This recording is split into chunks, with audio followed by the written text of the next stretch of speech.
I've always liked to play with fire.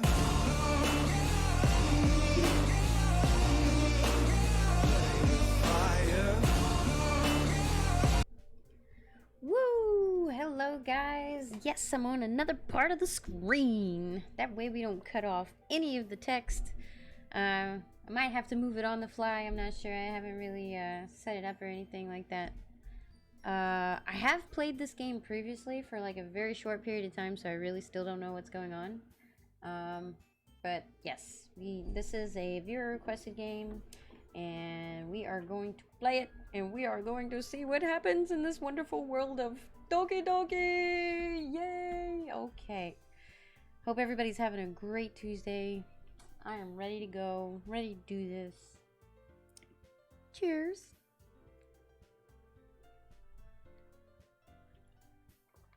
Oh yes, let's go. Hello. All right, new game. Dun, dun, dun, dun, dun. Question. Hey. Next. I see an annoying girl running toward me from the distance, waving her arms in the air like she's totally oblivious to any attention she might draw to herself. Kind of sounds like me, huh? Next. That girl is Sayori, my neighbor and a good friend since we were children. You know, the kind of friend you never get to see yourself making today, but it just kind of works out because you've known each other for so long. We used to walk to school together on days like this, but starting around high school, she would oversleep more and more frequently, and I would get tired of waiting up. Story of your life, man. Women will always keep you waiting. This is facts. But if she's going to chase after me like this, I almost feel better off running away. Yeah, they crazy. You gotta watch out. However, I just sigh and idle in front of the crosswalk and let Sayori catch up to me. Ah! I overslept again. But I caught you this time. Yay! She caught me. Alright. Alright. Maybe only because I decided to stop and wait for you. Eee! You say that like you were thinking about ignoring me. Of course not. We would never ignore her. That's mean, Phoenix Rose. I ain't mean. We just truthful. Well, if people stare at you for acting weird, then I don't want them to think we're a couple or something. Of course not. No, we're just friends. Sayori says, fine. But you did wait for me after all. I guess you don't have it in you to be mean even if you wanted to. This is true. Whatever you say, Sayori. Hehehe. Giggles Sayori. We cross the street together and make our way to school. As we draw near, the streets become increasingly speckled with other students making their daily commute. Sayori says, by the way, Phoenix Rose, have you decided on a club to join yet? A club? I told you already, I'm really not interested in joining any clubs. I haven't been looking either. Sayori says, that's not true. I guess I need to kind of like do a different voice for her, maybe? Maybe we should go a little squeakier. Oh, God. This is the first time I've ever done one of these type of games, too. Off topic. Sayori, you told me you would join a club this year. I did? Or did I? I'm sure it's possible that I did, in one of our many conversations where I dismissively go along with whatever she's going on about. Rip. I guess I sucked myself into a club. Now it's gotta happen. Sorry, my hair's getting on my nerves. Keeps like tickling my neck. I like her little hair though, it's cute. Sorry likes to worry a little too much about me when I'm perfectly content just getting by on the average while spending my free time on games and anime. 100%. Sorry. I was talking about how I'm worried that you won't learn to socialize or have any skills before college. Your happiness is really important to me, you know? And I know you're happy now, but I die at the thought of you becoming a NEET in a few years because you're not used to the real world. You trust me, right? Don't make me keep worrying about you. Alright. I'll look at a few clubs if it makes you happy. No promises, though.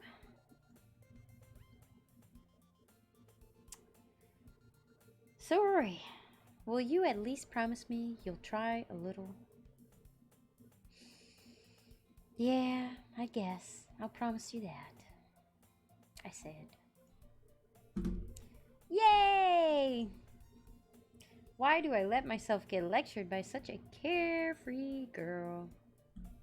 More than that, I'm surprised I even let myself relent to her. I guess seeing her worry so much about me makes me want to ease her mind, at least a little bit, even if she does exaggerate everything inside of her head. We're in class now, guys. Attention. We must pay attention. The school day is as ordinary as ever, and it's over before I know it.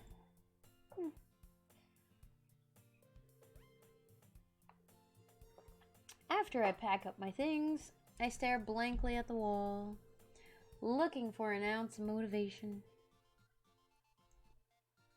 Clubs. Sorori wants me to check out some clubs. I guess I have no choice but to start with the anime club.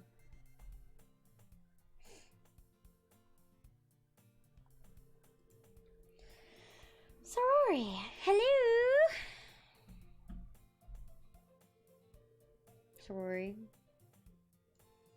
Sorori must have come into the classroom while I was spacing out. Surprise! I look around and realize I'm the only one left in the classroom.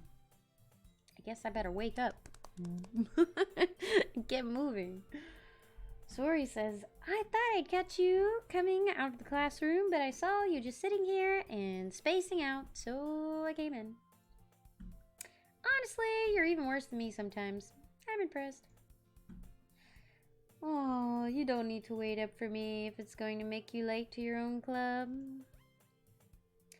Sorry says, well, I thought that you might need some encouragement, so I thought, know what? Well, that you could come to my club. Yay! Joy.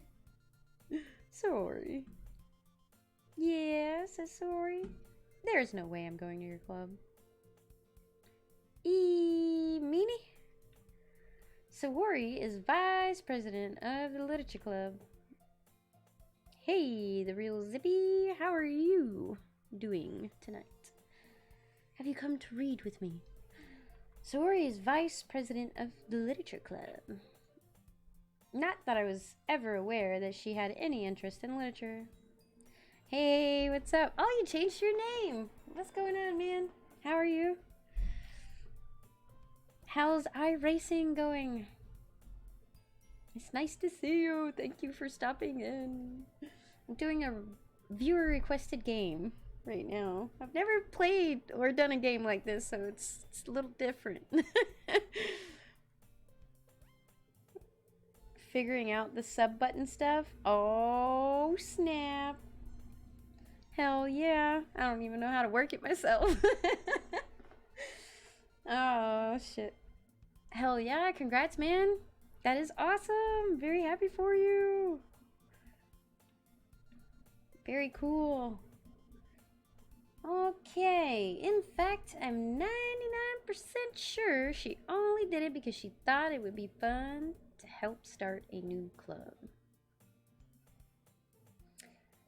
Since she was the first one to show interest after the one who proposed the club, she inherited the title of vice president.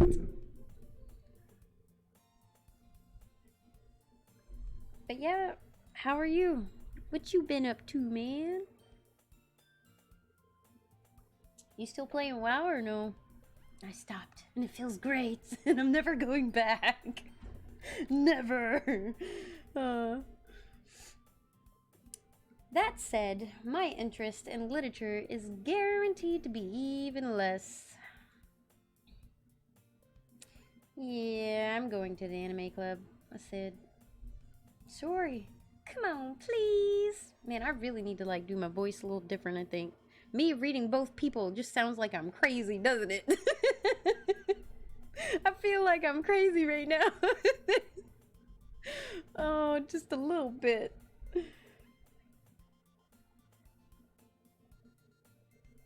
But hell yeah, man. I'm gonna have to stop by your channel sometime.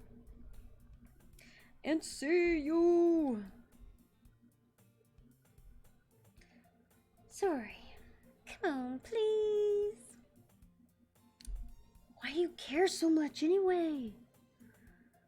Well, I kind of told the club yesterday I would bring a new member. Ooh, got him. Leave it to the women to always trap you. And Natsuki made cupcakes and everything. Hee. I love how they always do that little hee because they know they got you after they do that. Don't make promises you can't keep. I can't tell if Saori is really that much of an airhead or if she's so cunning as to have planned all of this out.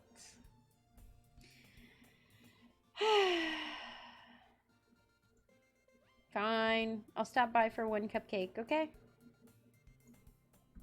Yes! Let's go! Saori says.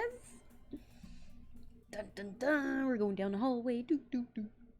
And thus today marks the day that I sold my soul for a cupcake. Better be a good damn cupcake. I dejectedly follow Saori across the school and upstairs. A section of the school I rarely visit because being generally used for third-year classes and activities. Saori, full of energies, swing open the classroom door. Oh, hold on. I bet you guys can't hear anything. It's probably so quiet. There we go. Y'all can jam to the music. Yeah. Everyone! The new member is here! Yay! Phoenix Rose is now in the literature. Oh, look, I'm blocking her head, though. Shit. Hold on. I gotta find a safer place to put my camera. Oh, I didn't want to do that. Shit. Uno momento, please, my friends. Hold on.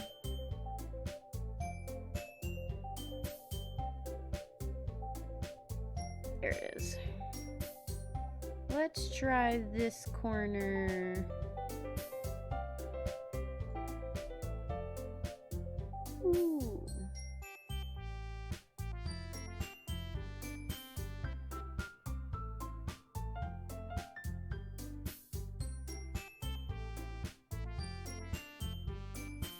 Alright. Hopefully that's good. I don't know. Okay, let's see what that looks like. Okay, there, we're not blocking her beautiful face, okay?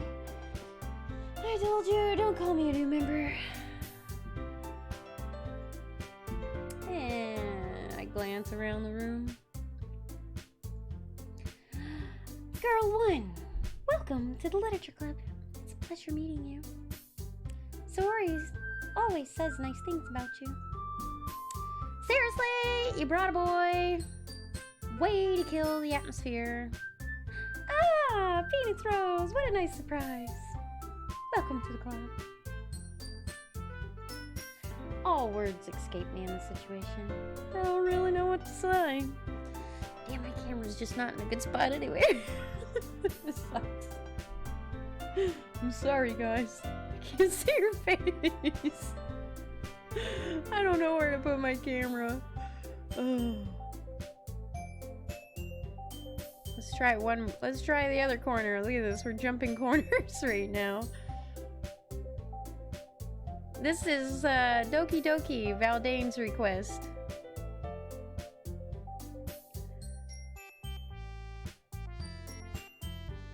Hold on, guys. This is so tricky. I hate how delicate this camera overlay thing is. There. Oh, that's gonna annoy me. It won't go in the box. Yeah, I know, but I don't want it to cover the people. This is not working.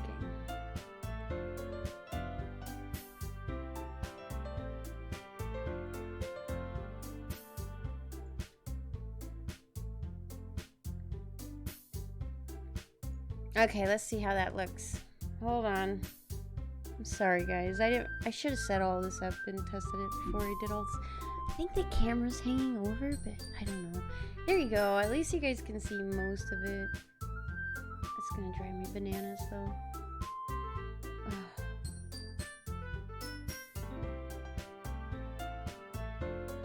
Oh. Okay, this club is full of incredibly cute girls. I need a more manly voice. I need someone to do the guy voice. Who wants to do the guy voice for me? I guess I should have got a duo partner to do this game. Oh.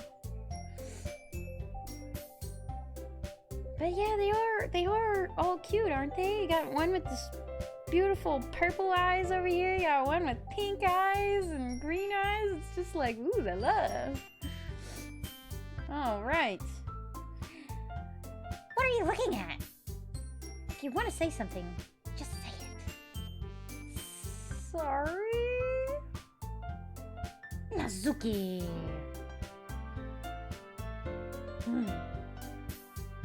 The girl with the sour attitude, whose name is apparently Nazuki, or Natasuki, is one I don't recognize. Her small figure makes me think she's probably a first year. She is also the one who made the cupcakes, according to Sori. You can just ignore her when she gets moody. How are you guys tonight, though? You guys want to read? Who wants to read with me? Who wants to download Doki Doki and read? I need someone else. I need someone else's voice. I can't manipulate my voice to change.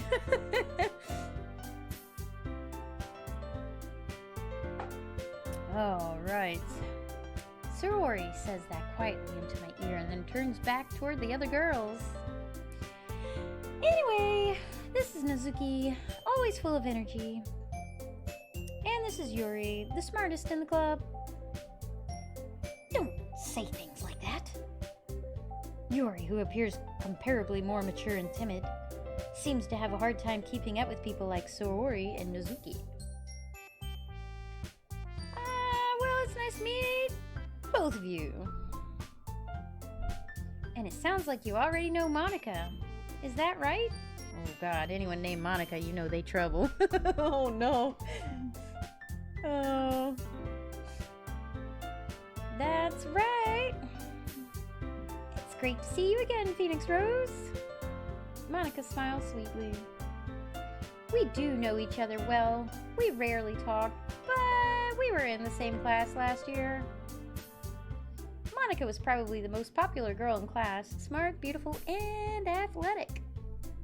She just got it going on, okay? Basically, completely out of my league. Yeah, that sounds about right. So having her smile at me is so genuinely feels a little... You too, Monica.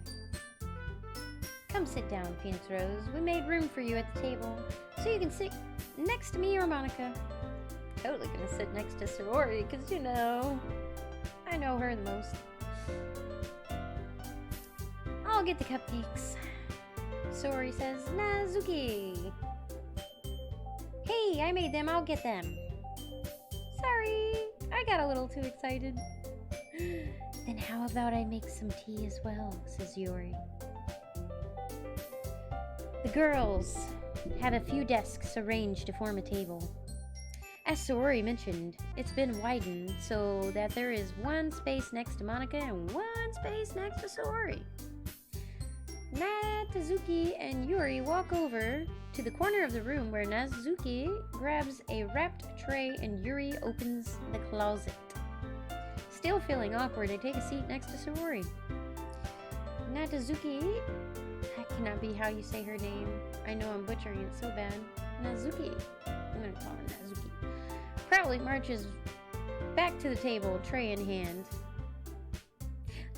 Okay, are you ready? Ta-da! Ooh, whoa, says Saori. Natazuki lifts the foil off the tray to reveal a dozen white, fluffy cupcakes decorated to look like little cats. Meow. Kitty cats.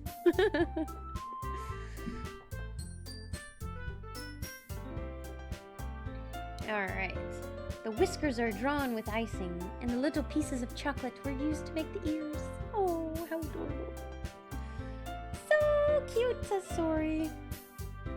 Monica, I had no idea you were good at baking, Nazuki.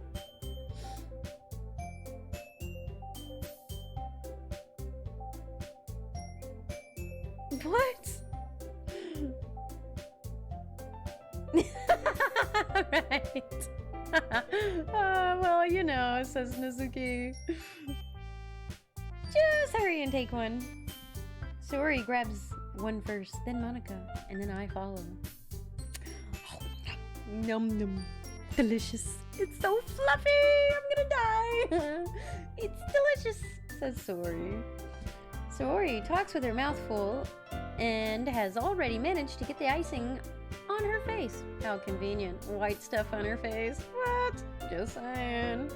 I turn the cupcake around in my fingers, looking for the best angle to take a bite.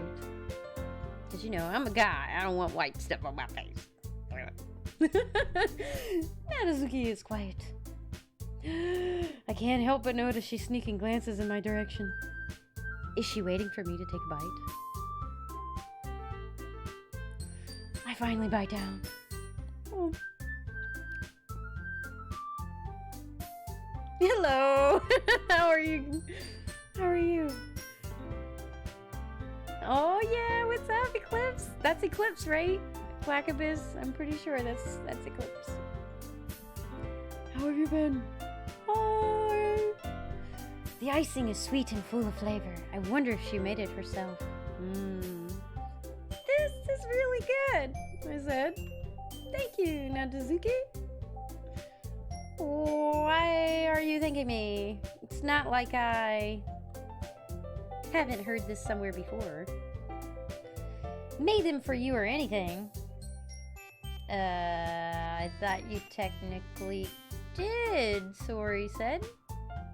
Natazuki says, well, maybe. But not for you, you know, dummy. Alright. Take a chill pill. It's okay. Natazuki, calm down. I give up on Natazuki's weird logic and dismiss the conversation. Alright. Yuri returns to the table carrying a tea set. Tea. She carefully places a teacup in front of each of us before setting down the teapot next to the cupcake tray. You keep a whole tea set in this classroom? I said. Yuri says, don't worry, the teachers gave us permission. After all, doesn't a hot cup of tea help you enjoy a good book? I guess. Don't let yourself get intimidated. Yuri, just trying to impress you. Yuri says, that's not. Insulted, Yuri looks away. I meant that, you know. I believe you. I believe you. But, yeah. What you been up to, Eclipse? You been playing WoW?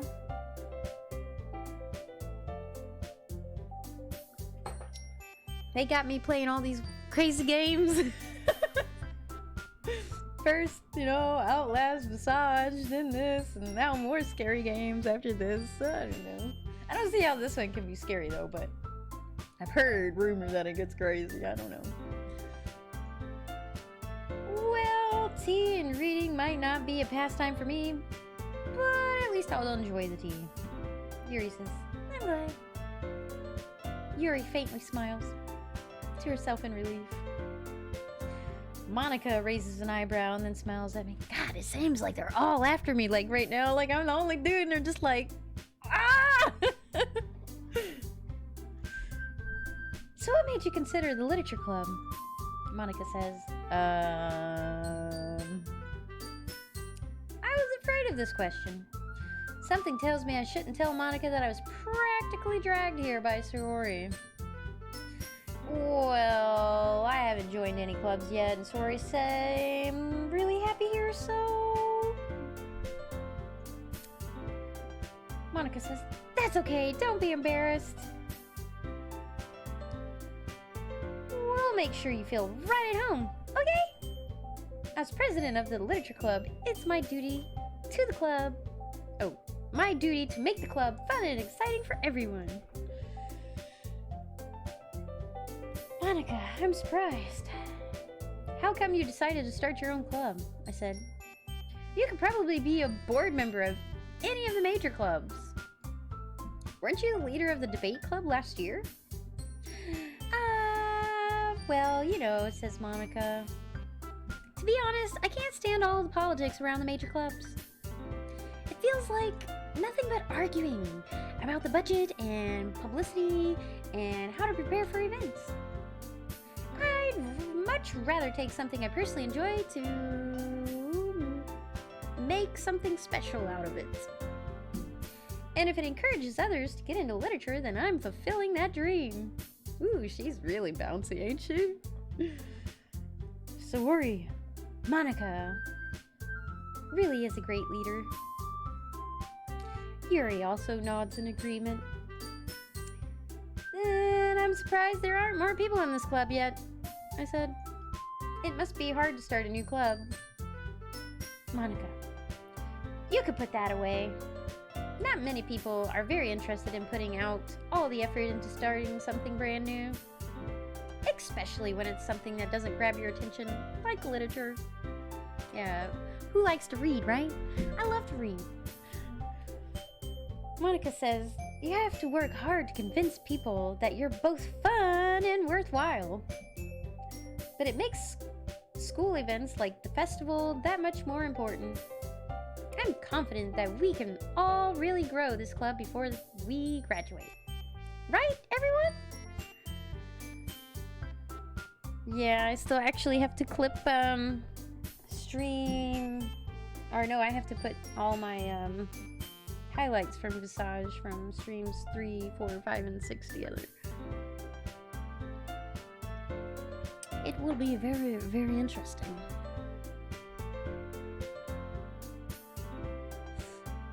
Alright. Sorori says, yeah!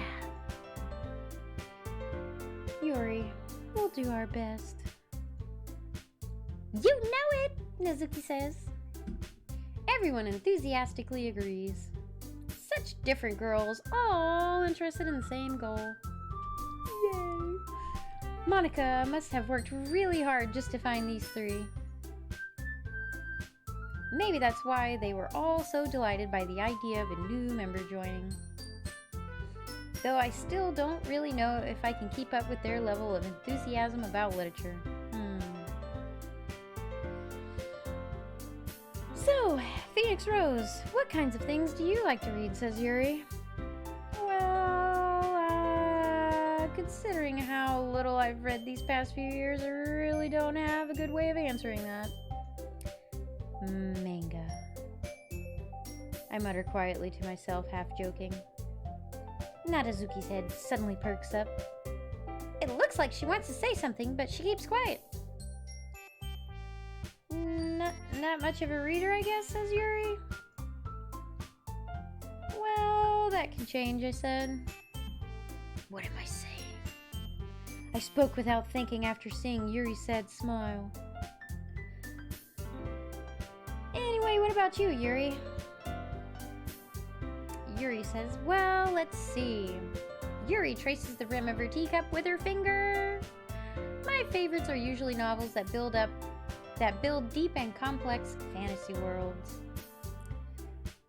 The level of creativity and craftsmanship behind them is amazing to me. And telling a good story in such a foreign world is equally impressive. Yuri goes on, clearly passionate about her reading. She seems so reserved and timid since the moment I walked in, but it's obvious by the way her eyes light up that she finds her comfort in the world of books and not people. Yuri. But you know, I like a lot of things. Stories with deep psychological elements usually immerse me as well. Isn't it amazing how a writer can so deliberately take advantage of your own lack of imagination to completely throw you for a loop? Anyway, I've been reading a lot of horror lately, Yuri says. Ah, I read a horror book once, I said. I desperately grasp something I can relate to at the minimum level. At this rate, Yuri might as well be having a conversation with a rock. Really? I wouldn't have expected that, Yuri, says Monica. For someone as gentle as you? I guess you could say that, Yuri says. But if a story makes me think or takes me to another world, then I really can't put it down, says Yuri. Surreal horror is often very successful at changing the way you look at the world, if only for a brief moment. I hate horror, says Nazuki. Oh wow, why is that? Says Yuri. Well, I just... says Nazuki. Nazuki's eyes dart over to me for a split second. Never mind, she says. That's right, you usually like to write about cute things, don't you, Nadazuki, says Monica. What? Says Nadazuki. What gives you that idea? You left a piece of scrap paper behind last club meeting, says Monica. It looked like you were working on a poem called... Don't say it out loud, Nadazuki says. I know, right? I'm trying to change your voice. Oh no. And give that back, Nadazuki says. Fine, fine, Monica says.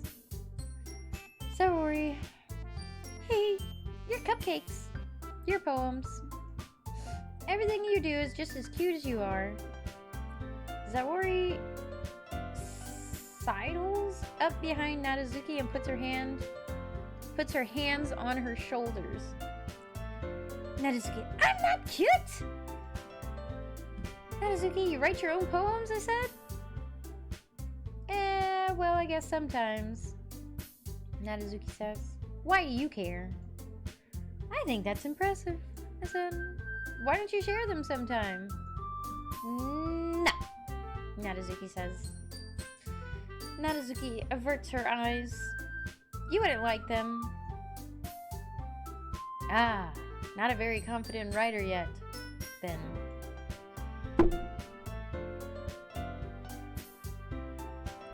I understand how Nadazuki feels, Yuri says. Sharing that level of writing takes more than just confidence. The truest form of writing is writing to oneself, Yuri says. You must be willing to open up to your readers, exposing your vulnerabilities and showing them even the deepest reaches of your heart. Ooh, so deep. Do you have writing experience too, Yuri? Monica says. Maybe if you share some of your work, you can set an example and help Nadazuki feel comfortable enough to share hers. I guess it's the same for Yuri, I said. Aw, I wanted to read everyone's poem, says Sayori. We all sit in silence for a moment. Okay, says Monica. I have an idea, everyone. Everybody looks around, questioning what could be the idea. Nadazuki and Yuri look quizzically at Monica. Let's all go home and write a poem of our own, says Monica. Then next time we meet, we'll all share them with each other. That way, everyone is even. Nadazuki says. Says Yuri. Yeah, let's do it, says Sayori. Monica. Plus, now that we have a new member, I think it will help us all get a little more comfortable with each other and strengthen the bond of the club, says Monica. Isn't that right, Phoenix Rose? Monica smiles warmly at me once again. Hold on. There's still one problem, guys. What's that? Says Monica. Now that we're back in the original topic of me joining the club, I bluntly come forth with what's been on my mind the entire time. I never said I would join this club. Sayori may have convinced me to stop by, but I never made any decision. I still have other clubs to look at, and I lose my train of thought. All four girls stare back at me with dejected eyes. Oof. But, Monica says. I'm sorry. I thought, Yuri says. Nadazuki says. Sorry, Phoenix Rose. You all? I'm defenseless against these girls. How am I supposed to make a clear-headed decision when it's like this? That is, if writing poems is the price I need to pay in order to spend every day with these beautiful girls.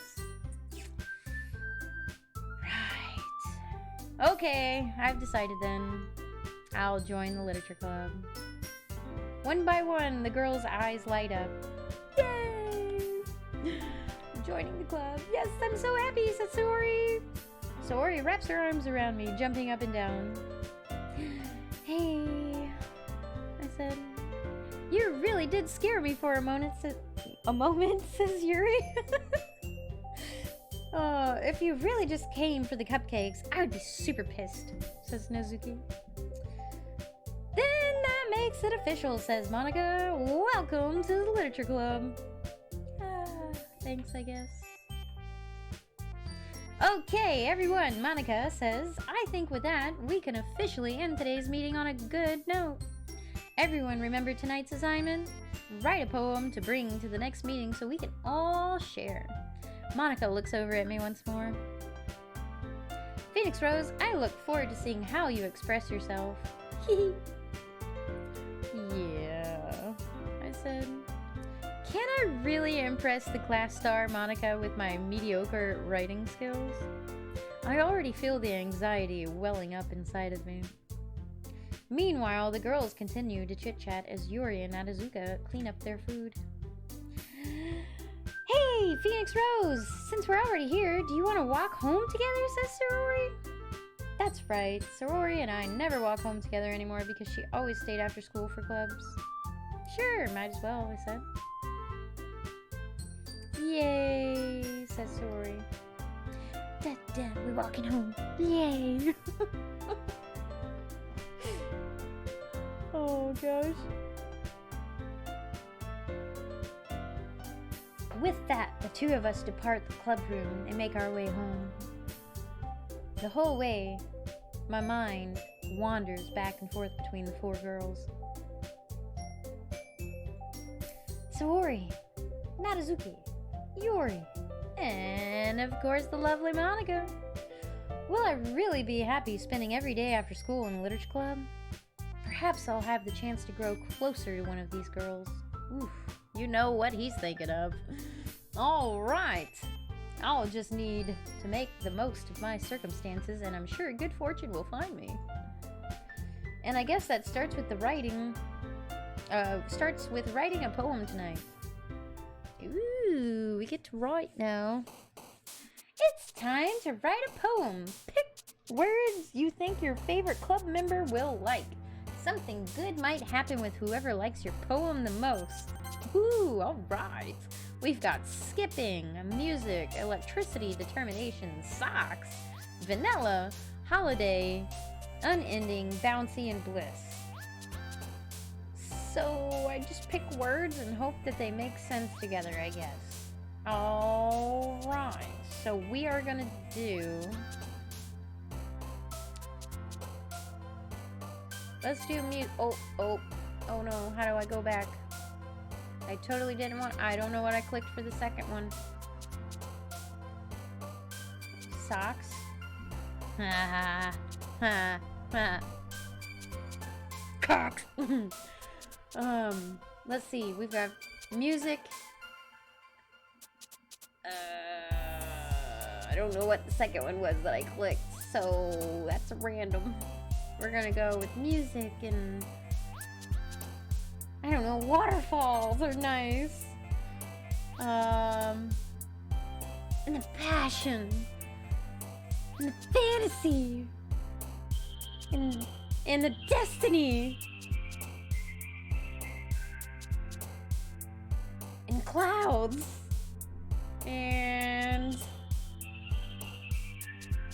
let's see. Loud, alright.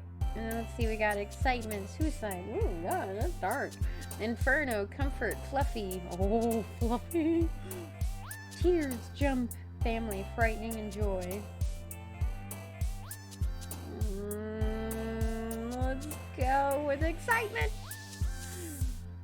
Nature. Ooh. Sunset. Oh, together, sunset, I don't know. Desire, daydream, anime. Well, he likes anime. He said he likes anime, so we'll go anime, like an anime waterfall scene. And they're listening to the music and watching the clouds and... yeah. Can you picture it? Can you see that? Can you see that, guys? I can see the waterfall. Head in the clouds, baby. Alright, let's see what else we have. The color. Oh, we're definitely gonna giggle because it's an anime. They always giggle. Ooh, climax. Well, you know. We're not gonna... They gonna take it slow. They gonna take it slow. Let's do a rainbow, okay? Let's see. yes, it is. Let's go hope. And no, we don't want rain cloud because we got a rainbow and we got all that stuff, and no, we don't want a rain cloud. Ooh, rust. Then we got the amazing, no, fireflies, a rose. Oh yes, he'll give her a rose because that's really romantic. No, universe. Let's see. Which one should we pick here? Pick me a word. Unstable. I don't know if that would work. We're supposed to be sitting by the waterfall and watching the clouds, and we see a rainbow, and... oh, okay, fine, they're unstable. Ooh, and then they whisper in each other's ears. Oh, how cute. I don't know how that was supposed to make a poem, but... because none of those words actually rhyme with one another. Alright, let's get Monica's voice here. Hi again, Phoenix Rose! Glad to see you didn't run away on us. Nah, don't worry.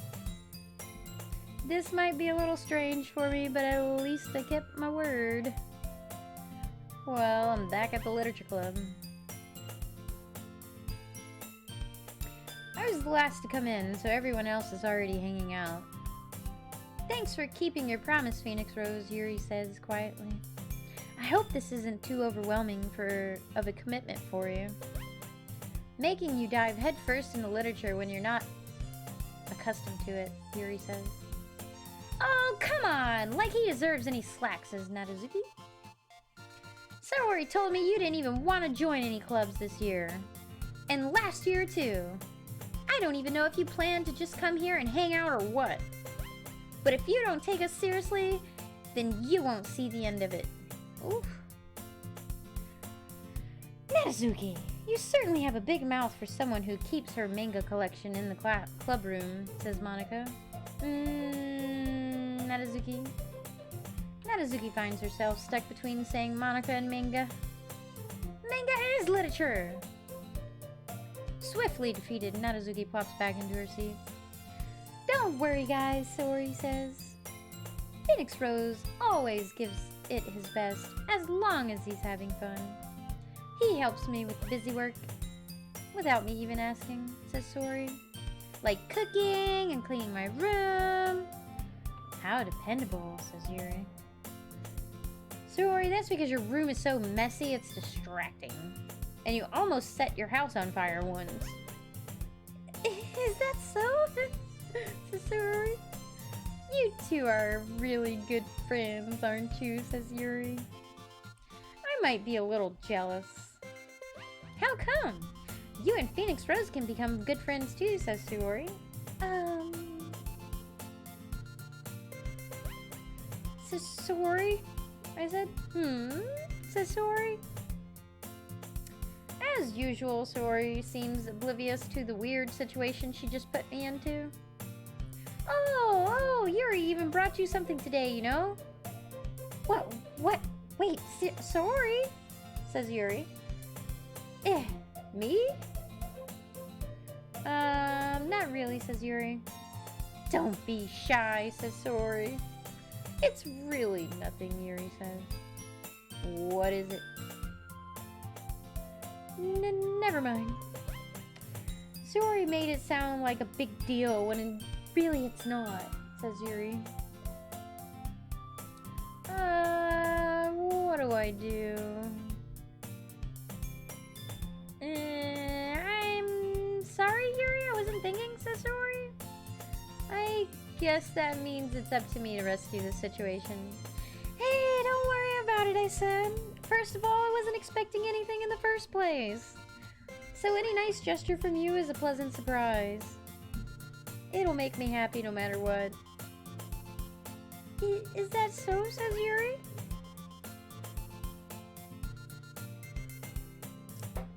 Yeah, I won't make it a big deal if you don't want it to be. Alright, says Yuri. Well, here. Yuri reaches into her bag and pulls out a book. I didn't want you to feel left out, so I picked out a book that I thought you might enjoy, says Yuri. It's a short read, so it should keep your attention even if you don't usually read. And we could, you know, Yuri says, discuss it if you wanted. This is, how is this girl accidentally being so cute? She even picked out a book she thinks I'll like, despite me not reading much. Yuri, thank you. I'll definitely read this, I said. I enthusiastically take the book. Phew, says Yuri.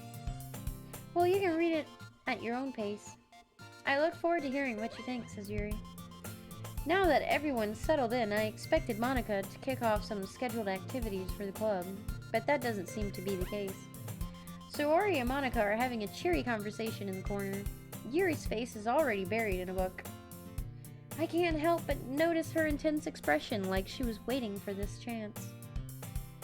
Meanwhile, Nadazuki is rummaging around in the closet. Man, it looks like no one wants to be bothered today. I slump down into the nearest desk.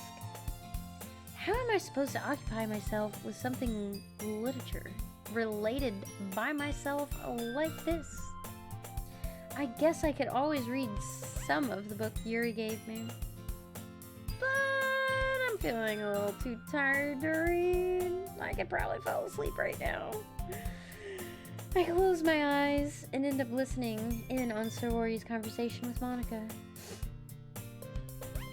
We're probably gonna seem really lame compared to all the other clubs, though, says Sorori. Says Monica. Well, we can't give up. The festival is our chance to show everyone what literature is all about. The problem is that the idea of a literature club sounds too dense and intellectual. But it's not like that at all, you know? We just need a way of showing that to everyone. Something that speaks to their creative minds. Says Sorori. That doesn't solve the problem, though. What do you mean, says Monica. Even if we come up with the most fun thing ever, nobody will come in the first place if it's a literature event, says Sorori. So it's more important to figure out how to get people to show up in the first place, you know? And after they come, we can do the thing to speak to their creative minds. What's this? I don't know. I have no idea. Sorori is taking this really seriously. It's rare to hear her deliberating like this. That's a good point, says Monica. In that case, do you think food will do the trick? Always food will do the trick. What kind, says Sorori. Well, I guess we could... Cupcakes, says Sorori. Good thinking, says Monica. Nanazuki would love to do that. You're right.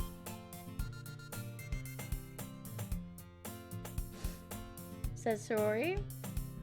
Nanazuki makes the best cupcakes. That works out perfectly, says Sorori. That wasn't why you suggested it, Monica says. Cupcakes speak to my creative tummy, says Sorori. Monica says. Cupcakes it is then. Sorori says, I'm hungry. Anyway, we still need to work out the details of the event itself. Dun dun dun dun dun dun. Moving on. I find myself smiling as I'm drinking my tea.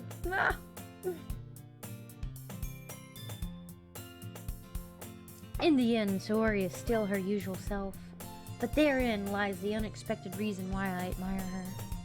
Unlike me, who has trouble finding any motivation at all, Sorori can put her mind to things and make them come to life. I suppose that's why I end up letting her get on my case about things. I can't help but wonder what it would be like to see the world through her eyes.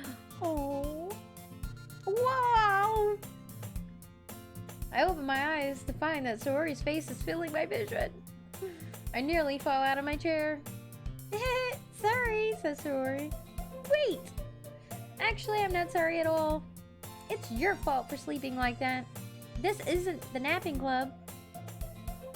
Does our school have a napping club? I asked. You're staying up late again, aren't you? Sorori says. Now that you're in a club, you're gonna have less time for anime, you know, says Sorori. You'll need to get used to it. Don't say that so loud, I said. I glance over my shoulder to see if Monica overheard. It's true though, says Sorori. Yeah, I said. I know. You're always looking out for me, Sorori. Hee, says Sorori. It's what I do best. That's a problem, I said. What about you? You look out for me better than you look out for yourself. You're still sleeping every day. Oversleeping every day, aren't you? Says Sorori. Not every day. That's not very convincing, I said. How many days this past week have you gotten up on time? Says Sorori. It's a secret. I knew it, I said. Come on, says Sorori. At least give me the benefit of the doubt. I can't even do that, I said. Look, Saori, it's written all over you. Says Saori. Saori glances around at herself. How is it written all over me? Says Saori. You were clearly in a rush this morning, I said. Look at your hair. It's sticking out all around here. Says Saori. I run my fingertips down the side of Saori's hair, trying to straighten it out. Oh, yeah, you got a thing for Saori. Oh, man, you really need to brush for this, I said. My hair is just really hard to get right, says Saori. I won't fall for that, I said. There's more than just your hair. Look, your bow isn't straight either. And there's toothpaste stain on your collar right there. I try to wipe it off the stain with my finger. But nobody would ever notice that, says Saori. Of course they would, I said. Nobody's gonna tell you about it because they don't want to embarrass you. Fortunately, I really don't care about that, I said. Hey, you meanie, says Saori. And you don't even have to keep your blazer buttoned up, I said. Seriously, Saori. Why do you think you don't have a boyfriend yet? Says Saori. That's super mean. Sorry, but you'll thank me later, I said. I start to button her blazer from the bottom. Ooh, getting close to the tatas. Once you see how much better it looks, you'll change your mind. Oh, yeah, hee, says Saori. This is so funny. What is? Well, I was just thinking how weird it is to have a friend who does these kind of things, says Saori. Don't say that. You'll make me feel weird about it, stupid. It's okay though, says Saori. I'm happy we're like this. Aren't you, says Saori? I guess. Hey, be careful, says Saori. The button might come off. Why is this one so hard to close? I said. I struggled to fully close the button near her chest. Does this thing even fit you properly? I said. Says Saori. It did when I bought it. If you ever buttoned it, you would have noticed sooner that it doesn't fit you anymore. What are you smiling about? It means my boobs got bigger again, says Saori. Don't say that out loud, I said. Hee, says Saori. Anyway, you'll look much better now.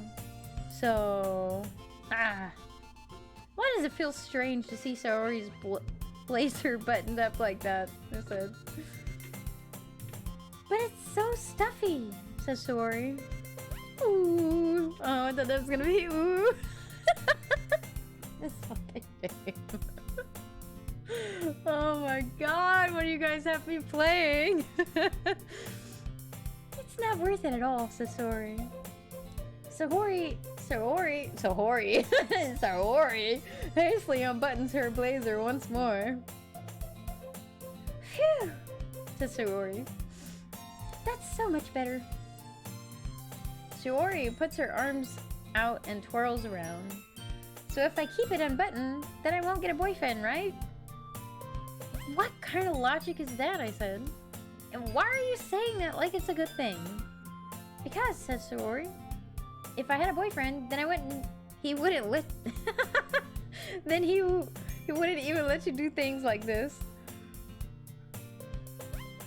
And you take care of me better than anyone else would anyway, says Saori.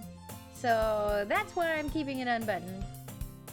Stop saying all these embarrassing things, I said. Says Saori. I didn't say anything embarrassing. Jeez. Well, anyway, just focus on trying to wake up a little earlier. Only if you focus on going to bed earlier, says Saori.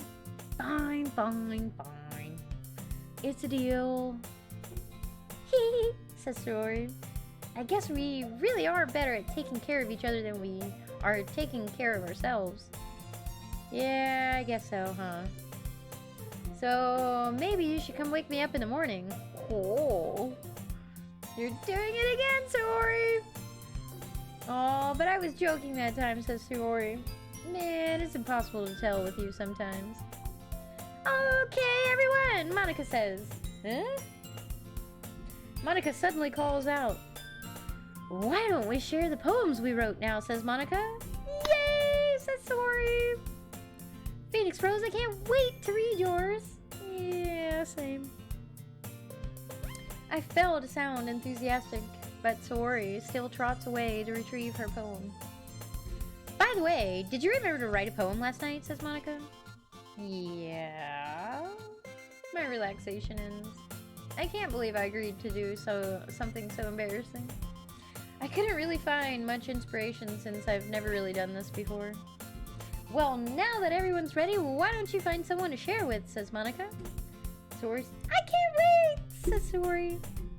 Saori and Monica enthusiastically pull out their poems. Saori is on a wrinkled sheet of loose leaf torn from a spiral notebook. On the other hand, Monica wrote hers in a composition notebook. I can already see Monica's pristine handwriting from where I sit. Nanazuki and Yuri reluctantly comply as well, reaching into their bags. I do the same myself. Well, let's go, guys. Here we go. Poem time. Woo-hoo-hoo! Let's read.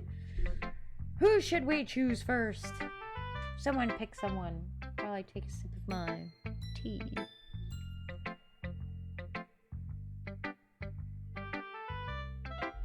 Alright. You guys want to hear the bubbly girl? Nanazuki, the angry girl? Yuri, the shy girl? Or Monica, the girl that's good at everything? Alright. Let's do this. I'm gonna close my eyes and pick one. Where's my button? I don't even know where my mouse is. There we go. There we go. Who'd we choose? I told Nanazuki I was interested in her poems yesterday. It's probably only fair if I shared mine with her first.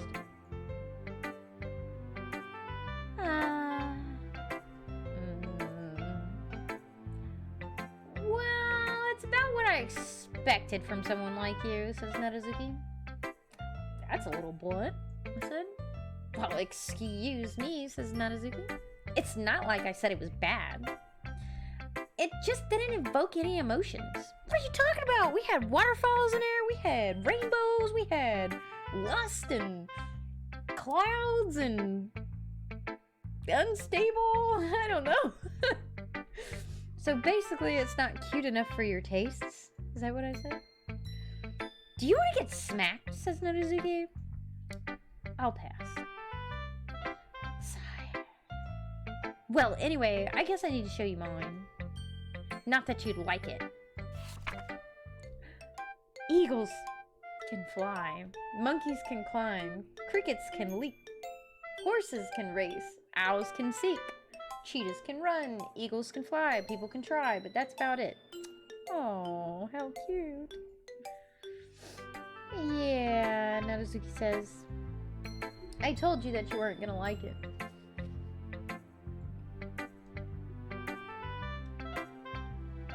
I like it. What? Nanazuki says. Just be honest. I am. Why are you so convinced that I wouldn't like it? Well, says Nanazuki. Because everyone in high school thinks that writing has to be all sophisticated and stuff. So people don't even take my writing seriously, says Nanazuki. But isn't the point of poems for people to express themselves? Your writing style wouldn't make your message any less valid. Yes, exactly, says Nanazuki. I like it when it's easy to read, but it hits you hard. Like in this poem. Seeing everyone around you do great things can really be disheartening. So I decided to write about it, says Nanazuki. Yeah, I understand. But the other nice thing about simple writing is that it puts more weight on the wordplay, says Nanazuki. Like I set up for a rhyme at the end, but then made it fall flat on purpose, says Natsuki. It helps bring out the feeling in the last line. So you did, I said. I guess more went into that than I realized. That's what it means to be a pro, says Natsuki. I'm glad you learned something. Didn't expect that from the youngest one here, did you? Yeah, I guess not, I said. I decided to humor her with that last comment. I don't really care how old everyone is, but if Natsuki is feeling proud, then I won't take that away from her. Roses are red, violets are blue. My eyes seem fixated at the things that come into. Hey, how about you pick the next one? Who should we do? Bubbly, shy girl, or girl that's good at everything?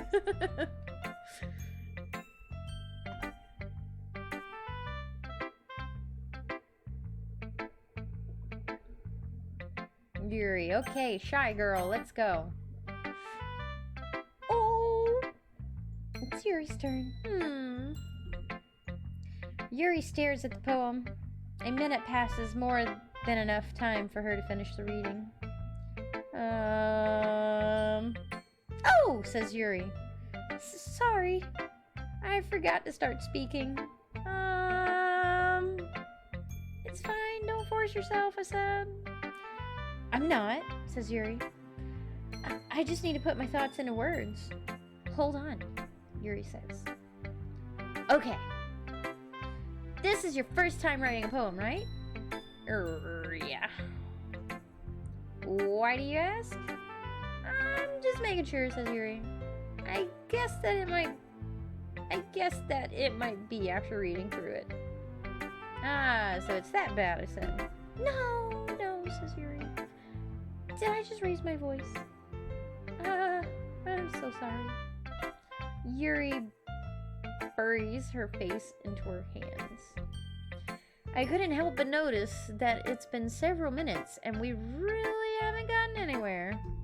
It might take Yuri a while to get used to new people. It's fine, I really didn't notice, I said. What were you saying? Right, says Yuri. It's just that there are specific writing habits that are usually typical of new writers. And having been through that myself, I kind of learned to pick up on them. I think the most noticeable thing I recognize in new writers is that they try to make their style very deliberate. In other words, they tend to pick a writing style separate from the topic matter and they fit the two together. The end result is that both the style and the expressiveness are weakened. I don't know, waterfalls, rainbows, they kind of go together, don't they? Once Yuri finds her train of thought, it's as if her demeanor totally changes. Her stammering is completely gone, and she sounds like an expert. Of course that's not something that you can be blamed for, says Yuri. There are so many different skills and techniques that go into writing, even a simple poem. Not just finding them and building them, but getting them to work together is probably the most challenging part. It might take you some time, but it all comes with practice and learning by example and trying new things, Yuri says. I also hope that everyone else in the club gives you valuable feedback. Natsuki can be a little bit biased, though, says Yuri. Biased? How? Says Yuri. Well, never mind. I shouldn't be talking about other people like that. Sorry. It's fine. I'm not sure if Yuri is apologizing to herself, to me, or Natsuki. Do you mind if I read your poem now? I said. Please do, says Yuri. I'd love to share my thought process behind it. Yuri smiles dreamily, as if that's a rare opportunity for her, which itself is kind of funny. After all, isn't this supposed to be a literature club? Okay, ghost under the light. The tendrils of my hair illuminate beneath the amber glow. Bathing, it must be this one. The last remaining streetlight to have withstood the test of time. The last yet to be replaced by the sickening blue-green hue of the future. I bathe, calm, breathing air of the present, but living in the past.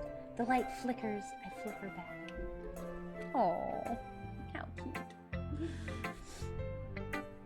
I wish I could see mine. See what I put together. I'm sorry. I have terrible handwriting, says Yuri. What? I wasn't thinking that at all, I said. But it took you a long time to read, says Yuri. Well, I just don't read script very often. I actually think your handwriting is pretty. Yeah, says Yuri. That's a relief. Also, I like the poem. Even though it's short, it was really descriptive. It wasn't too short, Yuri says. I usually write longer poems. Not at all, I said. I'm really glad you liked it. I'll be honest, says Yuri.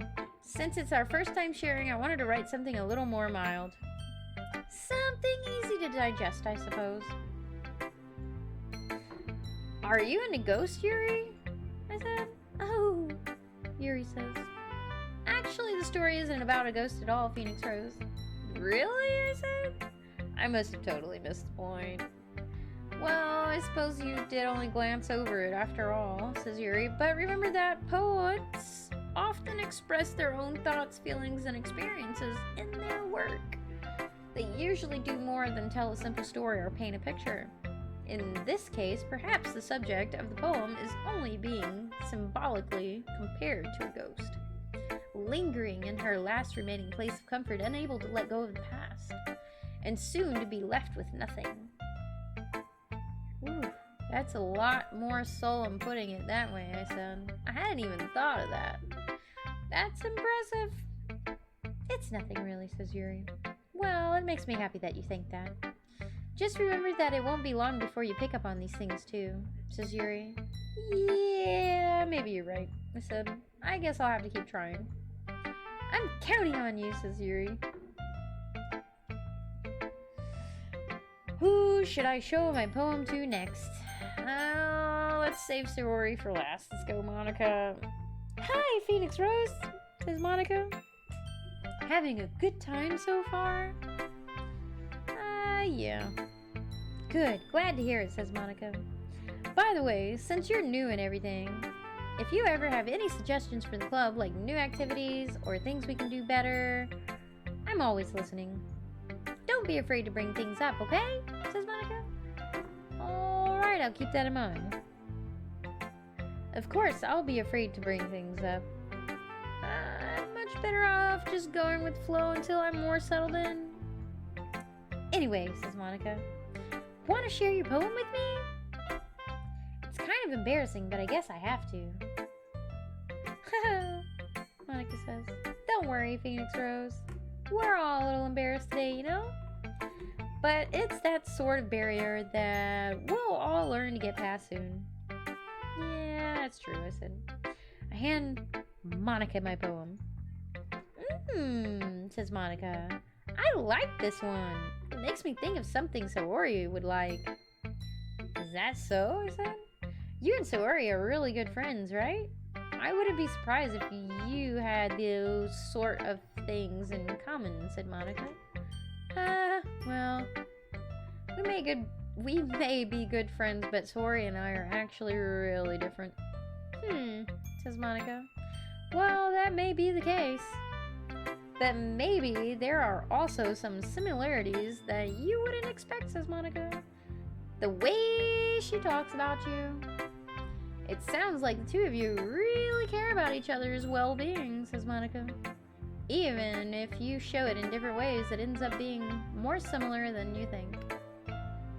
So, I think that's the kind of vibe I get when I get when reading your poem. You sure you're not reading into that too much, I said. Haha, I could be, Monica says. Oh gosh, I sound like Yuri.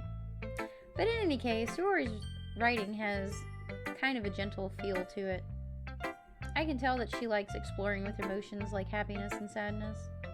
Who knew that someone so happy would enjoy sad things too? Yeah, that's totally unexpected. Well, to each their own, Monica says. And you shouldn't be afraid to experiment a little bit either. I'm sure I'll end up trying different things a lot, I said. It could take a while before I feel comfortable doing this. That's okay, says Monica. I love to see you try new things. That's the best way to find the kind of style that suits you. Everyone else might be a little bit biased toward their own kinds of styles. But I'll always help you find what suits you the most, says Monica. So don't force yourself to write the way everyone else wants you to write. It's not like you have to worry about impressing them or anything. Says Monica. Anyway, do you want to read my poem now? Says Monica. Don't worry, I'm not very good. You sound pretty confident for someone who claims to not be very good. Well, that's because I have to sound confident, says Monica. That doesn't mean I always feel that way, you know? I see. Well, let's read it then. Give me that shit. Let's go. Here we go. Hole in the wall. It couldn't have been me. See the direction the sparkle protrudes. A noisy neighbor, an angry boyfriend. I'll never know. I wasn't home. I peer inside for a clue. No, I can't see. I reel, blind, like a film left out in the sun. But it's too late. My retina's already scorched with a permanent copy of meaningless image. It's just a little hole. It wasn't too bright. It was too deep, stretching forever into everything. A hole of infinite choices. I realize now that I wasn't looking in. I was looking out. And he on the other side was looking in. So, what do you think, Monica says? It's very freeform, if that's what you call it. Sorry, I'm really not the right person to ask for feedback. Haha, it's okay, says Monica. Yeah, that's the kind of style that has gotten pretty popular nowadays. That is, a lot of poems have been putting emphasis on the timing between words and lines. When performed out loud, it can be really powerful, Monica says. What was the inspiration behind this one, I asked. Says Monica. Well, I'm not sure how to put it. I guess you could say that I had some kind of epiphany recently. It's been influencing my poems a bit. An epiphany, I said. Yeah, something like that, says Monica. I'm kind of nervous to talk about deep stuff like that because it's kind of coming on strongly. Maybe after everyone is better friends with each other. Anyway, Monica said, here's Monica's writing tip of the day. Sometimes when you're writing a poem or a story, your brain gets too fixated on a specific point. If you try so hard to make it perfect, then you'll never make any progress. Then you'll never make any progress. Just force yourself to get something down on the paper and tidy it up later. Another way to think about this, Monica says, is if you keep your pen in the same spot for too long, you'll just get a big dark puddle of ink. So just move your hand and go with the flow. That's my advice for today, Monica says. Thanks for listening. Oh, we got Saori left up. She's the last one on the list. Here we go.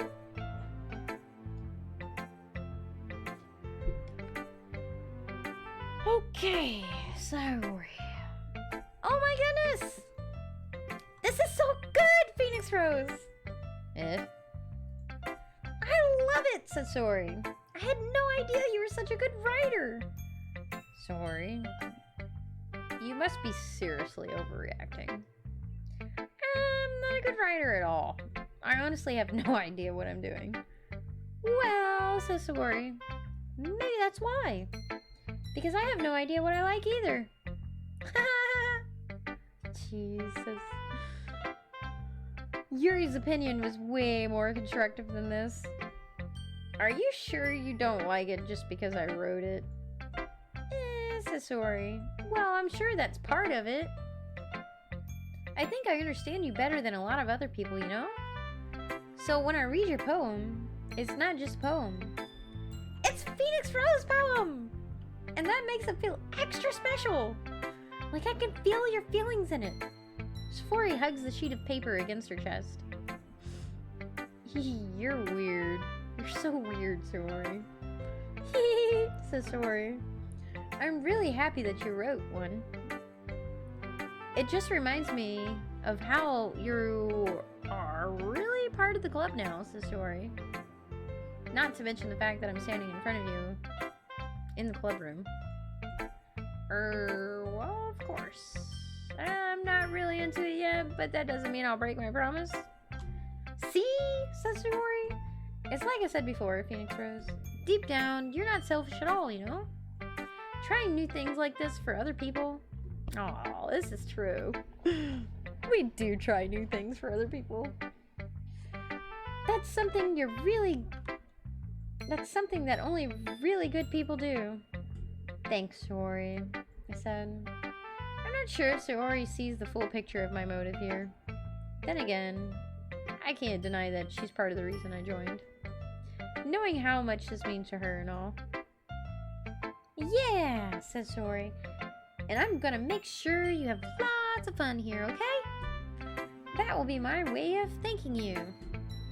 Alright. I'm gonna hold you to that then. Yay, says Saori. Now, you'll read my poem too, right? Don't worry, I'm really bad at this. We'll see about that, I said. Dear sunshine, the way you glow through my blinds in the morning, it makes me feel like you missed me, kissing my forehead to help me out of bed, making me rub the sleepy from my eyes. Are you asking me to come out and play? Are you trusting me to wish away a rainy day? I look above, the sky is blue. It's a secret, but I trust you too. If it wasn't for you, I could sleep forever, but I'm not mad. I want breakfast. Saori, I said, this is just a guess, but did you wait until this morning to write this? No, says Saori. Just a little bit. You can't answer just a little bit to a yes or no question. I forgot to do it last night, says Saori. Well, at least that makes me feel a little better about myself. Don't be mean, says Saori. I still tried my best. Ha, yeah. I didn't mean to say it that it was a bad poem. It came out nice, or how should I put it? It just sounds like you. Really? Says Saori? Yeah. Especially that last line. I made eggs and toast, says Saori. Even though you were late to school. It's bad to skip breakfast, says Saori. I get all cranky. Well, I guess there's no point in arguing then, I said. Anyways, thanks for showing me. Says Saori. This was so much fun. Monica's is the best. Haha, yeah. But next time I won't forget, says Saori. And I'm gonna write the best poem ever, says Saori. Well, I guess I look forward to it. Phew. I guess that's everyone. I glance around the room. That was a little more stressful than I anticipated. It's as if everyone's judging me for my mediocre writing abilities. Even if they're just being nice, there's so many ways. There's no way my poems can stand up to theirs. This is a literature club after all. I guess that's what I ended up getting myself into. Across the room, Saori and Monica are happily chatting. My eyes land on Yuri and Natsuka. They gingerly exchange sheets of paper sharing their respective poems. As they read in tandem, I watch each of their expressions change. Natsuka's eyebrows furrow in frustration. Meanwhile, Yuri smiles sadly. What's with this language? Natsuki says. Yuri says. Did you say something? Oh, it's nothing, says Natsuki.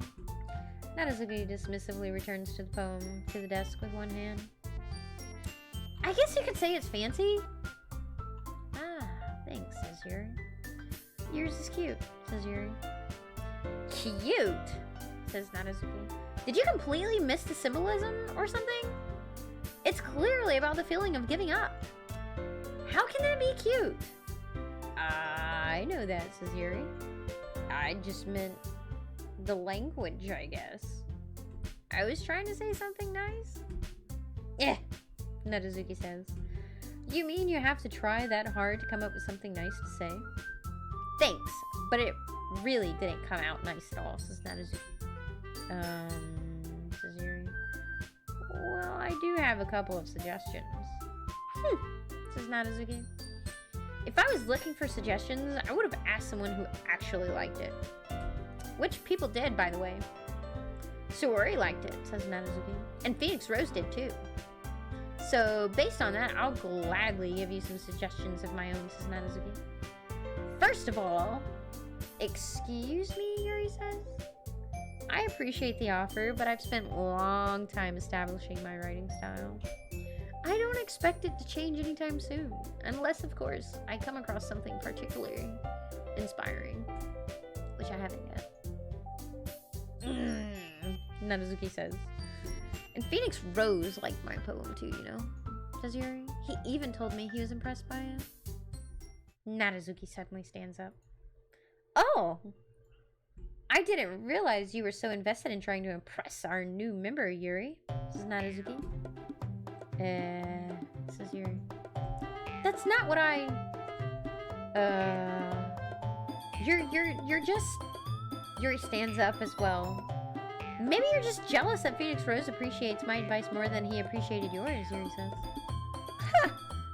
And how do you know he didn't appreciate my advice more? Says Nadazuki. Are you that full of yourself? Says Yuri. No.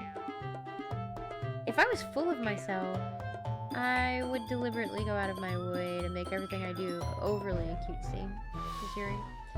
Oh, says Nadazuki.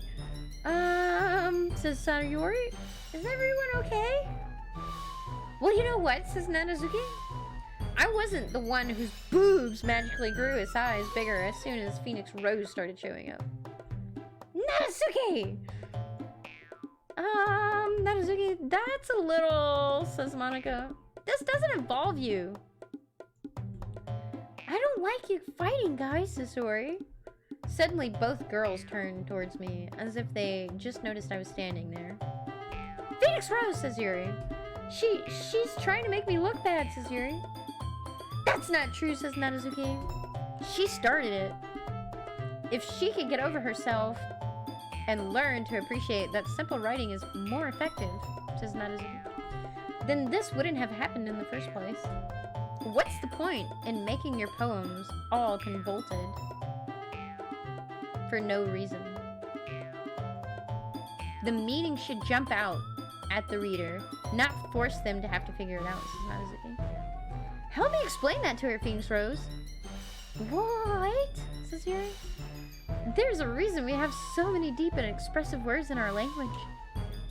It's the only way to convey complex feelings and meaning the most effectively. Avoiding them is not only unnecessarily limiting yourself, it's also a waste, says Yuri. You understand that, right, Phoenix Rose? Well... How did I get dragged to this?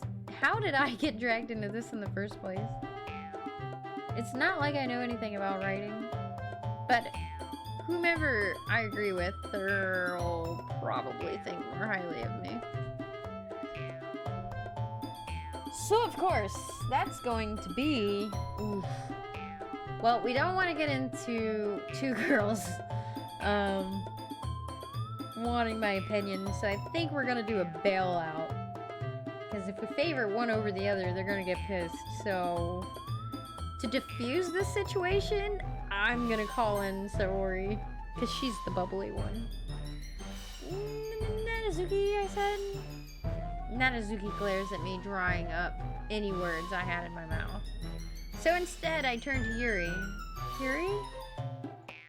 But Yuri's expression is so defenseless that I can't even bring myself to say anything to her. Sayori! Says Sayori. Yeah. Everyone's fighting is making Sayori uncomfortable. How can the two of you keep fighting when you know you're making your friend feel like this? Phoenix Rose, says Sayori. Well, that's her problem. This isn't about her, says Nadazuki. I agree, says Yuri. It's unfair for others to interject their own feelings into our conflict. Yeah, unless Saori wants to tell Yuri what a stuck-up jerk she's being, says Nadazuki. She would never, says Yuri. It's your immaturity that's made her upset in the first place, says Yuri. Excuse me, says Nadazuki? Are you listening to yourself? This is exactly why, says Nadazuki. Exactly why nobody likes. Stop, says Saori. Nadazuki, Yuri, says Saori. You guys are my friends. I just want everybody to get along and be happy. My friends are wonderful people. And I love them because of their differences. Nadazuki's poems, they're amazing because they give you so many feelings with just a few words. And Yuri's poems are amazing because they paint a beautiful picture in your head. Everyone's so talented, says Saori. So why are we fighting? Because, says Nadazuki. Well, says Yuri. Also, says Saori, Nadazuki's cute and there's nothing wrong with that. And Yuri's boobs are the same as they've always were. Big and beautiful, says Saori. Ah. Saori stands triumphantly. Monica stands behind her with a bewildered expression. I'll make some tea, says Yuri. Yuri rushes off. Nadazuki sits down with a blank expression on her face, staring at nothing. So this is why Sayori is vice president. I whisper to Monica. She nods in return. To be honest, says Monica, I might come off as a good leader, and I can organize things, but I'm not very good with people. I couldn't even bring myself to interject, says Monica. As president, that's kind of embarrassing of me. Says Monica. Nah. It's not like I can blame you, I said. I wasn't able to say anything either. Well, says Monica. I guess that just means Saori is amazing in her own ways, isn't she? You could say that. She might be an airhead, but sometimes it's weirdly suspicious that she knows exactly what she's doing, I said. I see, says Monica. Take good care of her, okay? I would hate to see her get herself hurt. That makes two of us, I said. You can count on me. Monica smiles sweetly at me, causing my stomach to knot. Ooh, I think you gotta thank Monica. Such a genuine person really does make a good president, regardless of what she says. If only I could get the chance to talk to her a little more. Okay, everyone, Monica says. It's just about time for us to leave. How did you all feel about sharing poems? It was a lot of fun, says Saori. Well, I'd say it was worth it, Yuri says. It was alright mostly, Nadazuki says. Phoenix Rose, how about you? Says Monica. Yeah, I'd say the same. It was a neat thing to talk about with everyone. Awesome, says Monica. In that case, we'll do the same thing tomorrow. And maybe you learn something from your friends too. So your poems will turn out even better, says Monica. I think to myself, I did learn a little more about the kinds of poems everyone likes. With any luck, that means I can at least do a better job impressing those I want to impress. I nod to myself with newfound determination. Thanks, Rose, says Saori. Ready to walk home? Sure, let's go.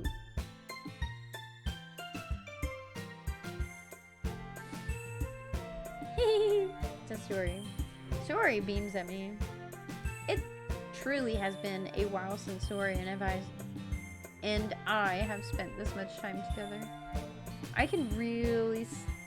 Oh my god, I can't breathe. I can't really say I'm not enjoying it either. Woo! We see that home screen again. Here we go. Saori, I said. About what happened earlier. What do you mean, says Saori. You know, between Yuri and Nadazuki? Does that kind of thing happen often? No, says Saori. That's really the first time I've seen them fight like that. I promise, they're both wonderful people. You don't have to hate them. Or, you don't hate them, do you? Says Saori. No, I don't hate them. I just wanted your opinion, that's all. I can see why they'd make good friends with you. Phew, says Saori. You know, Phoenix Rose, It's nice that I get to spend time with you in the club. But I think seeing you get along with everyone is what makes me the happiest, Sasori. And I think everyone really likes you too. That's... Sasori. Every day is going to be so much fun! It looks like Saori still hasn't caught on to the kind of situation I'm in. Sure, being friends with everyone is nice, but... does it really need to stop there? We'll just have to see what happens in the future. Or we'll just have to see what the future holds, Saori. I pat Saori on the shoulder. I said that more to myself than to her, but it's easy to use Saori as an internal monologue sometimes. Okay, says Saori. Yeah, let's do this. Poem number 2. Here we go. Alright. So let's see. I really wish they'd let me see what I could put together, because then I could actually, you know, put something decent together. But we did a waterfall last time, so let's do a dance. And we're gonna do a twirl.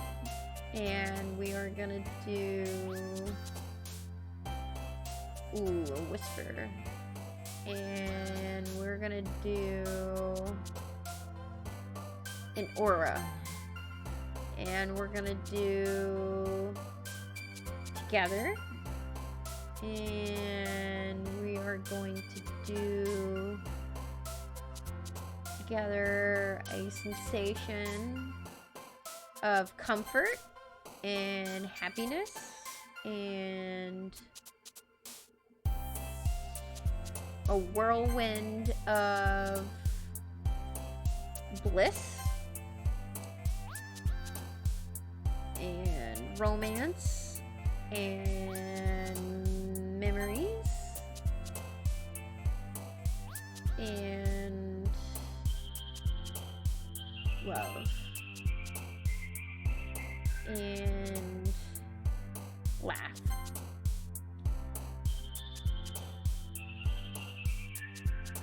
Well, you gotta dance to a melody, so we'll do that. And then dancing to the melody.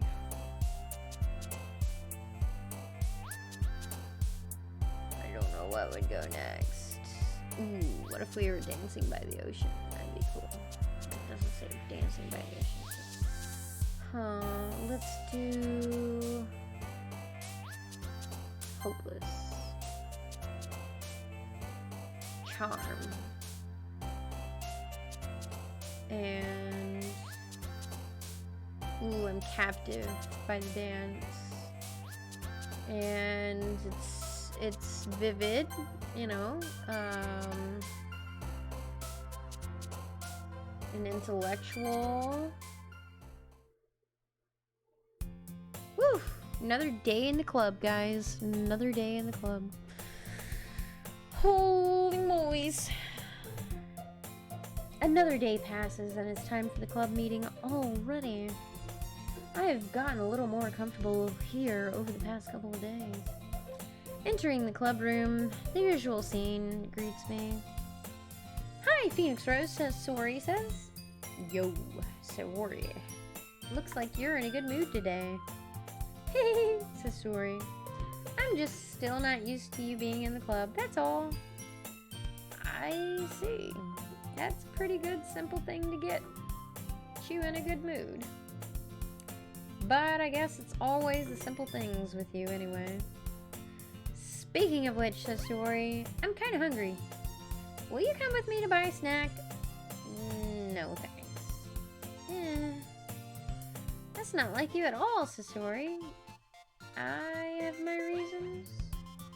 Why don't we take a look at your purse, Saori? Why that, all of a sudden? No reason, really, I said. I just wanted to look at it. Sorry. Saori nervously retrieves her coin purse. She fumbles with the latch and gets it open. Then she turns it upside down and lets its contents spill onto the desk. Only 2 small coins fall out. Haha. Saori. I knew it! I can see right through you, Saori. That's not fair, Saori. How did you even know? It's simple, I said. If you had enough money in the first place, you wouldn't have bought a snack before coming into the club room. So either you're not hungry and want an excuse to take a walk, or you plan to conveniently forget that you spent all your money so that I would lend you some. But there's one more thing. You're always hungry. And so that only leaves the one option. Saori, I give up. Don't make me feel guilty. If you feel guilty, that means you deserve to feel guilty, I said. Haha, says Yuri. Yuri suddenly giggles. Eh. I didn't even notice that she was listening in. Her face is in her book as always. Haha, says Yuri. I wasn't listening or anything. It was just something in my book. Yuri, says Saori. Tell Phoenix Rose to let me borrow some money. Don't get me involved like that, Saori. Besides, you should only buy what you can responsibly afford. And frankly, after pulling a mischievous little stunt like that, your suffering is fair enough. Is fair enough retribution, says Yuri. Haha. I didn't mean that. I got too absorbed in my book. Says Yuri, or Saori. I really like when you speak your mind, Yuri. It doesn't happen much, but it's a fun side of you. There's no way you could think of that. You're right, though, Saori says. I did something bad, and now I have to accept the retribution, Yuri says. That, says Saori. Still coming from you, Saori. I guess there's a little devil inside of all of us, isn't there? Says Yuri. Hee. Don't let her fool you, I said. Saori knows exactly what she's doing. After all, she told you guys she was bringing me to the club before she even told me. But, Saori says, you wouldn't have come if it weren't for the cupcakes. So I had to trick Nanazuki into making them, says Saori. Come on, give me more credit than that, Saori. Says Saori. Bap! Kaya! Saori says, out of nowhere, something smacks Saori in the face and tumbles onto the desk. Ow! Says Saori. What was... a cookie? Sure enough, it's a giant cookie wrapped in plastic. Saori glances around. Is this a miracle, says Saori? It's because I paid my restitution? Retribution, I said. Actually, that one almost worked, Yuri said. Ha! I was just gonna give it to you, Nanazuki says. But then I heard you blab about the cupcakes. It was totally worth seeing your reaction, though. Nanazuki, says Saori. That's so nice of you. I'm so happy. Saori hugs the cookie. Jeez, just eat it. Saori rapidly tears open the wrapper and takes a big bite. So good, Saori says. Saori suddenly clasps her hands over her mouth. I bit my tongue, Saori says. Ha ha ha, Nanazuki says. You're going through a lot over just one cookie. Nanazuki takes a bite of her own cookie. Yours looks really good too, Nanazuki.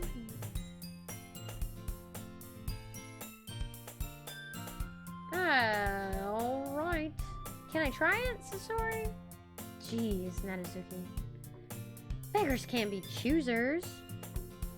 But yours is chocolate, says Saori. Yeah? Why do you think I gave you that one? Nanazuki says. Fine, says Saori. Still, I'm really happy that you shared this one with me. Saori gets out of her seat and goes behind Nanazuki and then wraps her arms around her. Jeez, Nanazuki. I get it. Cookie still in hand, Nanazuki reaches up and nudges Saori off of her. Whew, says Saori. Suddenly leans down and takes a bite of Nanazuki's cookie. Hey! Did you just seriously do that, Nanazuki says? Oh! Zori. Sayuri, mouthful. Sayuri trots away to safety. Yuri and I laugh as well. Jeez, you're such a kid sometimes, Nanazuki says. Monica, can you tell Zori? Nanazuki. Nanazuki glasses around. Monica isn't in the club room. Ugh. Where's Monica anyway? Good question, Yuri says. Have any of you heard anything about her being late today? Not me, says Sayori. Yeah, I haven't heard. I haven't either. Says Yuri. That's a bit unusual. I hope she's okay, Sayori says. Of course she's okay, Nanazuki says. She's probably just had something to do today. She's pretty popular after all. Says Sayori. You don't think she has a... I wouldn't be surprised, Yuri says. She's probably more desirable than all of us combined, Yuri says. That's true, says Sayori. Excuse me, Nanazuki says. Suddenly the door swings open. Sorry, I'm super sorry, Monica says. There you are. I didn't mean to be late. I hope you guys weren't worried or anything, Monica says.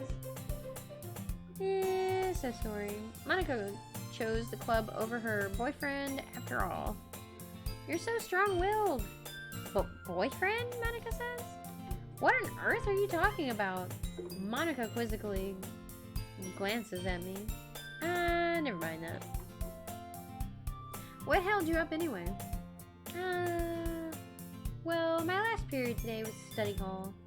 To be honest, I kinda just lost track of time. Says Monica. That makes no sense though, Nanazuki says. You would have heard the bell ring at least. I must not have heard it since I was practicing piano, Monica said. Piano, Yuri says? I wasn't aware you played music as well, Monica. I don't really. I just kind of started recently. I've always wanted to learn piano. That's so cool, Sayori says. You should play something for us, Monica. That's... Monica looks at me. Maybe once I get a little bit better, I will. Yay, says Sayori. That sounds cool, I said. I'd also look forward to it. Is that so, says Monica? In that case, I won't let you down, Phoenix Rose. Monica smiles sweetly. I didn't mean any pressure or anything like that. Don't worry. I've been practicing a whole lot recently, Monica says. And I'd really love the chance to share once I'm ready. I see, I said. Hey, what's up, Mira? How are you? In that case, best of luck. Thanks, said Monica. So I didn't miss anything, did I? Not really. Ooh, nice. Good job on finishing the raid. You guys get any progression done? I'm doing alright. Just, doing, this, requested game here. Reading. Trying to alter my voice. For 4 different people. I choose to leave out Sayori's mischievous escapade. I'm sure Nanazuki will end up complaining to her anyway. It looks like everyone has already settled down. We're about to share a poem. Yeah, it's working. Feel a little crazy, but we're doing it. Sayori somehow already finished her entire cookie. Yuri's back in her book, and Nanazuki disappeared into the closet. Nanazuki's always in the closet. Has anyone else noticed this? A little girl lives in the closet! She's like the next Harry Potter! Sayori suddenly comes up to me. I'm gonna go get some supplies from another classroom. Wanna come with me, Sayori says? Supplies? What for? Well, you know how the festival's coming up, says Sayori. Me and Monica were gonna make some posters and stuff. So I need to go find some crayons and markers and glue sticks. I see. Sure, I'll go with you. Yay, says Sayori. Okay, Monica, we'll be back soon. Are you going with Phoenix Rose to get the supplies? Monica says. There's no need to trouble yourself. I'd be happy to go with him. Oh, but I wanted to go, Sori says. It's so much fun exploring empty classrooms and stuff. Okay, Monica says. It was just a suggestion. And I'm like the only dude, too, in this class, in this club, by the way. And 3 other girls. So. Oh, actually 4 other girls. They're all fighting over me, I guess. I need a guy voice. I don't have a guy voice. See if I can find the poster paper too, okay? Okay, says Sori. Ready, Phoenix Rose? Yep. Let's go. Down the hallway we go, guys. We exit the classroom. Sori and I exit the club room. I follow behind Sori. Hums and skips around the hallway. Honestly, it feels like I'm talking... Oh, it feels like I'm taking a kid to the mall or something. Sori finds pleasure in the simplest things sometimes. Hey Sori, what exactly are we doing for the festival anyway? I'm not sure how you would make an event out of literature. Hehehe, says Sori. Me and Monica have it all planned out. Don't you worry. Is that so? Yep, says Sori. We're gonna do a poetry performance. A performance? Of what kind?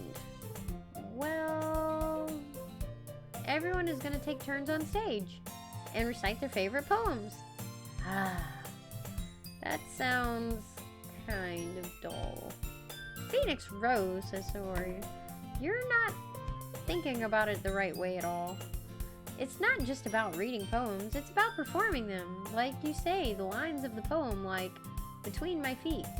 The last remaining flower beckons to me. I twist the stem, freeing it from its clinging roots, caressing the final, joyous moment between my fingers. Oh, yeah, okay. But to what ends have I summoned this joy, says Sori? For now, when I look in every direction, the once prosperous field before me is but a barren wasteland. Like that! Sori. How do I put this? I'm sure it's just me, but it's impossible for me to take you seriously when you talk like that. Says Sori. You meanie. I'm working super hard on this, you know? I know. I just meant it that way. I just meant that it's pretty unordinary contrast to your cute self. Don't say that. It's embarrassing. But I guess that means I'm doing a good job. Yeah, I guess so. I'm so excited, says Sori. The festival is going to be so much fun. Sori spins herself around in the hallway again. Hey, Phoenix Rose, this classroom over here is empty. Let's begin the mission. The mission? It's been a long time since I've spent time with Sori like this. But in the end, she hasn't changed one bit. She's nothing but a ball of sunshine, drawing happy vibes from the world around her. It's pretty nostalgic feeling for me. As the years went by, I began to hole myself up in my room more and more. So going adventuring with Sori brings about a special sort of feeling I forgot I had in me. Oh, we're in another classroom. Here we go. The two of us entered the classroom. Sori heads straight to the closet, and I follow. Let's see what we have in here. Crayons! Sori pulls a box full of crayons off the shelf. They're the best brand, too. They're kind of dirty, though. Sori starts pulling various crayons out of the box, reading the color names. Oh, right, that's one down, I said. Don't get distracted. We still need to find... Wait, I'm looking for my favorite color, Sori says. Fine.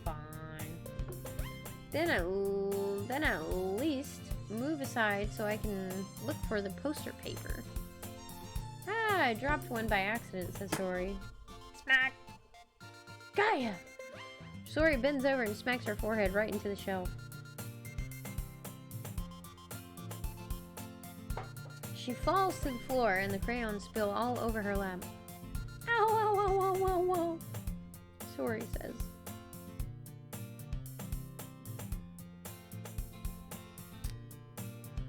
You okay? I said. My forehead.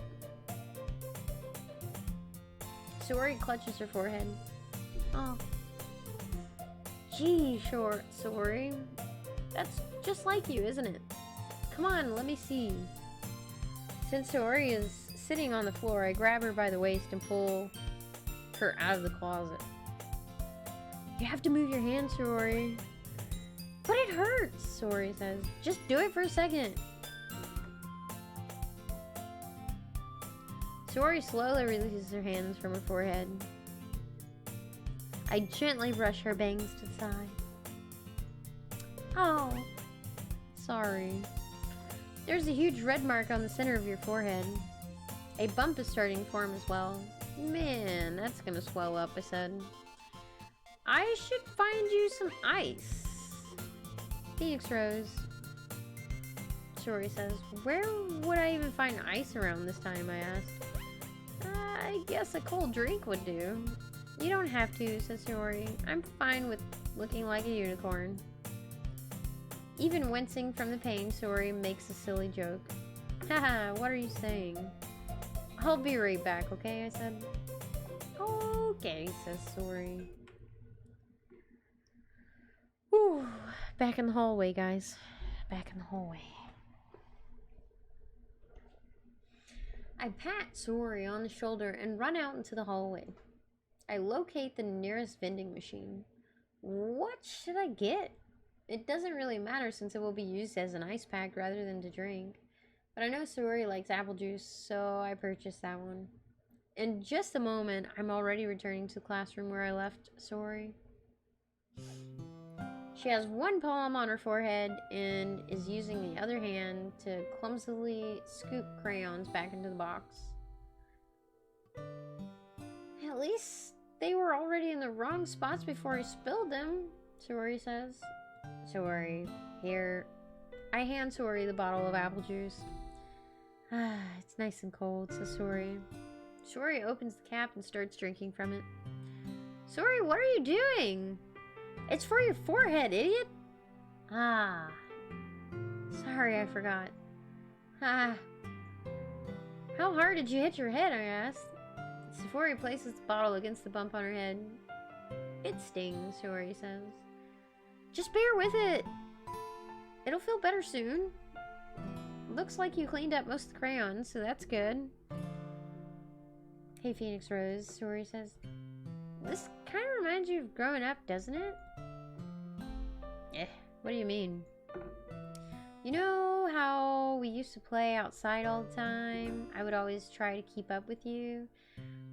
You were kind of oblivious in some ways. Like, I usually fell behind or had trouble climbing on the things you did, Sori says. But sometimes when I tried to do things I couldn't, I would get myself hurt. I'd fall asleep and scrape myself or get a bump. And I would start crying really hard. Haha. And you would rush over as quick as you could. You would really try hard to get me to stop crying. It was almost like you blamed yourself and you were afraid of getting in trouble or if someone found out. Even though it really wasn't your fault at all, you know? Did I really do that? Yeah, you don't remember, Sasori? Come to think of it, maybe I do remember a bit. I guess I was always so focused on my games that I didn't pay enough attention to you. So in a way, it was my fault. Kind of like this time too. If I wasn't rushing you out of the closet, you probably wouldn't have hit your head. Thanks, Rose, Sori says. I don't think you realize it, but you're always thinking about other people. Even after all these years, you're rushing to help me even though I'm just being clumsy, Sori says. You're really a sweetheart. Don't call me that. And I don't really do this kind of thing all the time. I guess when it comes to you, it just feels natural. Before I even know it, I'm treating you like that. I guess that's what happens when you've been friends for so long. Really, says Yuri? Maybe you're right. Phoenix Rose. Man, I'm so glad that nothing's changed between us. Do you think it'll be like this forever? Tesori? Forever? If I'm honest to myself, there's no telling where we'll end up for college or after that. So it wouldn't be fair for me to make any promises. But, well, I hope so. It's been this long already, right? I can't imagine you ever changing, so my hopes are up. I'm so happy, says Sori. Sori has a whimsical expression in her eyes. We remain silent for a moment. She's so silly and clumsy on the outside that when I see her deep in thought like this, it makes me not want to disturb her. I guess we should go back, Sori says. I don't want to worry Monica, you know. Good luck with that, I said. She's gonna see your forehead either way. Not if I hide it under my bangs, Sori says. Sori hops to her feet. Ha! Says Sori. She clutches her forehead again. Don't stand up so fast after hurting yourself, I said. Oh, you. Well, I guess it's too late now, I said. Anyway, let's go. I follow Sori out of the classroom. Sori plays with her bangs and tries to hide the bump, but without much success, in a moment, we make it back to the club room. Ah, you're back, says Monica. Good timing. I was just about ready to start with sharing our poems. Yeah, Sori, your forehead, Monica says. She's fine, don't worry about it, I said. I was playing with a crayon to smack my forehead into the shelf. Well, anyway, says Monica, were you able to find everything that we needed? Uh-huh, I have it right. Sori frantically glances around herself. I forgot all the stuff, Sori says. Calm down, Sori. I have it all right here. I found the poster paper too. Haha, says Monica.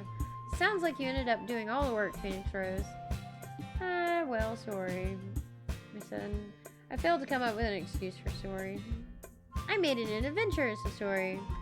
Yeah, that. Aha, okay, says Monica. In any case, good work. I'll start working on the posters tonight. Me too, says Sori. Okay, everyone, says Monica. Are you ready to share your poems? Yes, I should grab mine. After making sure the crayon box is closed tightly, I return to my seat. Who should I show my poem to first? This time we're gonna go Sori. Phoenix Rose, I really love your poems. I can't believe you've been hiding these from me. I'm not hiding anything, I said. But, says Sori, your poems are so good. Yesterday's and this one too. You can't tell me you haven't done this before. I mean, you're really the only one who feels that way, so... No way, says Sori. Not even a Nanazuki? Well, I guess Nanazuki is the least likely to admit how much she likes something. But I don't think it's that. What do you mean, says Sori? Well, I said, I guess I'll be honest about it. It's a lot easier to write poems when I'm thinking about you. Oh, how cute. Says Sori. Wah. Stop thinking weird things, idiot. I said, I just mean that you're really an expressive person, I guess. How am I supposed to write poems about my own stupid life? But you somehow make everything in your life an adventure. Even the little things. Like cooking, says Sori. Let's not talk about that. Says Sori. So yeah. I guess what I'm saying is that I can feel more feelings through you than I can through myself. We have that kind of weird connection. It's your fault for getting in my business all the time. Says Sori. I don't know if I understand. I said, you never understand when I try to explain things, do you, Sori? I pat Sori's head. Hey, Sori says. I'm not a kid, you know. Are you sure about that? Maybe, says Sori. Sori starts fiddling with her pencil between her hands. Hey, Phoenix Rose, will you give me your poem? I kind of want to keep it. Why? Because, well, it's the first time you've written something for me. Hehe. Sori, you completely misunderstood. I didn't write this for you. Are you even listening anymore, I asked. Well, whatever. I'll give it to you when we go home. Really? Says Sori. Snap. Aha! I broke my pencil. Sori hastily bends down to pick up the piece she dropped. But being inattentive to her surroundings, she bumps right into me. So sorry, Sori says. It's fine, it's fine. I'll get it for you. I bend down and pick up the broken pencil. Sori clutches the desk beside her to support herself, knees shaking. I'm a little clumsy today. Haha. Let's sit down, Sori. Yeah. I grab Sori's arm and help her sit at the desk. Anyway, I still haven't read your poem. Oh, Sori says. I'm sorry, I forgot about that. But it's not as good as yours. Jeez, don't worry. I'm sure I'll like it. Bottles. I pop off my scalp like the lid of a cookie jar. It's the secret place where I keep all my dreams, little balls of sunshine, all rubbing together like bundle of kittens. I reach inside with my thumb and forefinger and pluck one out. It's warm and tingly, but there's no time to waste. I put it in a bottle to keep it safe. And I put the bottle on the shelf with all the other bottles. Happy thoughts, happy thoughts, happy thoughts, and bottles all in a row. My collection makes me lots of friends. Each bottle a starlight to make amends. Sometimes my friend feels a certain way. Down comes a bottle to save the day. Night after night, more dreams. Friend after friend, more bottles. Deeper and deeper my fingers go, like exploring a dark cave, discovering the secrets hiding in the nooks and crannies. Oh no, that one sounds a little... not gonna say my opinion. Digging and digging, scraping and scraping, I blow dust off my bottle caps. It doesn't feel like time elapsed. My empty shelf could use some more. My friends look through my locked front door. Finally, all done, I open up and come in my friends, and then they come in me in such a hurry. Do they want my bottles that much? I frantically pull them down.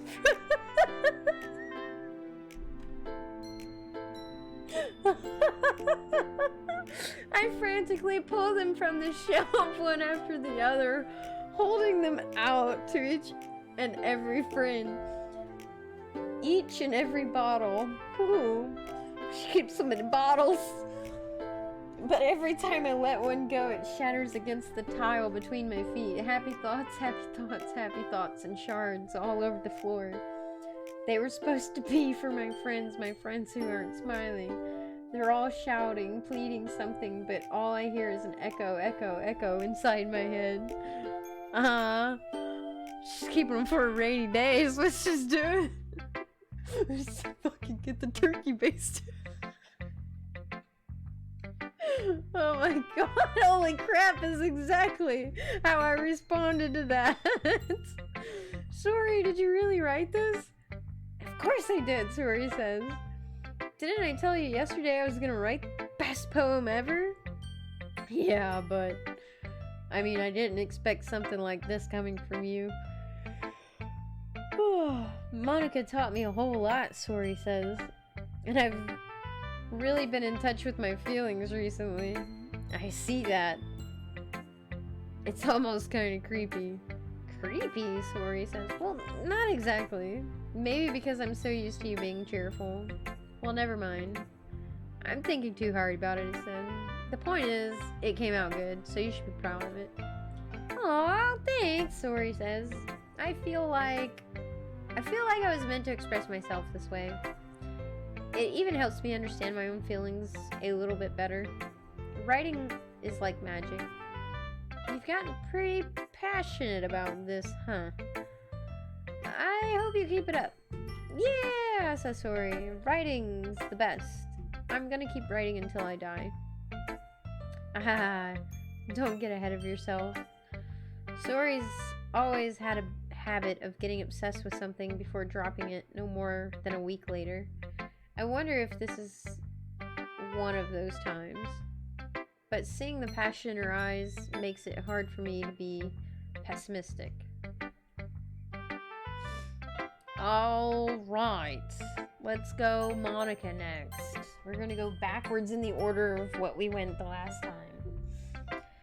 Hi again, Phoenix Rose, says Monica. How's the writing going? Alright, I guess. I'll take that, says Monica. As long as it's not going bad. I'm happy that you're applying yourself. Maybe soon you'll come out with a masterpiece. I wouldn't count on that, son.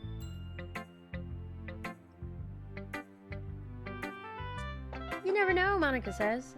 Want to share what you wrote for her today? Sure, here you go. I give my poem to Monica. All right. It's pretty good. It makes me think of Saori, like the other one you wrote. You two are like the dynamic duo. Haha, that's kind of exaggerating it. Yeah, probably, Monica says. But you do spend a lot of time with her, even in this club, don't you? Then again, I don't blame you for being a little shy. I'm not shy, it's just... Haha, I'm just teasing, says Monica. I know it takes a bit of time to make friends with everyone. But Yuri and Nanazuka are super interesting people, so don't be afraid to give them their share of time. And you can talk to me every now and then too. I'm not like unapproachable or anything, am I? No, nothing like that. I'm just still getting used to being here, that's all. Yeah, says Monica. I'm sorry if I was putting pressure on you or something. I really didn't mean it like that. Nah, don't worry. I get what you're saying. Well, alright. But anyway, you want to read my poem now? I like the way this one turned out, so I hope you do too. Alright, let's take a look. Save me. The colors, they won't stop. Bright and beautiful colors, flashing, expanding, piercing, red, green, blue, and endless cacophony of meaningless noise. The noise, it won't stop. Violent, grating waveforms, squeaking, screeching, piercing, sine, cosine, tangent, like playing a chalkboard on a turntable, like playing a vinyl on a pizza crust. An endless poem of meaningless? Load me. Oh god. I think Saori can help her with that. She's got plenty of jars. It's even more abstract than your last one, huh? Haha, says Monica. I guess it's just the way I write. I'm sorry if you don't like it, says Monica. No, I never said that. It's just kind of a thing I've never really seen before, I guess. I kind of like playing with my space on the paper. Choosing where and how to space your words can totally change the mood of the poem. It's almost like magic. The way I wrote the lines really short makes it feel like they're trying to speak over the noise. I see. It's still hard for me to tell what it's about, though. Ha, says Monica. Sometimes asking what a poem is about isn't the right question. A poem can be as abstract as a physical expression of a feeling, or a conversation with the reader. So putting it that way, not every poem is about something. Anyway, here's Monica's writing tip of the day. Sometimes you'll find yourself facing a difficult decision. When that happens, don't forget to save your game. You'll never know when you might change your mind, Monica says, or when something unexpected may happen. Wait, is this even a tip about writing? What am I even talking about? Haha, says Monica. That's my advice for today. Thanks for listening. That was kind of random. Alright, and we did Yuri first last time, so Nanazuki's next. Well, it's not any worse than your last one, but I can't really say it's any better either. Phew, I said. Huh? Few what? Nanazuki says. Well, anything isn't a train wreck, I'll take as a win. And I get this feeling you're probably the most critical. Hey! What makes you... Wait, maybe that was a compliment. Haha, I'm glad to see someone recognizes my experience. Well then, keep practicing and maybe you'll be as good as me someday. Says Nanazuki. That's, something tells me that Nanazuki completely missed the point. Come to think of it, this kind of reminds me of Sori's poem from yesterday. You think so?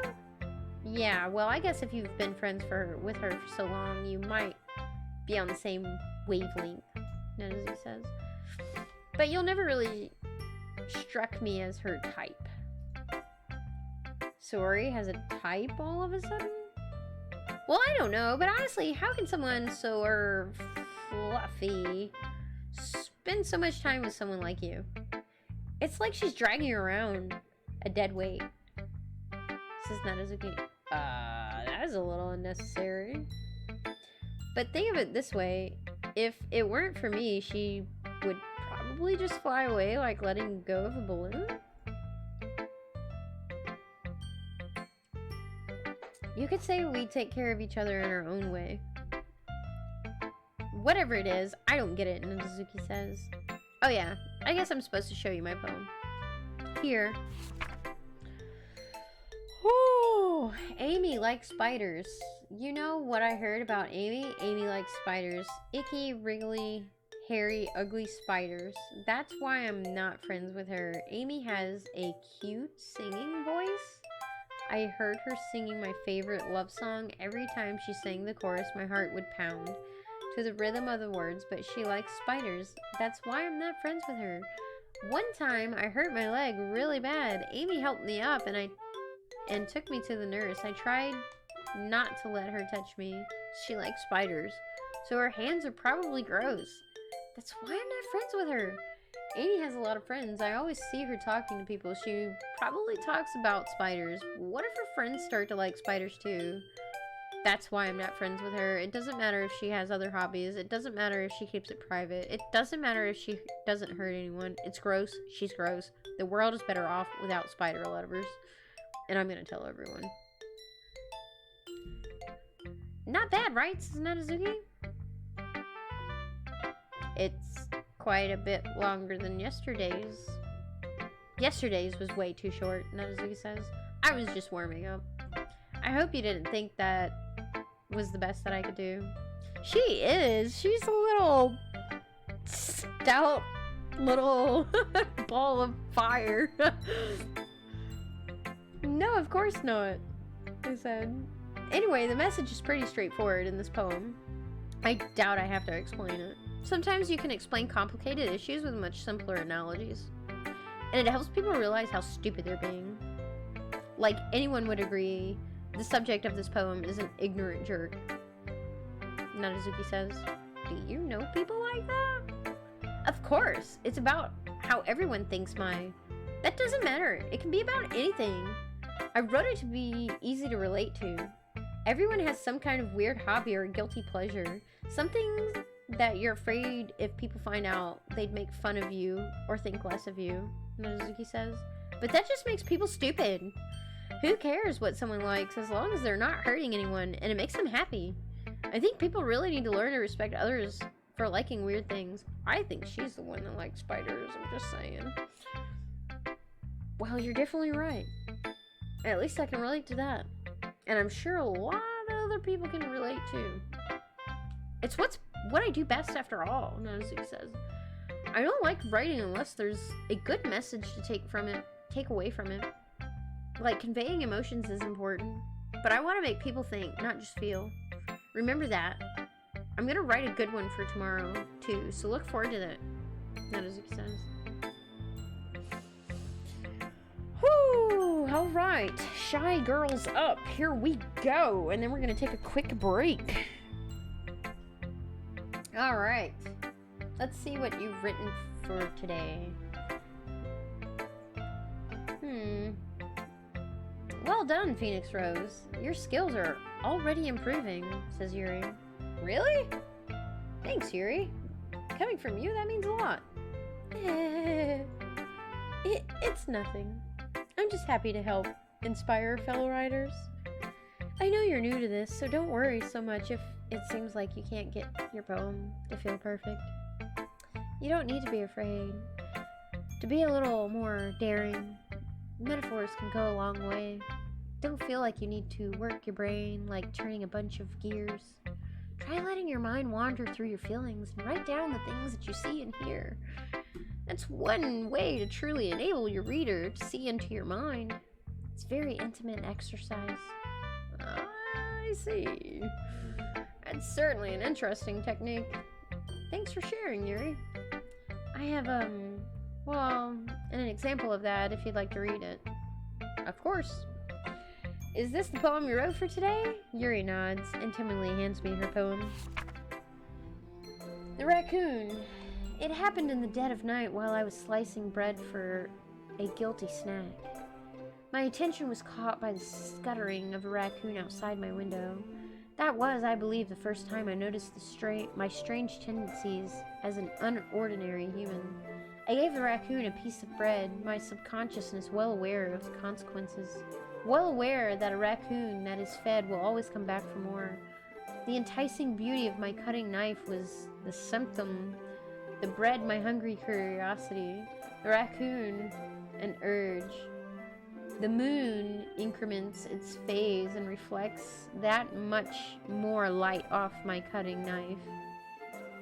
Did she kill the raccoon or something? The very same light that glistens in the eyes of my raccoon friend. I slice the bread fresh and soft. The raccoon becomes excited, or perhaps I'm merely projecting my emotions onto the newly satisfied animal. The raccoon has taken to following me. You could say that we've gotten quite used to each other. The raccoon becomes hungry and more frequently, so my bread is always handy. Every time I brandish my cutting knife, the raccoon shows me its excitement. A rush of blood. Classic Pavlovian conditioning. Pavlovian. I slice the bread and I feed myself again. She killed the raccoon. Or either she's eating the raccoon, I don't know. Eating the raccoon and the bread, maybe. Maybe she, yeah, you never know. You never know. Okay. I was a little bit more daring with this one than yesterday's, Yuri says. I can see that. It's a lot more metaphorical. I don't know if it's my fault, but I can't help but I can't begin to imagine what this poem is about. That's right. It's a bit closer to my preferred writing style. Using the poem as a canvas to express vivid imagery and conveying emotions through them. Yuri says, yeah, if I take it at face value, then I can't even figure out what it's supposed to mean. Well, says Yuri, I think it's something that different people can relate to in their own way. I wanted to express the way it feels for me to indulge in my more unusual hobbies. It's those sort of things I'm usually forced to keep to myself. Killing animals? So I sometimes enjoy writing about them. Ah, that's funny. Didn't Nanazuki also write something about that? About someone being ridiculed for a strange interest? Says Yuri. She did? Yeah. She was talking about it, how it doesn't matter what you're into as long as you're not hurting anybody.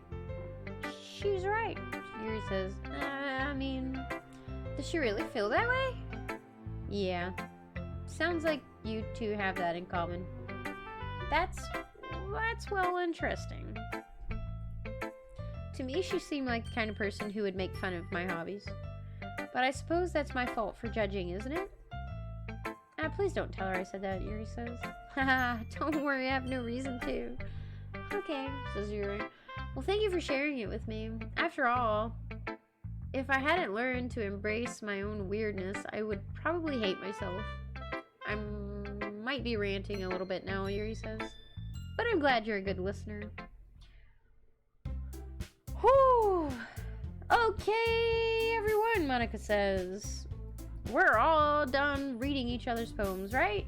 I have something extra planned today, so if everyone could come sit at the front of the room. Is this about the festival? Nanazuki says. Well, sort of, Monica says. Do we really have to do something for the festival? It's not like we can put together anything good in just a few days. We'll just end up embarrassing ourselves instead of getting any new members. Nanazuki says. That's a concern of mine as well, Yuri says. I don't really do well with last minute preparations. Don't worry so much, Monica says. We're going to keep it simple, okay? We won't need much more than a few decorations. Suri has been working on posters, and I have designed some pamphlets we can give out during the event. Okay, that's great, Nanazuki says, but that doesn't tell us what we're actually going to be doing for the event. Ah, sorry, I thought you heard it about... Blah, blah, blah. Sorry, I thought you heard about it already. We're gonna be performing? Nanazuki says. Yuri says, Monica? Yeah, we're gonna be having a poetry performance. Each of us are going to choose a poem to recite during the event. But the cool part is, we're also going to let anyone else come up and recite poems too. Sori's putting it all on the posters in case anyone wants to prepare ahead of time, Monica says. Hee says Sori. Sori, who's been coloring a poster, holds it up for us to see. Are you kidding me, Monica? Nanazuki says. You didn't already start putting these posters up, did you? Well, I did. Monica says. Do you really think it's that bad of an idea?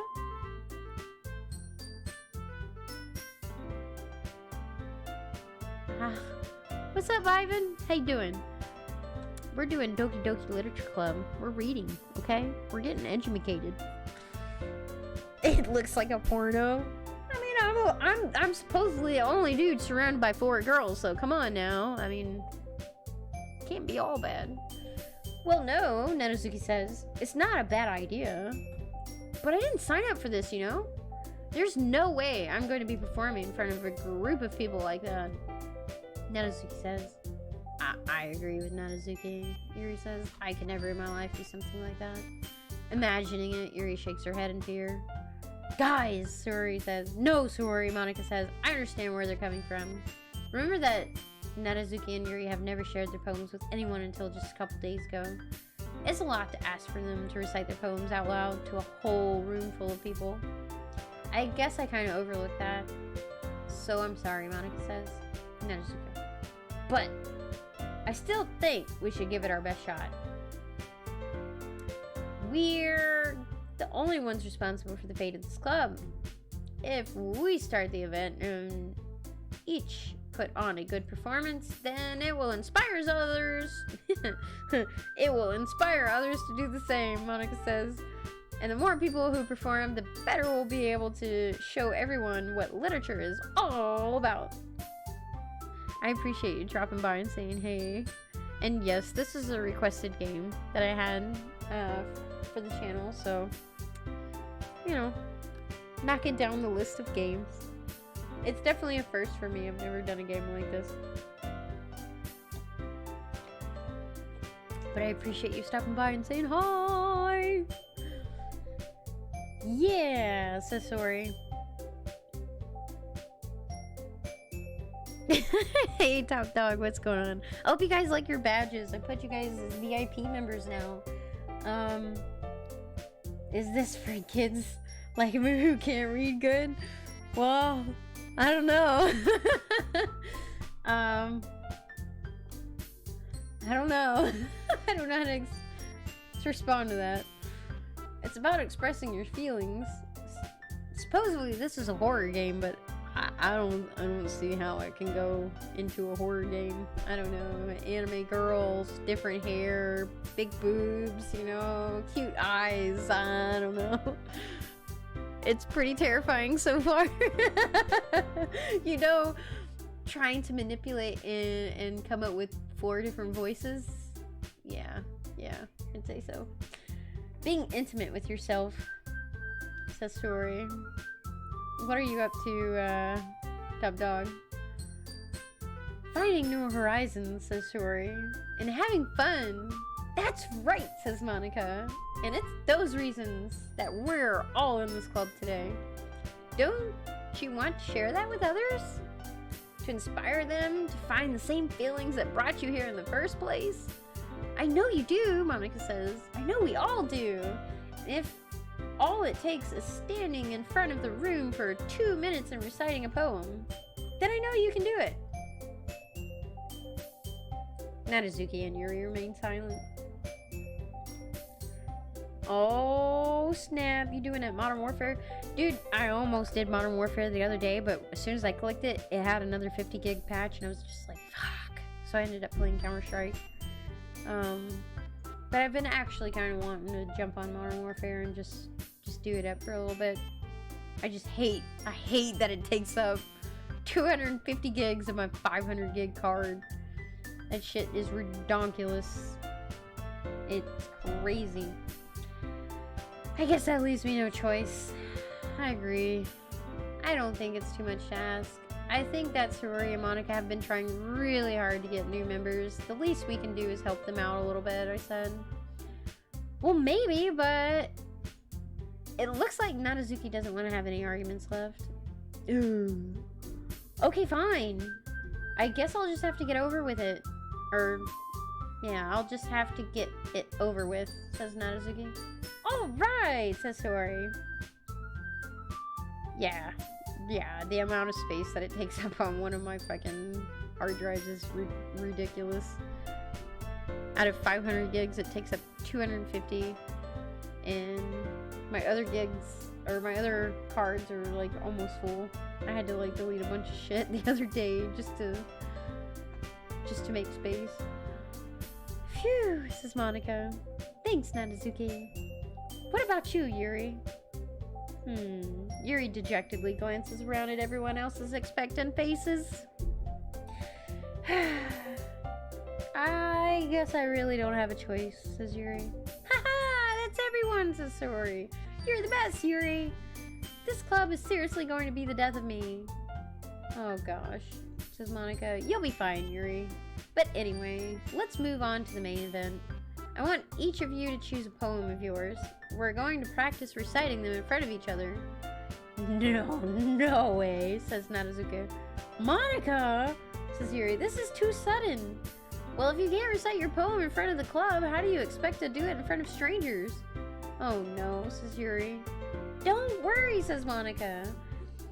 I'll start off to help everyone feel a little bit more comfortable. Can I go next, says Sorori? Ha, of course, says Monica. Now let's see.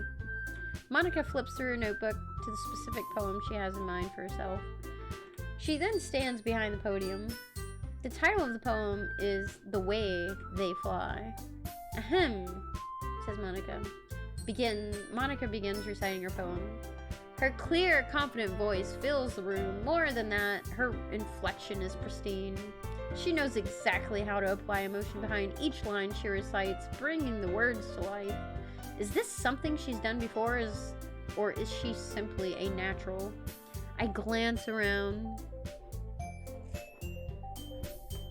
Everyone has their eyes on Monica. Sorori looks amazed. Yuri has an intense expression on her face that I don't understand.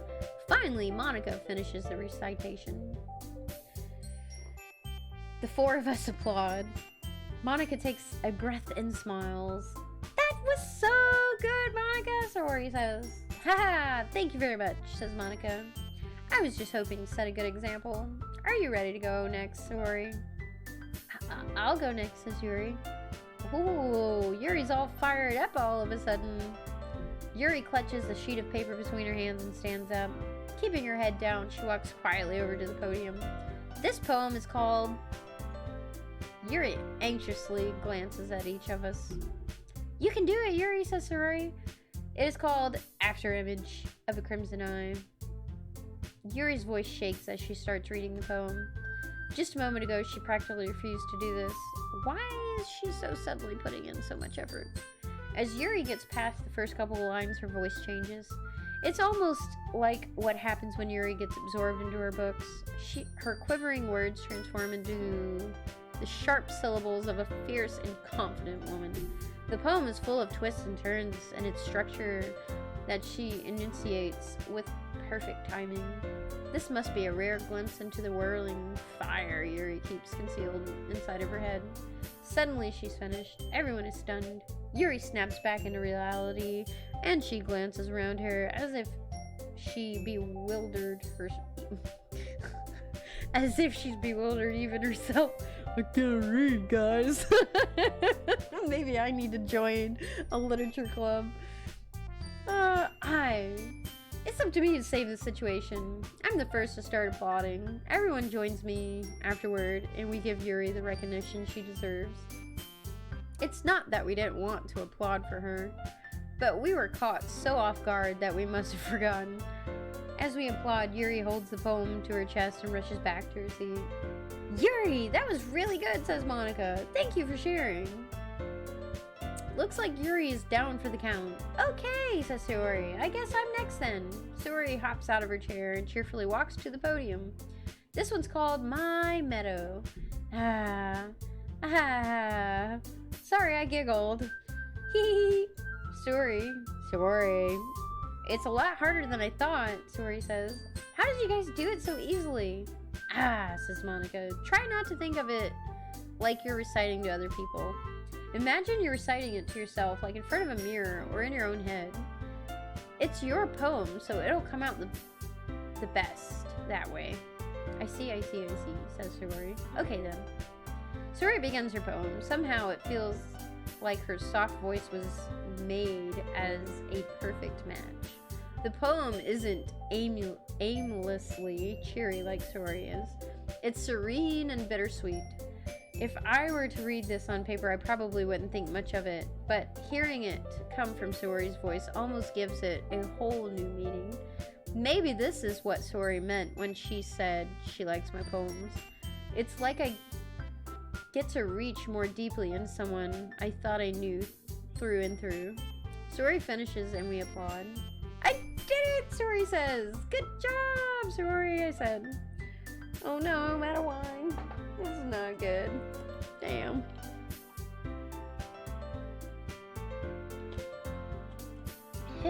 Even Phoenix Rose liked it. I guess that's a good sign. What does that even mean? It came out nicely, Saori. The atmosphere of the poem fits you really nicely.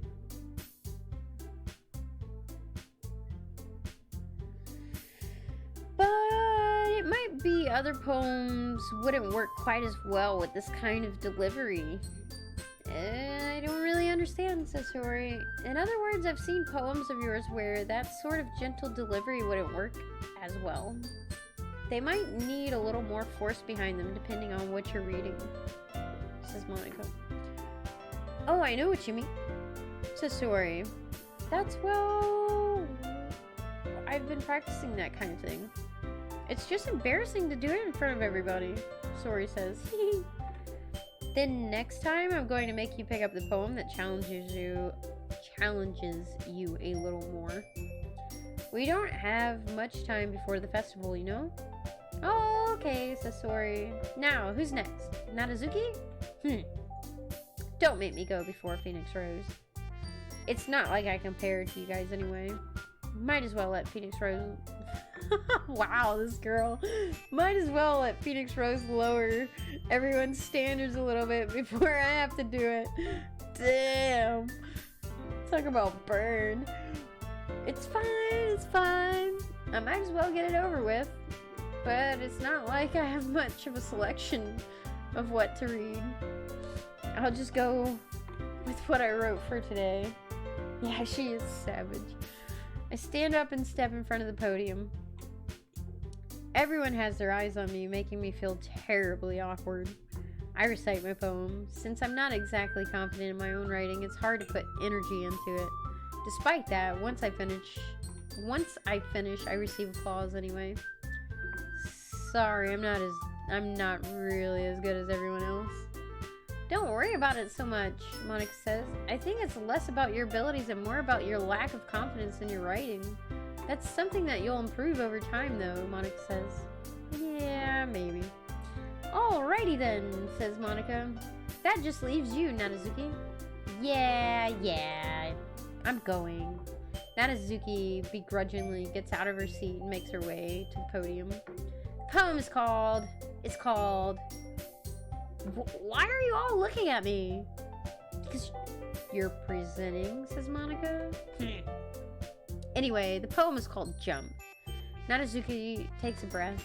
Once she starts reciting the poem, her sour attitude disappears a little.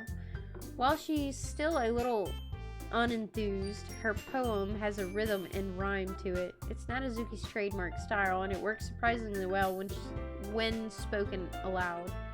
The words feel like they bounce up and down as if giving life to the poem. Nanazuki finishes and everyone applauds. She huffs back to her seat. That wasn't so bad, was it? Said Monica. Easy for you to say, Nanazuki says. You'd better not make me do that again.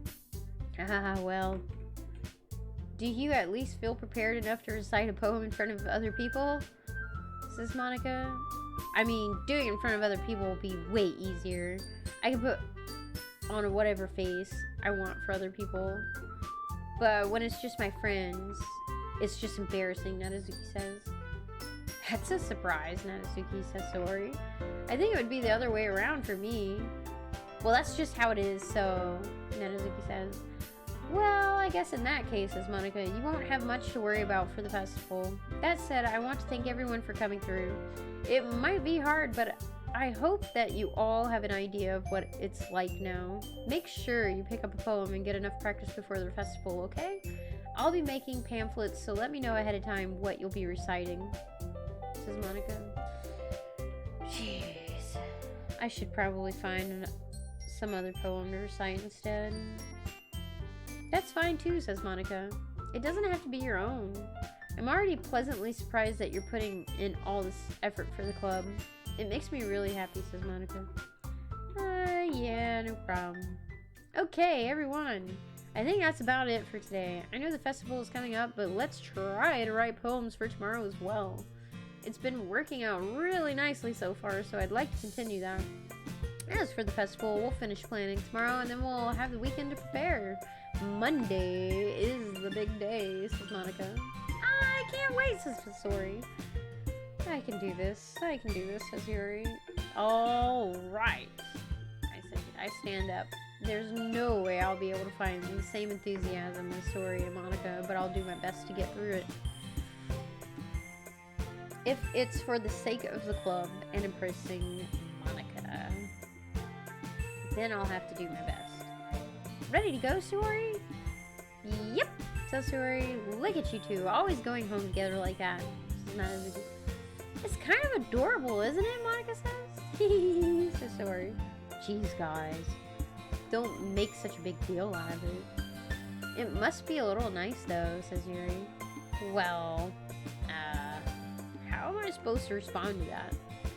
It's okay, Phoenix Rose. You don't have to say it, says Sori. Whatever, let's go already.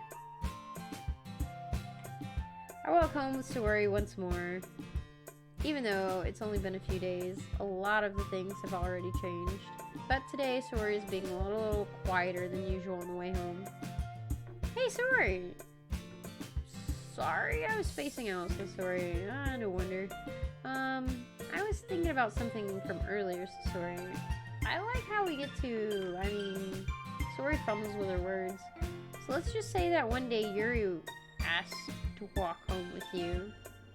Huh? What would you do, says Sori. What kind of question is that? You're kind of putting me on the spot here, says Sori.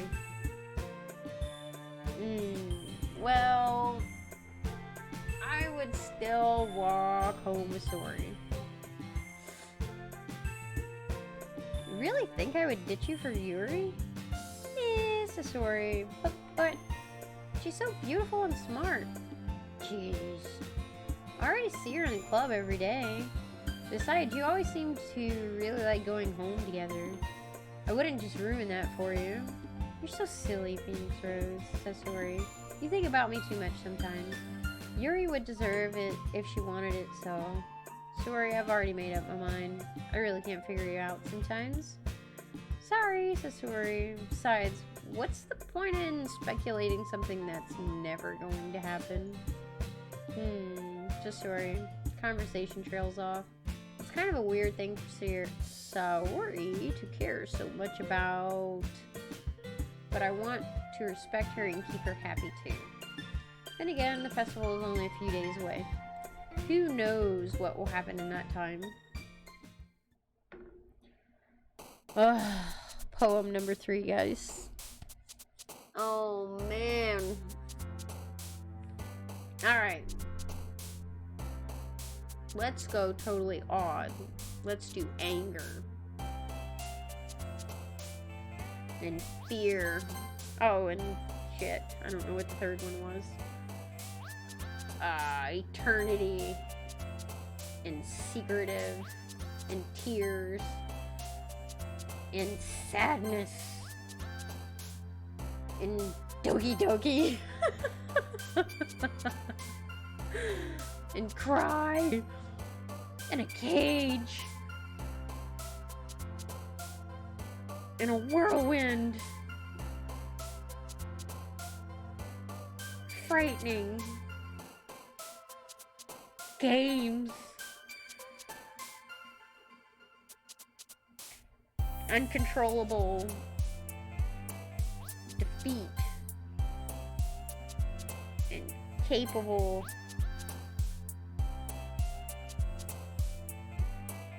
Existence.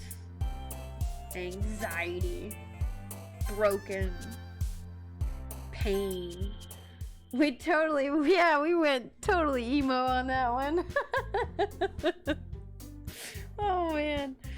Oh, that before I start this next in-school session, I'm gonna take like a 2-minute break, guys. Whew, I think we're already almost 3 hours in. So, I'm gonna take a break real quick. I'll be right back. So give me just a moment, guys. Appreciate it. Be back real quick.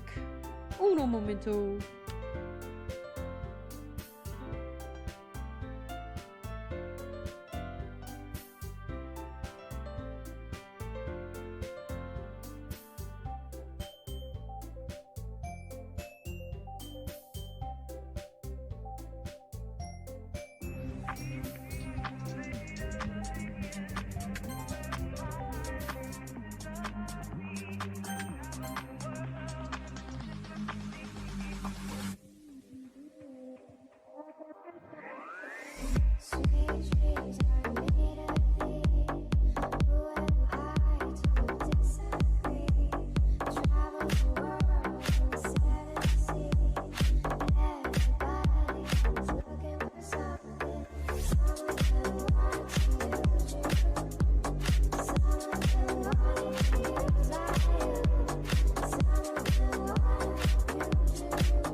Hold your head up, keep your head up. Hold your head up, keep your head up. Hold your head up, keep your head up.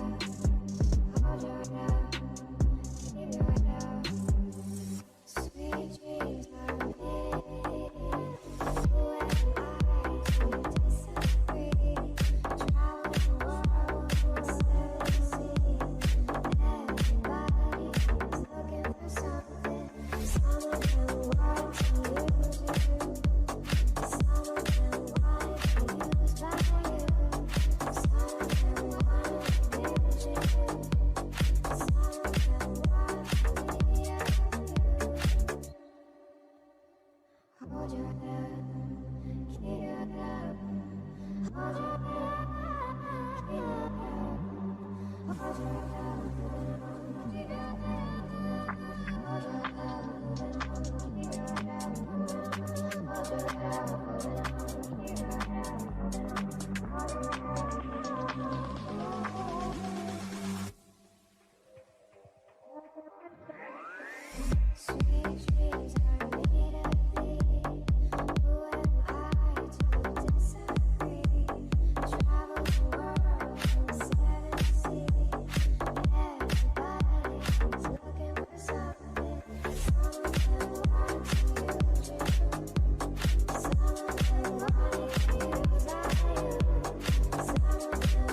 like to play with fire.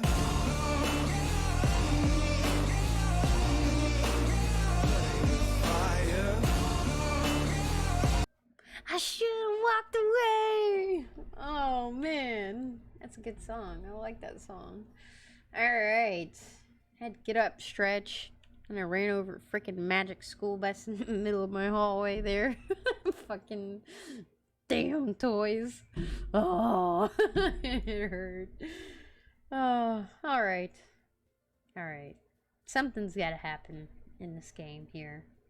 It just can't be reading. Yeah, it was the prison bus. Oh, let me turn up the volume again. Have you been streaming, Top Dog? I haven't seen you streaming in a long time. Or are you doing it like wee hours of the night? I have to jump on there and play with you one time. Okay, don't worry, I just walked into... Yeah, if only they knew that I walked into a school bus before I got here. They'll buff out. It'll be okay. It'll be okay. Because we're gonna read through this, guys. We can do this. I had someone look up the duration of the game. I think they said it was about 6 hours, so we're almost halfway. Were you practicing piano again? Yuri says. Yeah, says Monica. You must have a lot of determination, says Yuri. Starting this club and now picking up piano, which piano is amazing. I honestly wish I would have picked up piano and learned it because I fucking love it. That and violin are amazing. Just saying. Well, maybe not determination, says Monica, but I guess passion. Remember that the club wouldn't be here if it wasn't for all of you. And I'm super happy that you're all willing to help out for the festival too, says Monica. I can't wait for the festival, says Nanazuki. It's gonna be great. Yeah, says Monica. Weren't you complaining about it just yesterday, Nanazuki? Well, yeah, says Nanazuki. I'm not talking about our part of the festival. But it's a whole day of school where we get to play and eat all kinds of delicious food, Nanazuki says. You sound a bit like Suri all of a sudden, I said. Monica, do they usually have fried squid? Says Nanazuki. Squid? Monica says. That's a pretty specific thing to look forward to. Oh, come on, says Nanazuki. Are you saying you don't like squid? Calamari is pretty good, I'm just saying. It tastes like chicken. You of all people, says Nanazuki. I didn't say I don't like it, says Monica. Besides, what do you mean by all of you people?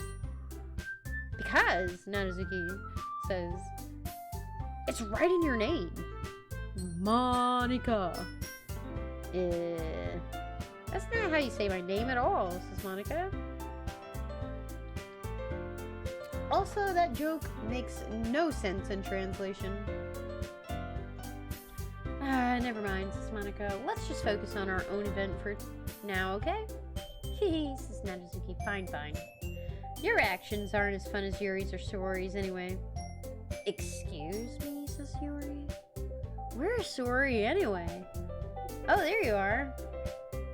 Sori is sitting at a desk in the corner of the room looking down at nothing. I walk over to her. Hey, Sori. I wave my hand in front of her face. You're spacing out again. Hehe, sorry. Don't mind me. You can go talk to everyone else. Is everything alright? Of course, says Sori. Why would it be? It just feels you're a little off. Sorry for assuming things. Jeez, you worry too much about me. I'm fine, see? Says Sori, shows me a big smile. Don't let me distract you from having fun with everyone. Well, alright. If you say so. I worriedly glance at Sori before turning back toward everyone else, but then the conversation has already dispersed. With everyone back at their usual activities, maybe I should ask Monica if she's noticed anything about Sorori recently. Since they've been preparing for the festival, they must be spending a lot of time together. I timidly approach Monica, who is shuffling through some papers at her desk. Phoenix Rose, what's up? Says Monica. Hey, this might sound a little strange, but have you noticed anything up with Sorori recently? Anything up with her, Monica says. In what way do you mean? Maybe I'm reading into it a little too much, but she seems a little downcast today. Oh, you think so? Says Monica. I can't say I've noticed anything about her. Monica peers across the room at Sorori, who's idly dragging a rubber eraser up and down her desk. Maybe there is something on her mind, says Monica, but I'm surprised I'm not the one asking you, Phoenix Rose. You certainly know her a lot better than I do, says Monica. Yeah, but she's really never like this. She's always talked to me about things that's bothered her, but this time when I asked her, she was really dismissive. Sorry, I know it's not your problem. I just wanted to ask if you knew anything. So I'll drop it now. No, says Monica. It's important to me too. I mean, I'm also friends with her. And I also care about the well-being of my club members, you know? Maybe I'll try talking to her myself. Are you sure about that, says me? She seemed like she wanted to be left alone. Are you sure, says Monica? Maybe she's just has a hard time bringing it up with a person of interest. Person of interest? What do you mean by that? I'm saying that maybe the thing on her mind is you, Phoenix Rose, says Monica. Me? How on earth would you come to that conclusion? Well, says Monica, I probably shouldn't say too much, but Sorori talks about you more than anything else, you know? Says me. She's been so much happier ever since you've joined the club. It's like an extra light was turned on inside of her, says Monica. What? No way. Sorori's always like that. She's always been full of sunshine. It's not any different now than it has always been. Hee, says Monica. You're so funny, Phoenix Rose. Have you thought that maybe you've always seen her as so cheerful because that's just how she is when she's around you? I've said too much, says Monica. I'm sorry. What do I know anyway? I didn't mean to jump to conclusions, so you should just forget about what I said. I'll try to talk to her, so try not to think about it for now. Alright. Monica smiles meaningfully. I know she said it's to forget about it, but I already know that I won't be able to get her words out of my head. Monica stands up from her desk and walks across the room to where Sorori is sitting. I watch her kneel down next to Sorori and gently talk to her, but she's keeping her voice so quiet I can't hear her from here. I sigh and sit down myself. I know Sorori told me not to worry about her and to have fun with everyone else, but that's impossible to do when she's behaving like this. Exactly how much do I care about her? I'm letting this weigh on me. I'm letting this weigh me down so much. Now it feels like I'm the one behaving out of the ordinary, but there's nothing I can do besides wait for Monica. Oh. Okay, everyone, Monica says. After some time passes, Monica calls to the club room. Why don't we share our poems now? Before I know it, everything is back to normal. Everyone goes to retrieve their poems, and I do the same. I make eye contact with Monica, and she smiles at me. I wonder what she was talking about with Sorori. Who should I show my poem to first? Ooh, we're gonna go Nanazuki. Okay. This one's alright. Alright? Well, yeah, says Nanazuki. About as good as yesterday's, anyway. I see what you're going for, but it's just really not my style. I mean, that's fine. I'm mostly just glad that you're trying a little bit. Well, of course, I'm at least trying. Why are you so emotionally invested in my poems anyway? Isn't that more of a compliment to me? Eh. No, gross. I don't know. I really wish we could, though. Like, I wish we could just at least, like, just trip her and make her fall, you know? Like, I wouldn't hit her because obviously I'm a dude in this game, so I wouldn't put my hands on her, but, you know, if she accidentally fell, I'd be like, oh, shit, are you okay? And help her up. Oh. It's not like that I care. It's just that one of us in this club has to make sure that you're not slacking off.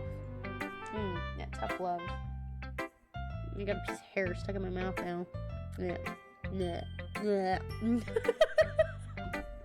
Really? Well, what if you ended up just scaring me away? That's, it's not like you would actually do that, says Nanazuki. Yeah, you're right. It's kind of fun to hang out here, even if I have to put up with you. Gah. Nanazuki's elbow connects with my stomach. Oh, maybe I won't mind scaring you away after all. I was just joking.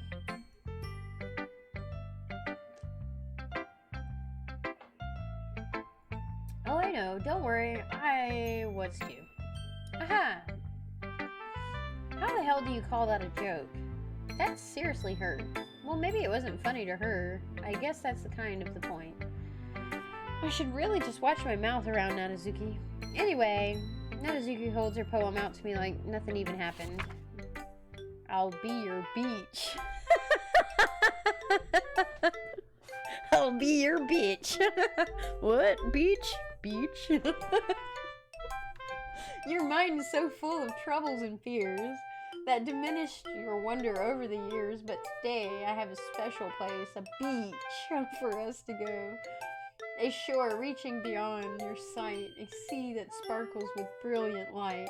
The walls in your mind will melt away before the sunny glow. I'll be the beach that washes your worries away. I'll be the beach that you daydream about each day. I'll be the beach that makes your heart leap in a way that you thought had left you long ago. Let's bury your heavy thoughts in a pile of sand. Bathe in the sunbeams and hold my hand. Wash your insecurities in the salty sea and let me see you shine. Let's leave your memories in a footprint trail. Set you free in my windy sail. And remember the reasons you're wonderful when you press your lips to mine. And I'll be the beach that washes your worries away. I'll be the beach that you daydream about each day. I'll be the beach that makes your heart leap in a way in a way you thought had left you long ago. But if you let me by your side, your own beach, your own escape, you'll learn to love yourself again. Aww. What a beach. Yes, isn't that so good? I felt like I kept writing about negative things, so I wanted to write something with a nice message for once. I write sad, and then she writes nice. Go figure. Oh, shit. Thank you very much. I appreciate it. Look at that. Thank you. Thank you, thank you. Very kind of you. And, let's see where we were. Oh, we already read that one. Besides, the beach is awesome. Don't you agree that the beach is awesome? Minnie, welcome. Enjoy your gifted sub. I hope that I can entertain you. Kind of hard to write anything negative about the beach. Oh, so you decided to write about the beach first and then came up with the message later? Yeah, the waves are way loud. Yeah, I hear you. Yeah, well, it's only because of what happened yesterday. I mean, after Yuri and I realized we kind of wrote about the same thing. She wanted to pick a topic and have us both write about it, or whatever. Ugh. You really see her doing that too, Nazuki says. Making us write about a simple topic and then trying to impress me by coming up with something all fancy. Well, it's not like I care. I just did it anyway. I mean, I guess mine ended up being kind of metaphorical too. But there's nothing wrong with doing that once in a while. At the very least, it was good practice. I would say so, Beach. I would say so. I would say so.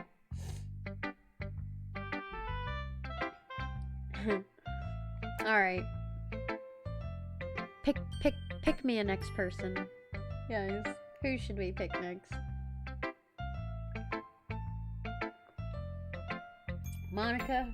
Alright, since you sent a gifted sub, we will go Monica. Here we go. Monica. Hi, Phoenix Rose. Have you thought about what you want to submit to perform at the festival? Well, being in this club is one thing, but performing in front of a bunch of people, I'll have to give it some more thought. Okay, no pressure, says Monica, but whatever you do, I'm sure it'll turn out great. It would also make me happy to see. Anyway, let's talk about a look at today's poem. Sure. I let Monica take the poem I'm holding in my hands. Aha! It's kind of funny. Wait, I wrote about something dark and depressing and it's kind of funny? What? I don't get it. How so? No, not the poem. I mean, it's funny how your poems and Saori's poems have been getting more and more similar to each other every day. I'm surprised you're so in sync with her. Then again, you've been spending a lot of time together lately, haven't you? I guess you could say that. Although we kind of grew up as being best friends, I haven't been seeing as much of her this past year. But since I joined the club, we've been spending a lot of time together again. I see, says Monica. That reminds me about how Saori's been a little off today. Says Monica. Yeah, did she tell you something? Well, thanks, Rose. You haven't been flirting with her, have you? Of course not. I've been treating her like I always do. Alright, says Monica. Just making sure. I know how much you care about her. It would be terrible if something bad happened to her, so keep an eye on her. What is that supposed to mean? Are you gonna do something, Monica? Are you, like, jealous or envious or something? Saori's been acting so much happier ever since you joined the club. What could have happened all of a sudden? Says Monica. Well, never mind. This really isn't the time to be talking about this. Anyway, I'll share my poem with you now, alright? Alright. Whew, the lady who knows everything. An old tale tells of a lady who wanders the earth. The lady who knows everything, a beautiful lady, has found every answer, all meaning, all purpose, and all that was ever sought. And here I am, a feather, lost adrift the sky, victim of the currents of the wind.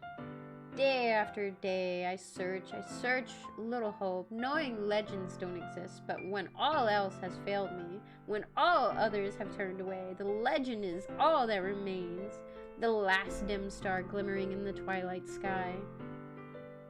They spelled twilight wrong. Toilet? It should be twilight sky, I'm just saying. Until one day, the wind ceases to blow, I fall, and I fall, and I fall, and I fall even more, gentle as a feather, a dry quill, expressionless. But a hand catches me between the thumb and forefinger, the hand of a beautiful lady. I look at her eyes and find no end to her gaze. The lady who knows everything knows what I'm thinking. Before I can speak, she responds in a hollow voice. I have found every answer, all of which amount to nothing. There is no meaning, there is no purpose, and we seek only the impossible. I am not your legend. Your legend does not exist. And with a breath, she blows me back afloat, and I pick up a gust of wind.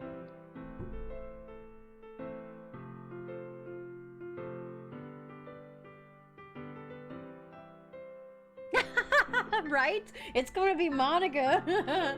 Monica is like all on my grill, man. You know, I feel like learning and looking for answers are the sort of things that give life meaning. Monica's trouble. I'm telling you, anyone named Monica is always going to be trouble. This is facts. Not to get too philosophical or something or anything, but it was kind of on my mind, so that's what I wrote about. I see. I never really put much thought into it. In a way, it's almost paradoxical.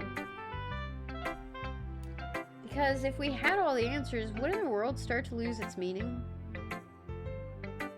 You know, there's one thing I noticed. It seems like everyone in the club prefers writing about things that are more sad than happy. Haha, are you surprised? I mean, if everything was okay, we wouldn't really have anything to write about, would we? Humans aren't two-dimensional creatures. I think you'd know that better than anyone, says Monica. You mean one-dimensional. Ah, yeah, that. Anyway, here's Monica's writing tip of the day. Are you ever too shy to share your writing because you're afraid it's not that good? It can be really disheartening to get a lukewarm response, something you put so much into. But if you find other people who enjoy writing, then sharing becomes a lot easier, because instead of just telling you that your writing is good or okay or bad, they'll want to focus more on everything that went into it and the things that you can work on. It's much more encouraging that way, and it will make you want to continue improving. It's almost like having your own little literature club, don't you think? That's my advice for you today. Thanks for listening. Alright, Monica's getting a little weird. Let's go ahead and get her out of there. Alright, so should we save Saori for last since she's bumming existence? Pick one, Saori or Yuri, which one? They're both sad girls today. Yuri? Do we got a second one for Yuri? Cheers to Yuri, here we go. Let's bring her. Purple-haired girl, let's go. Here we go, baby. What you gonna tell me today? Well done, Phoenix Rose. You've definitely improved your writing over the course of these few days. Oh, you don't say. I took a little bit of sadness from you. Has my advice been helpful to you? Yeah, definitely. I'm glad, says Yuri. Sharing our writing like this, it's a lot more fun and rewarding than I anticipated. I need to remember to thank Monica. I think we all felt a little awkward at first. But now it seems like everyone is enjoying sharing their writing and seeing what others think. I guess I can't really disagree. I was afraid this whole thing would be a chore. But it's a great way for me to spend some personal time with all the girls in the club. That has been fun, getting to know everyone in their writing. And I guess doing some writing myself. Well, says Yuri. Have you learned anything about yourself, Phoenix Rose? You know how I like to say that writing is a very personal way to get in touch with yourself, says Yuri. In the end, it doesn't matter if you're a good writer or a bad writer, and even my opinions are just my opinions, you know? Because as always, I believe what's most important is exploring and discovering yourself, says Yuri. That's comforting. I'm kind of afraid of disappointing you in some way or another, says Yuri. Why me? Well, you're always sophisticated with your writing and have the most advice to share. Is that so, says Yuri. Yuri thinks for a good minute. Ooh, we embarrassed her. That must be terrible, says Yuri. For me to have become someone whose opinion is fearsome. How unlikable of me. Yuri. It's not as bad as you're making it sound in your head. I just meant I respect your opinion. I see, says Yuri. I'm sorry that I always overthink and come to those sort of conclusions. I'm just a little used to it. Overthinking? Being disliked, says Yuri. Yuri. What am I saying? I'm sorry, I didn't mean to bring that up. Let's move on, says Yuri. Alright. Do you want me to share your poem now? Okay. Here. A beach. Well, they did say they were both writing about beaches, right? So let's see who her beach is. Alright. A marvel millions of years in the making, where the womb of Earth chaotically meets the surface under a clear blue sky, an expanse of bliss. But beneath the gray, rolling clouds, an endless enigma. The easiest world to get lost in is one where everything can be found. One can only build a sandcastle where the sand is wet. But where the sand is wet, the tide comes. Will it gently lick off? Will it gently lick at your foundations until you give in? Or will a sudden wave send you crashing down in a blink of an eye? Either way, the outcome is the same. Yet we still build sandcastles. I stand where the foam wraps around my ankles, where my toes squish into the sand. The salty air is therapeutic. The breeze is gentle, yet powerful. I sink my toes into the ultimate boundary line, tempted by the foamy tendrils. Turned back. Oh, she's into that octopusy. Turned back and I abandon my peace to erode at the shore, drift forward, and I return to Earth forevermore. I'm aware that the beach is kind of an inane thing to write about, but I did my best to take a metaphorical approach to it. Yeah, Nenazuki already told me about it. She did? Yuri says. She didn't say anything weird, did she? She just wanted us to write about the same topic again. I suppose we better compare the differences in our writing styles or thought processes. Anyway, it was her idea. Knowing her, it's no surprise that she'd want to do something like that. She'd probably just wants to show off. It's not like I have a particular interest in her writing style. I just went with her request, but, well, I suppose it's not so bad to write about something simple on occasion. It can be refreshing, you know, Yuri says. It's good for me to calm my thoughts once in a while. Yeah, I think I agree.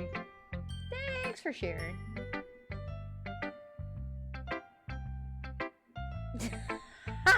I look like the Elephant Man, but yet they're all fighting over me, man. Alright, Sorori's up. Last but not least. Yeah, look at that. Alright, here we go. This is your best one so far. It's really, really nice, Phoenix Rose. Thanks. Sorry, you've been a little quiet today. Is everything alright? Yes, sorry. Of course. Everything is fine. Maybe I'm just a little tired today. Do you want to take a nap or something?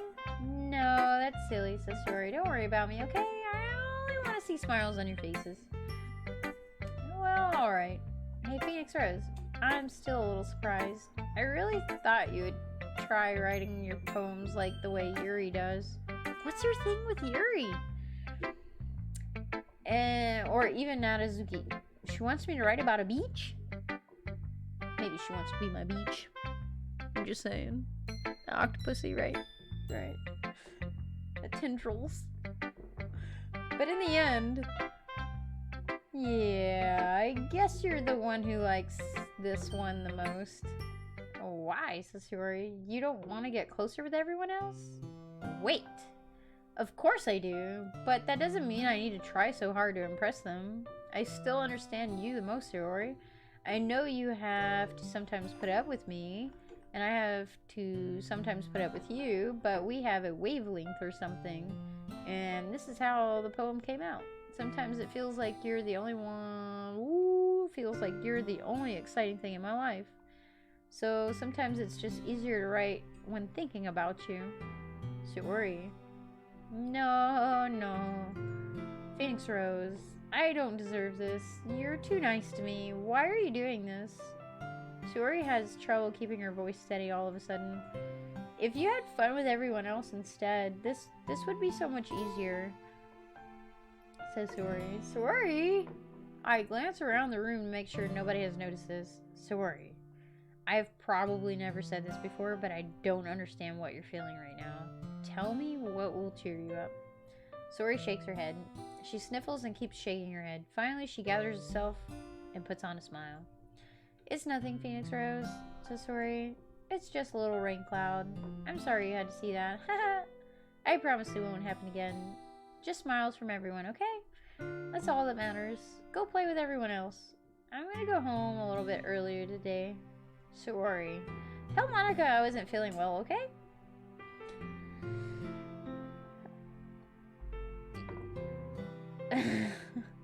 I'll see you tomorrow.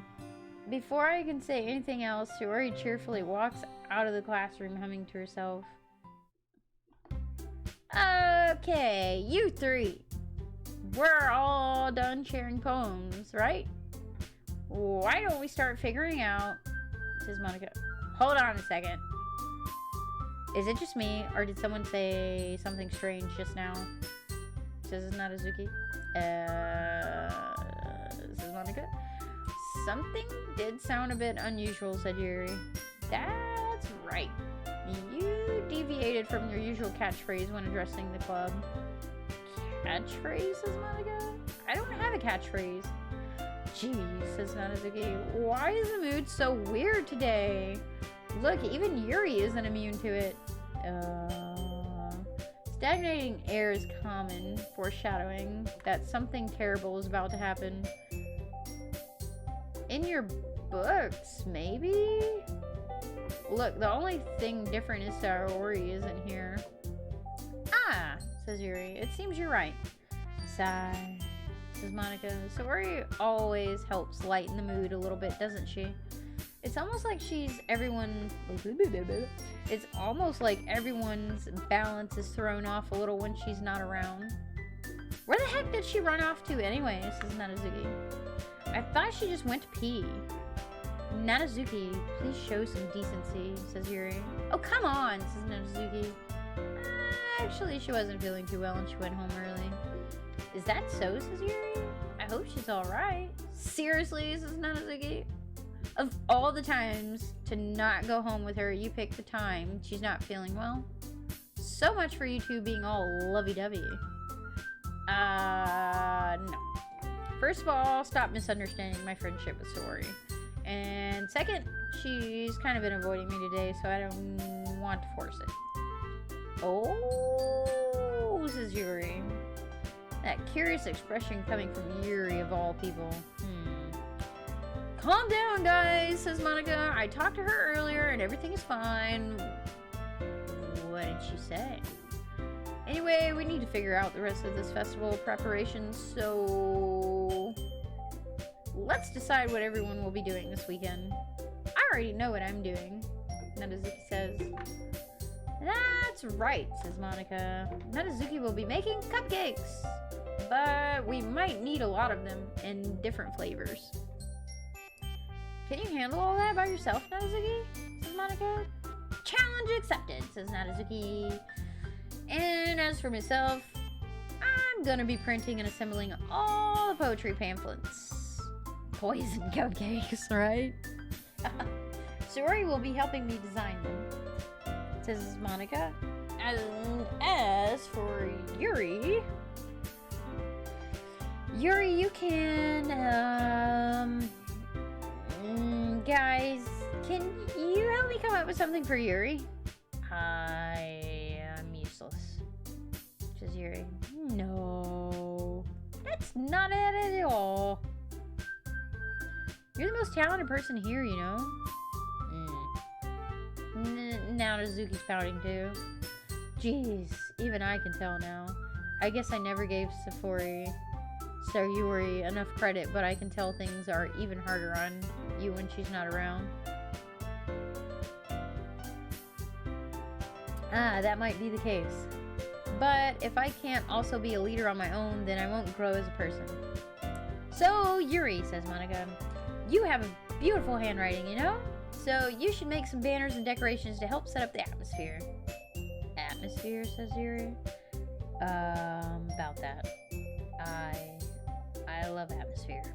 Yuri's expression suddenly changes as she stares at her desk in focus and starts nodding to herself. Your mind is already racing, I see. That's great, says Monica. You'll be a wonderful help, Yuri. But anyway, well, that just leaves you, Phoenix Rose. The one who is truly useless. Aha! Don't say that, says Monica. In fact, both Nadazuki and Yuri have some pretty heavy tasks to handle. It would probably go a long way to give you, or go a long way to give one of them a hand. You could always help me out as well, says Monica. Yeah, I would really be appreciative of that. Is Monica suggesting that I spend the weekend with one of my club members? How on earth are they going to respond to a suggestion like that?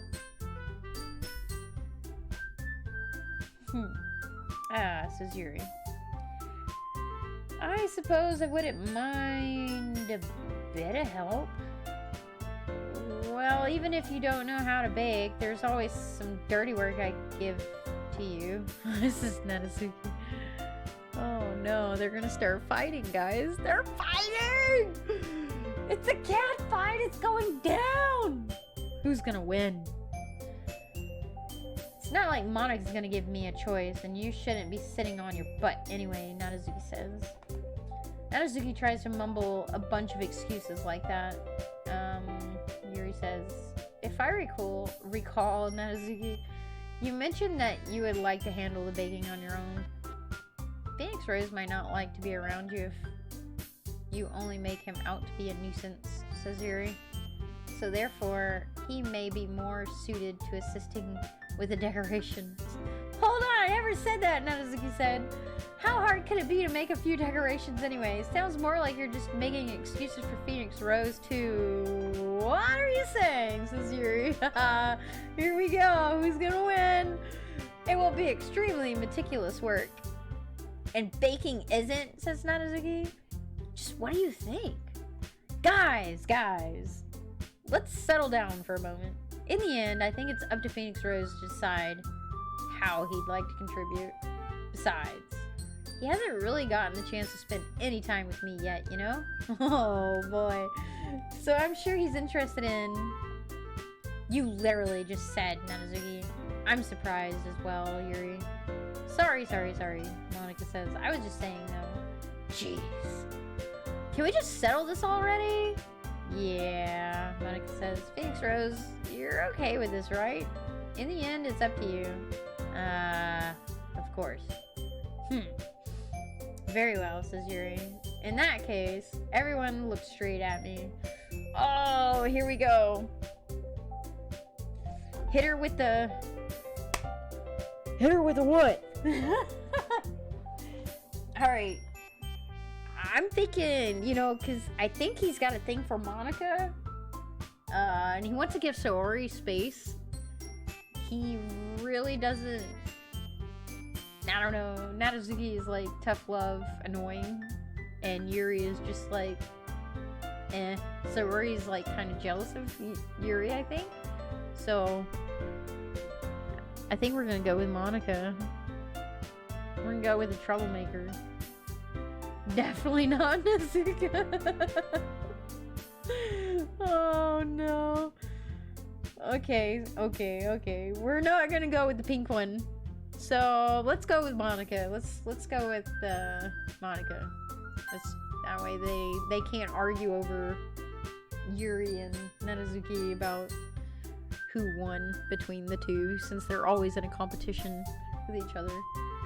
Well, I guess I should probably be helping Monica. Yay! You picked me! Hold on 1 second, says Nadazuki. Yeah, says Yuri. Monica, you're the one that needs the least help out of all of us. But I agree with Nadazuki.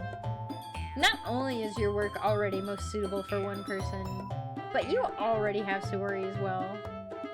Oh shit, here it comes, cat fight. But Phoenix Rose was the one who... says Monica. That doesn't matter, Nadazuki says. You were the one who scared him into picking you in the first place. You're the club president, Monica. You're supposed to make responsible decisions for the club. Monica, you shouldn't let any ulterior motives interfere with this decision, says Yuri. Oh my god. Ulterior motives. What are you saying, Yuri? In fact, it sounds like you guys are the ones with ulterior motives. Excuse me, says Nenazuki? Otherwise, this wouldn't have been made into such a big deal in the first place. That's completely false, Monica, says Yuri. Yeah, says Nanazuki. We have a lot of work to do, you know? We won't do as good of a job if you make us work alone, says Nanazuki. Ah, maybe that's true, says Monica. Think of the club, Monica. Man, they're guilt tripping her hard. That's fucked. If we want our event to succeed, then we need to appropriately distribute our resources. So, are you gonna do the right thing, President? Says Nanazuki. Okay, says Monica. I get it. It's technically most logical for Phoenix Rose to help one of you two. So, I guess that's what we'll do. Oh, man. Do you have a preference, Phoenix Rose? I think we're gonna have to go with Yuri. I totally can't let Nanazuki win. Help Sayori? Ooh. Alright. You know what? Since you're newly subbed, let's help Sayori. Let's do this. We can't choose Yuri and them. Like I said, we can't let either one of them win. I mean, if it's gonna be anyone, then I prefer helping Sayori. I mean, we're already neighbors, but Monica said that Sayori was helping her. Says Nanazuki. Jeez, do you really hate us that much? No. Sorry, I didn't mean for this to be difficult. Oh, man. I told you, they gonna make us choose between them. Just think of the club, okay? Alright. Oh boy. Well, I think we're gonna have to choose Yuri. Yuri's a little bit more passive, not so aggressive, right? We're gonna go Yuri. Here we go. Well, I'll probably be the most helpful, right? He doesn't. Most guys don't. They don't want to travel for anything. Well, I'll probably be most useful helping out Yuri. Me? Says Yuri. Are you serious? Says Nazuki. Why would you? Nazuki, says Monica. I can already tell you're about to say something mean. No. I was just saying. Ugh. Says Nazuki. So you'll be helping Yuri then, Phoenix Rose, says Monica. Yeah. That's what I'm gonna do. I'm glad, says Yuri. I have a bad habit of overthinking these sorts of things. So I think your assistance will be very useful. That's great to hear, says Monica. Nanazuki, will you be able to handle the baking yourself? I mean, yeah, says Nanazuki. I already said I would be fine. Okay, says Monica. Everyone can tell that Nanazuki is feeling a little sour. So, is that everything we needed to go over? Yeah, that should be about it, says Monica. Are you guys excited? Well, excited may not be the right word, says Yuri, but I suppose I'm looking forward to it a little bit. Do you feel the same way, Phoenix Rose? Me? I guess you could say I'm interested to see how it'll turn out. That's good enough for me, says Monica. What about you, Nanazuki? Nanazuki, says Yuri. What? Says Nanazuki. Why is everyone yelling at me? I didn't even do anything. No, says Yuri. That's not what I meant at all. Yuri anxiously glances between everyone in the room. I'm sorry for this. I don't really know why Phoenix Rose picked me. And also, your cupcakes are the best cupcakes I've ever had. They'll go really well with my tea. And nothing I do for the event will compare to that, so Yuri says. I get it, says Nanazuki. I'm kind of surprised though. Why? Says Yuri. Well, I'm the one acting immature, says Natsuki. I already know that. But you're trying to cheer me up all of a sudden. I know I'm not very good at it, says Yuri. I'm sorry if I said something bad. Natsuki isn't the only one surprised. Monika and I are also taken back by Yuri's words. When she already has trouble with words, trying to cheer someone up must be far out of her own comfort zone. But I begin to understand. Yuri wasn't trying to sound like Saori. Even if it didn't work perfectly, I can tell that she tried to say something Saori would say at a time like this. Oh my god, I wish they would change the background music every once in a while.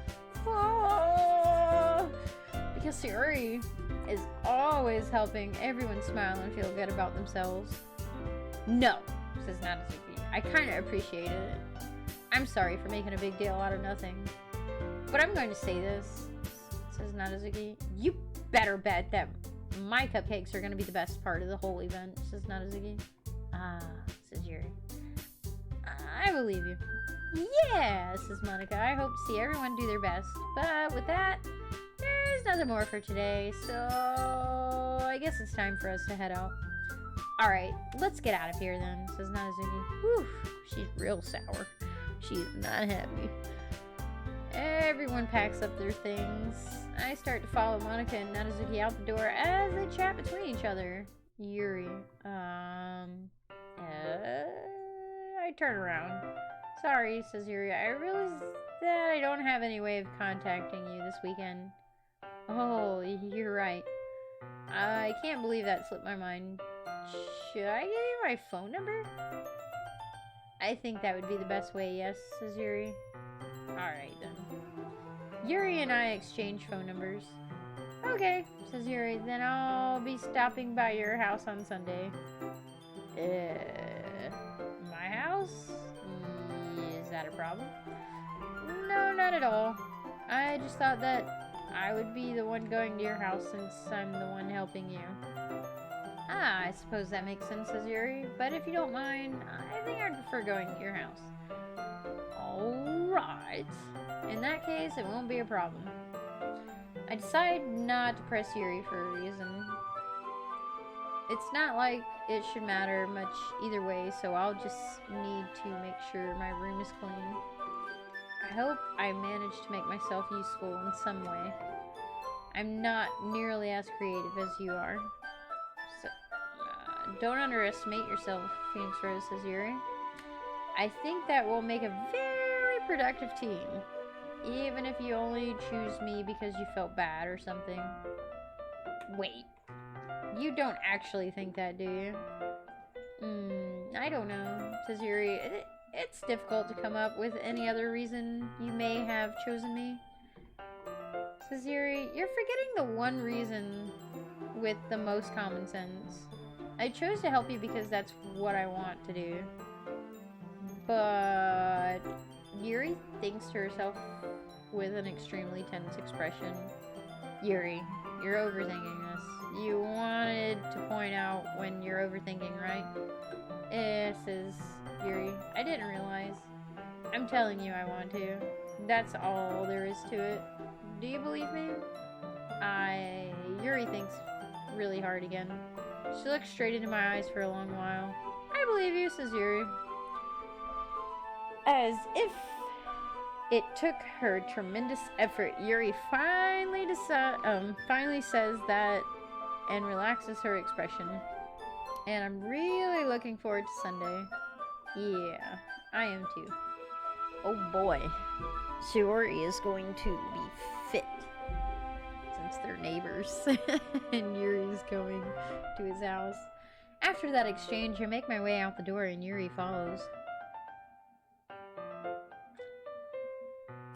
I can't believe this. Yuri is going to be coming to my house on Sunday. Even though I would have preferred to do this with Shiori. My anxiety still shoots through the roof. I guess I've gotten pretty used to handling her at this point. But who knows what might end up happening when we're outside of school.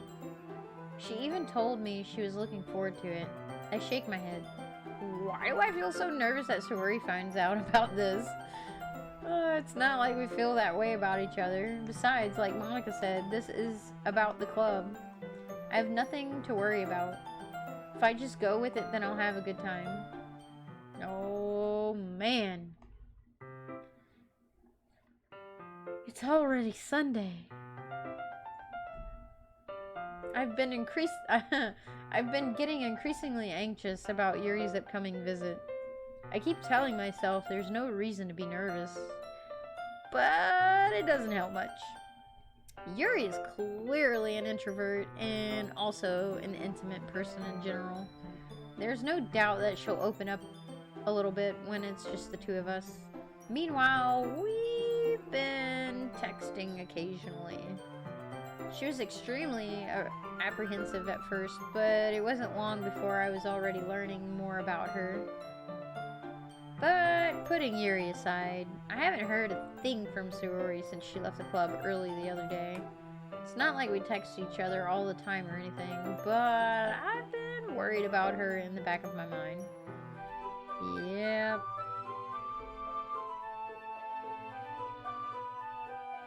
Wait, what? Wonder if Slenderman's gonna make a cameo. Oh man, Monica's in the chat. Pandora's boxes begin opening. Well, they're texting. They're texting. Just saying. You know. You know. But I've been worried about her in the back of my mind. Between what Saori said and what Monica said, is it really okay for me to put Saori's feelings aside when she might need me? Oof, decisions. So many decisions. I decide to visit Saori before Yuri comes over. Smart man. Go check on her. Good thinking.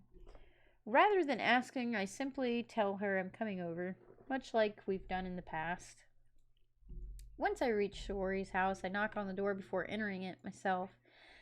Again, we used to play so often that we've made it a habit of simply entering each other's houses like we were family. The house is quiet. Saori isn't anywhere on the first floor, so I assume she's up in her room. It's already strange of her not to run down and greet me. I head up to her bedroom where I finally find her. Saori. Hi, Phoenix Rose.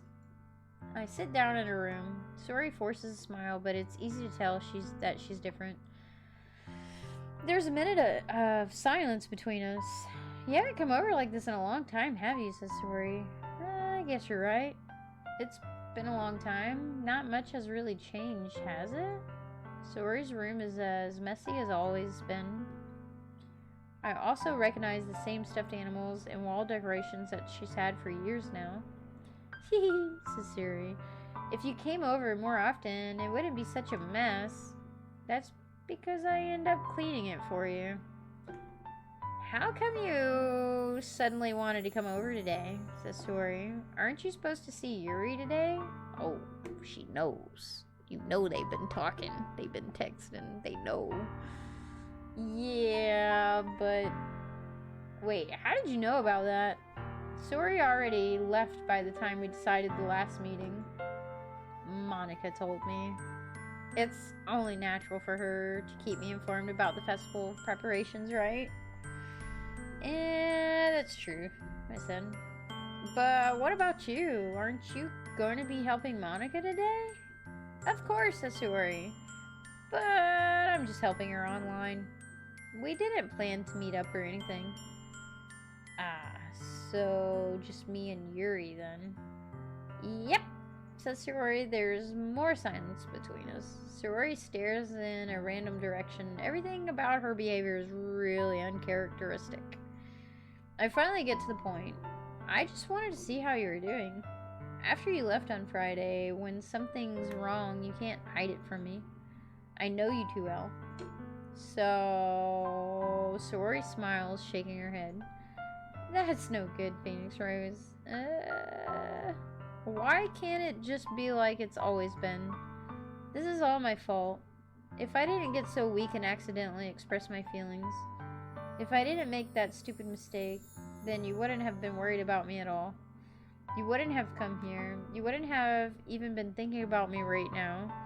But this is just my punishment, isn't it? I'm getting punished for being so selfish. I think that's why the world decided to have you come over today. It just wants to torture me. It's a story. Sorry. I grabbed Sorori by the shoulders. Ooh. What on earth are you saying? Are you listening to yourself right now? I know something happened to you. There's no other explanation for you to be like this. So tell me already. Until I know, I won't be able to stop thinking about it.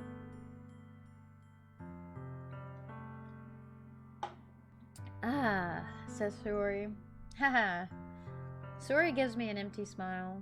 You really put me in a trap, Phoenix Rose. But you're wrong. Nothing happened to me.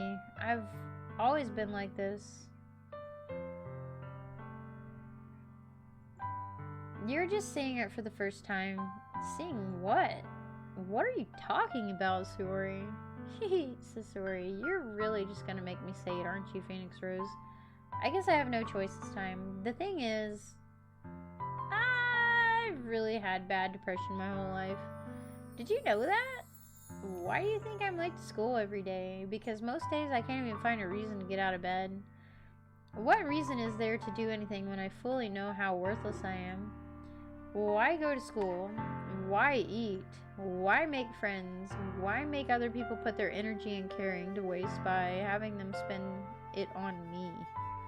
That's what it feels like. And that's why I just want to make everyone happy. Alright. Without anyone worrying about me. I'm in shock. I can't even figure out how to respond. How is it possible that Sorori kept this from me the entire time that I've known her? Did she really want so badly for me to just not think about her? Why, Sorori? Sorori, why is it that you've never told me about this? It almost feels like I've been betrayed as your close friend. Because if I knew, I would have done everything I could to support you. Even if there's only so much that I could do, I would have tried a little bit harder to make every day a little better for you. That's why I'm your friend. All you had to do was tell me. You don't understand at all, Phoenix Rose. Why do you think I didn't tell you? Because if I told you, then you wouldn't have to waste effort caring about me instead of doing important things. I don't want to be cared about. It's bittersweet when people try to care about me. It feels nice sometimes, but it also feels like a bat being swung against my head. Haha.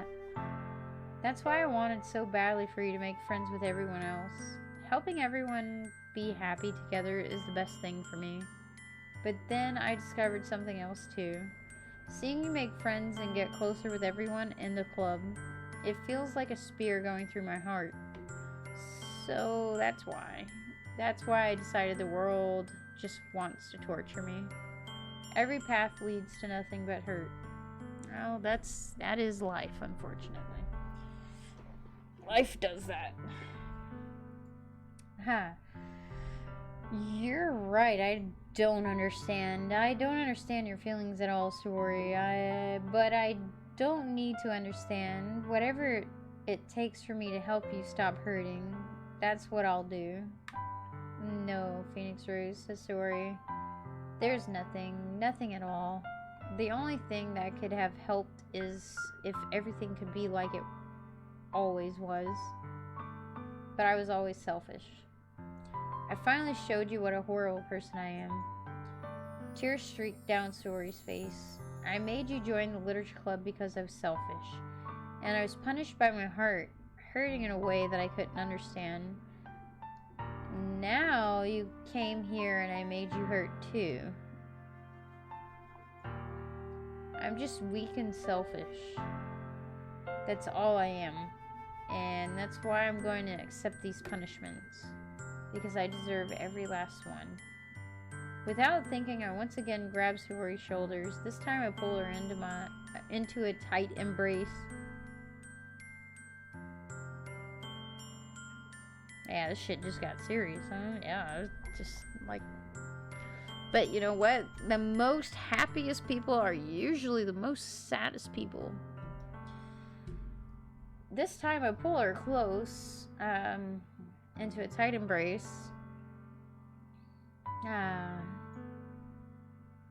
Phoenix Rose, sorry.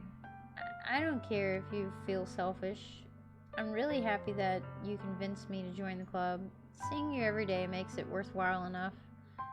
If I make friends with everyone else, then that's just a bonus. But please never underestimate how much I care about you. I wouldn't have it any other way. Phoenix Rose. Sori isn't hugging me back. Oh, I feel heartbroken because she's not hugging me back, guys. How could she? Despite my arms being wrapped around her, Sori's arms remain at her side. She starts sobbing next to my ear. No, says Sori, don't do this to me. Please don't do this. Phoenix Rose. Sori barely manages to speak between her sobs. I don't even know if I'm doing the right thing, but all I want is for her to know that I care. If you have it in you to call yourself selfish, then you have to let me be selfish too. For a little what? Sugar on here? No matter what it takes, I'll figure out what needs to change.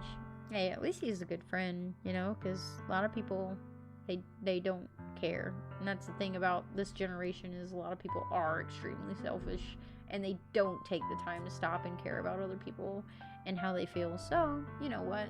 He's a bigger person. Empathy is something that has really decreased with this newer generation that we live in. It really has. Seeing empathy in people is like seeing God. I'll make these feelings go away. And if there's anything that you need me to do, then you better tell me. I'll get mad if you don't. I don't know, Sasori. I don't know. Gently, Sasori puts her arms around me in return. I don't know anything. It's all really scary. I don't understand any of my feelings, Phoenix Rose. The only time I'm not feeling nothing is when I'm feeling pain. Okay. But your hugs are so warm. And that's really scary too. Aw. Sori lets me go. As she does, so I let her go as well. The festival is tomorrow. Yeah, so Sori, it's gonna be fun, right? Yeah. How would you like for me to spend it all with you? So sorry, it's what I want. I promise. I think that would be nice then, so sorry. Yeah. Sori wipes her eyes. If I could spend the whole day here, I would. Of all days, this has to be the one where I have other plans. Maybe I should cancel. No, don't, Sasori. Please don't. If you did that, then I really wouldn't forgive you. But it's almost time for Yuri to meet me at my house. At the very least, do you want to come along and help us out? It would be fun. To my surprise, Sori shakes her head.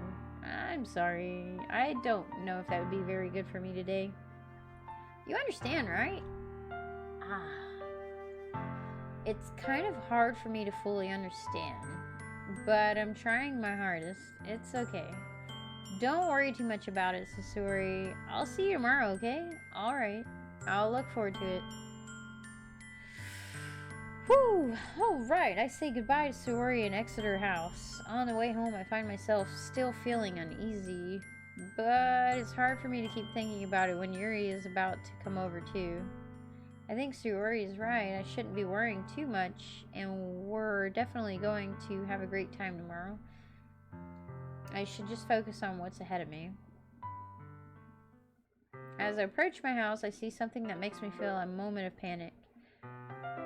Yuri? Ah! Thank goodness! You're a little early. I'm sorry I wasn't home yet. Were you waiting a long time? No, I just got here. But I just started to get really nervous when nobody answered the doorbell.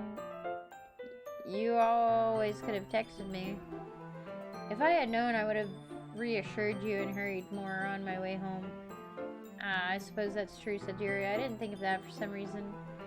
It should be common sense to do that, but I decided to ignore it. Anyway, let's go inside. I see you brought a lot of stuff with you. That's right, says Yuri. And did you manage to find everything I asked you to buy as well? Yeah, pretty much. At least I hope I got everything right. I'm sure it will be fine. Woo! Alright, we get to see his room now. I know, I don't think she's gonna make it tomorrow either. The way that it was, it's...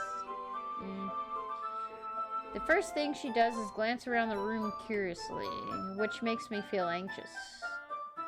It's so clean. Haha. I cleaned it before you came over, so that's very considerate of you, says Yuri. I know. I would be really embarrassed for my room to be a mess while you're here. Says Yuri. Well, I do enjoy cleaning. I would have gladly helped you clean. That would have been even more embarrassing. Oh, wait, don't look in there. I snatched Yuri's wrist, which was in the process of opening a desk drawer of mine. Haha, says Yuri. I'm sorry.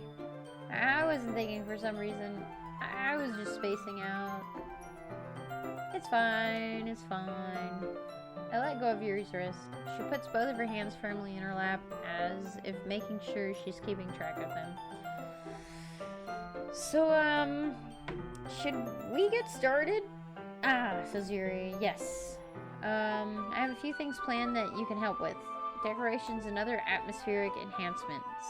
Atmospheric enhancements? You know, mood lighting, aromatherapy candles. Oh, wow.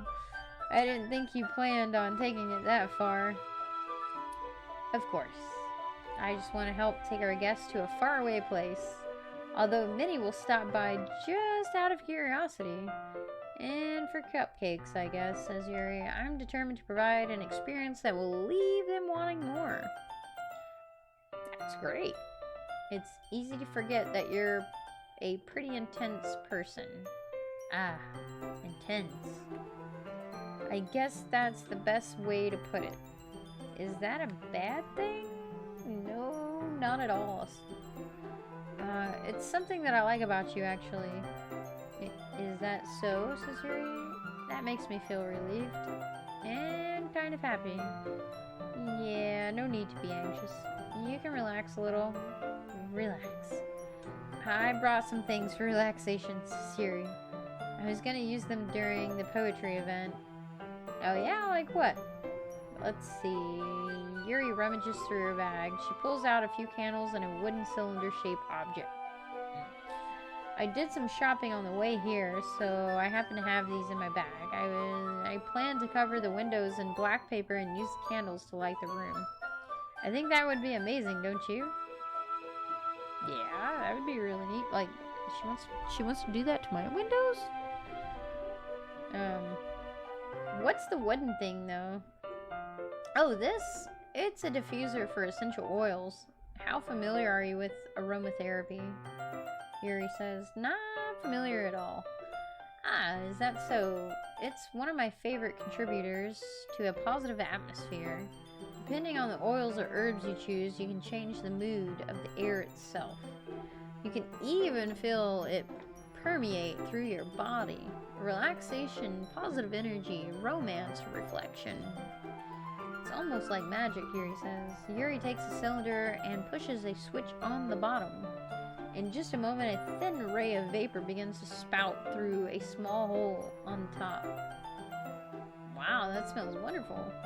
What kind of mood is that one for? This is a jasmine essential oil. It smells a little sweet and flowery, right? Yeah, that's a good way to describe it. I chose jasmine for the event because it provides more than relaxation. Ooh, she's going for romance. Jasmine enhances your emotions and helps you feel them flow through your body. You feel warmer and your heart pounds more heavily. Definitely a romance. Don't you think that will be perfect for sharing our poems?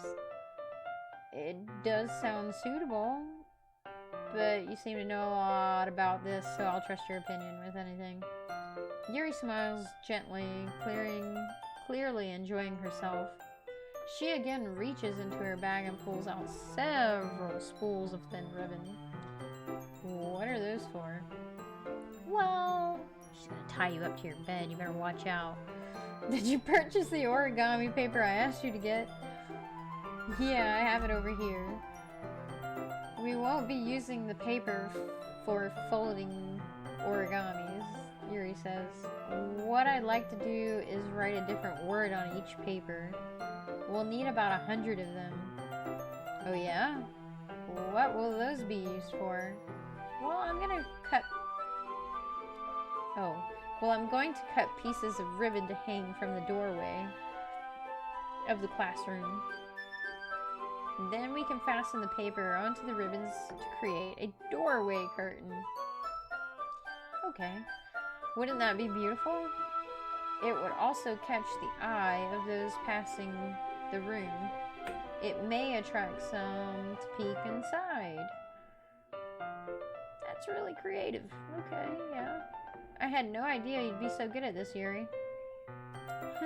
Is that so? Says Yuri. Well, I suppose I do get a little intense, as you put it.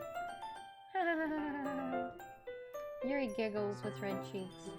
Is it just me, or is she more relaxed when it's just the two of us?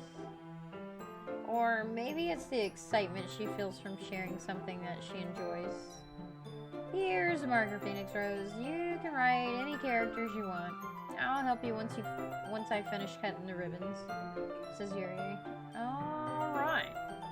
Sitting on the floor together, the two of us get to work. I carefully draw a different character on each paper, doing my best to manage my bad handwriting. Yuri unravels a long strand of red ribbon to her desired length. Then she reaches into her bag once more and pulls out a pocket knife. Ew. The knife is strangely beautiful. The silver handle has an intricate pattern of waves etched into it. The blade itself is gently tinted blue. That's no ordinary pocket knife, I say. It looks really fancy. Says Yuri. Well, embarrassed, Yuri looks away. What is it? You're gonna think it's weird, says Yuri. Yuri, whatever it is, I have no reason to judge. To each their own, you know? If you promise you won't be weirded out. Yeah, I promise. Alright. The thing is, I'm kind of into knives. They're just so pretty. I can't help it. I don't know what it is. The combination of craftsmanship and feeling of danger, maybe. She's a wild one. Better watch out. What am I saying? Says Yuri. Please don't think I'm weird for this. Haha, says me. You're laughing at me. No, I'm not laughing at you. It's just funny how nervous you got about sharing. It's, well, an interesting thing to be into, I guess. But I think it's kind of, I think it kind of suits you. Suits me? Yeah, it's kind of intense. Besides, it's really cool looking knife. I can't deny that. It is, isn't it? Yuri says. Yuri relaxes her expression once again. Would you like to hold it? Sure, I'll check it out. Yuri carefully hands me the knife with the handle facing me. I take it and turn it around in my hands. It feels heavy and extremely solid. Where do you even get a knife like this? Curious of its sharpness, I feel the point of the knife with my index finger. Ow! Phoenix Rose, says Yuri. Why did you do that? I didn't expect it to be that sharp. I barely touched it at all. It's my fault, says Yuri. I should have warned you. This knife is extremely sharp. It can cut through skin like it's paper. Oh no! A small drop of blood trickles down the side of my finger. Yuri takes my hand and gives the wound a closer look. Says Yuri. She stares at it and noticeably fidgets. Oh yeah, she's a freak. She likes Blood and shit. Just vampire. If you're squeamish, I'll go wash it off now. Without warning, Yuri puts my finger in her mouth and licks the wound. I told you she's a freak, man. What? Oh no. I feel her tongue curl around my finger. Startled, I instinctively pulled my hand back. Oh, says Yuri. Please forgive me. I wasn't thinking. Yuri lowers her head, her face burning up. Yuri. That's the most embarrassing thing I've ever done, says Yuri. How could I do something like that? Because you freak, that's why. I'm sorry. Sure, it was a little weird, and it took me by surprise, but I guess she was just trying to help, right? Yuri, I think you're overacting a little. She doesn't lift her head. What if she doesn't recover from this for the rest of the afternoon? Alright, you know what? This might be a stupid thing to do it, but do it anyway. I take Yuri's hand and lick her index finger in return. Oh boy. Alright. Phoenix Rose. We got some finger action. Did you really just do that? Now or even? Yuri just looks at me like I did something wrong. Huh. I knew that would be a bad idea. If not for the sweet aroma of the jasmine oil, the air would be extremely heavy right now. You're so weird, Phoenix Rose. Yuri giggles shyly. Yuri calling me weird? I have no response to that. Where do you keep your bandages? I don't think I need one, actually. It was a tiny cut. Look, it already stopped bleeding. I see, says Yuri. That's relieving. The tension is quickly lifted. We each resume our respective activities. I watch Yuri's knife cut through the ribbon like it's nothing but air. Meanwhile, I continue to make progress on the paper. Whew. Alright, we're gonna go another 15 minutes and we are gonna wrap it up for tonight. After we finish attaching the paper to the ribbons, we lay them all out side by side. It looks better than I expected and will be very effective as a door curtain. It looks great, I say. Good thinking coming up with this, Yuri. Ah, thanks, says Yuri. It's just something I saw online, really. Are you ready to move on to the next task? Yeah, let's do it. What do you have in mind? I'd like to create a banner. That's why I asked you to buy the paint tablets. Ah, that's right. One of the items Yuri had asked me to buy was a kit of watercolor paint tablets. We'll need about 6 cups of water to put each of the tablets in, says Yuri. Do you mind fetching those for us? Of course not. 6 cups of water. I'll be back in a minute. Thank you very much, says Yuri. Oh, and just a little bit of water is okay. If you fill the cups too much, it will be too diluted. Taking Yuri's advice, I decided to use small plastic bathroom cups rather than full-size glasses. I put them on a plate to catch any paint that drips, then bring it back into my room. Yuri? Yes? I come in to see Yuri quickly unrolling her sleeve, pulling it back over her arm. Is she like cutting herself too? Is this what it's like? Nothing. Your face is a little red. Is it too hot in here or something? Or anything? No, not at all, says Yuri. There's nothing wrong, so let's mix the paint. Yuri hurriedly dismisses me and takes it upon herself to unwrap the tablets, dropping them into cups. So, I thought we would do something simple that would look very nice. I'd like to paint the gradient across the banner. Starting with the colors for sunrise, then daytime, then sunset, and nighttime. Once it dries, I'll write an inspirational quote across the banner, says Yuri. We can hang it up on the wall behind the podium at the front of the classroom. Ah, neat. What are you gonna write? Well, it will be more of a fun surprise to you, says Yuri. Yuri smiles at me. If you say so, I say. After rolling out the banner, Yuri and I kneel on opposite sides so we don't get in the way of each other. Yuri uses a brush and adds a few dots of different colors across the banner to serve as a color guide when we paint. This kind of reminds me of elementary school.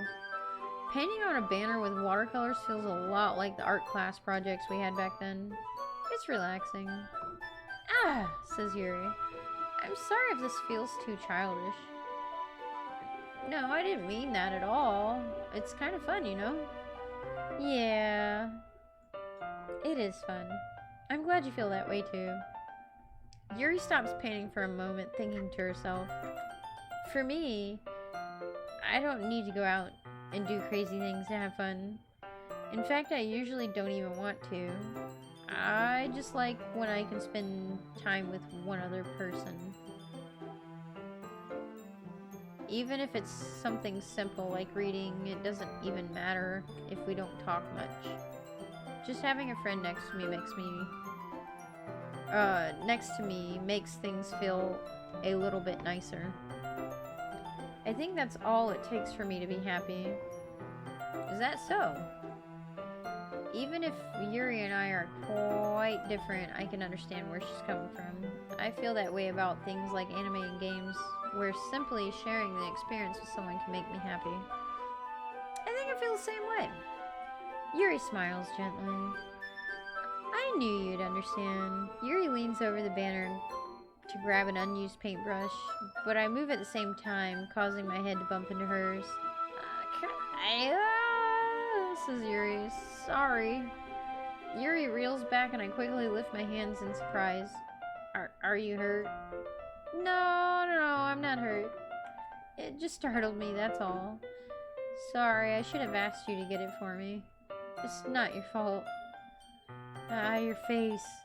There are droplets of paint on Yuri's face and neck. Is there something on my face, says Yuri? Yeah, I accidentally got paint on you. Typical move. I'm just saying. You know, because now he's gonna wash it off. He's gonna get close to her face. Bam. That's just how it goes. Sorry, it's totally my fault. I'll get a towel right away. Whew, call that. I rush out and fetch a small towel and then I dampen it with hot water. I return to my room and kneel down in front of her. Oh yeah, close and personal. Here we go. Here. I pat down Yuri's face and neck with the towel. Ah, says Yuri. Is something wrong? It's hot. I just didn't expect it. Sorry. I didn't want to use cold water. Having finished, I started to retract my hand.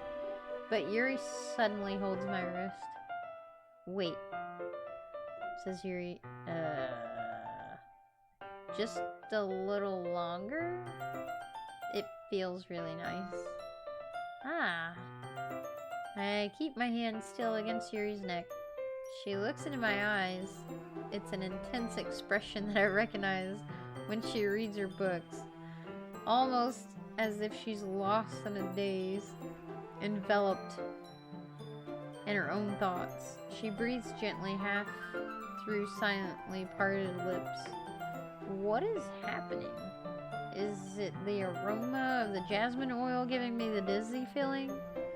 Yuri's gentle fingers wrapped around my wrist send a tingling sensation through my arm. And suddenly her face seems to be much closer to mine than it was just a moment again. I knew it! I called it! Ah, Yuri slowly pulls away. Sorry, says Yuri. I've been feeling a little lightheaded today. I didn't mean to space out. It's fine. The moment is over as soon as it began. Yuri picks up her brush again, but her movements seem clumsier, like she's unable to focus. I remain silent, forced to ignore the event that just transpired. I hesitantly retrieve my own brush and continue following Yuri's example. Whew, that's a large banner. That should do it. I finished filling the night sky with white dots that look like stars. Looking at the banner as a whole, it's very pretty and natural looking. I think it came out better than I expected, says Yuri. I'm really happy with the results. Yeah, me too. Are you gonna add the lettering now? Not yet, says Yuri. It needs to dry first. That's true, but won't that take a while? Well, perhaps it would be best to leave it here and then you bring it in the morning? I can do the lettering in the classroom before our event starts. Is that okay? Says Yuri. That's totally fine. Wonderful, says Yuri. In that case, I don't think there's anything more for us to do here. Phew, says Yuri. Haha, says Yuri. You say that like you're glad it's over. Was I wrong to assume that you were at least enjoying yourself a little bit? No, it's not that. I'm just glad we managed to get everything done. I see, says Yuri. I am too. I was a little concerned about time. I need to start making dinner soon. Hey, Minnie! Thank you for the follow, buddy. Thank you. Appreciate it. Says Phoenix. Says myself.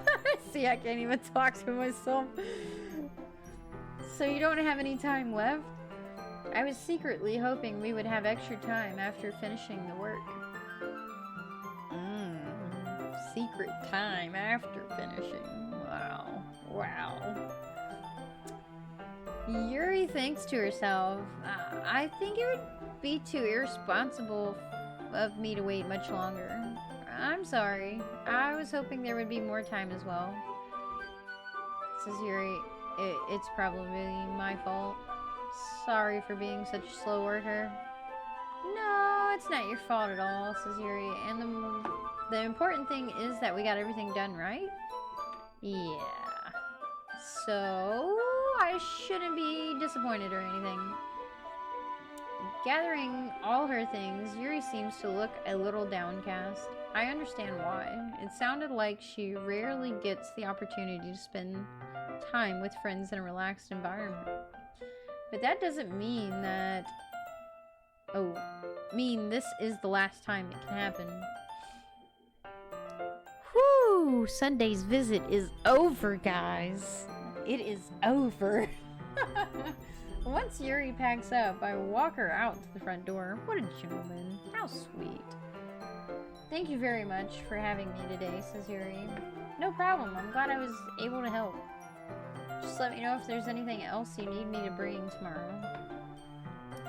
I will, says Yuri. Well then, Yuri fidgets. I guess I'll see you tomorrow. Wait. I kind of say that without thinking. About today, it's fine that we didn't have as much time as we wanted, because we can do this again. Whenever you want, you can come over, or we can go out somewhere. I forgot you don't like going out much. As I stumble over my own words, Yuri simply smiles bashfully. Anyway, you know what I'm trying to say, so...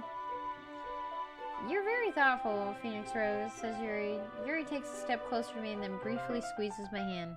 I kind of like that about you. Oh, baby. How am I supposed to respond to that? But I don't watch. Cherie's like watching out her window right now. Like she's like glued to the window. Like, oh, what's happening? But I don't even get a chance to as Yuri suddenly pulls back.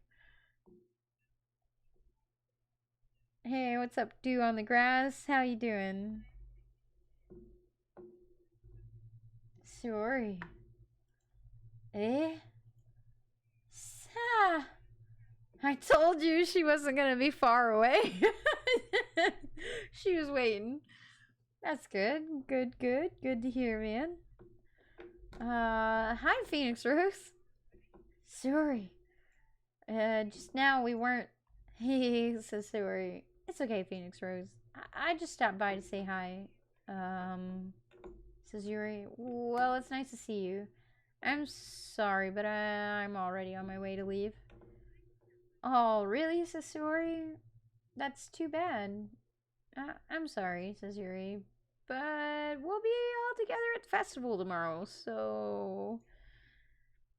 Yeah, I've never played this game. This was a viewer requested game, so it's new. I've actually never done a game like this before too, so trying to make it very exciting. So that's fine, right? Says Yuri. Of course, says Sayori. Sayori beams. So she went from like really depressed, now she's really happy again. Yeah, so I'll see you tomorrow, says Yuri. And she, clearly embarrassed, Yuri hurries off. I'll love it. Alright. Well, I can't wait to see, because I know someone... I haven't played it, and I haven't looked into it, but they did tell me that it kind of goes...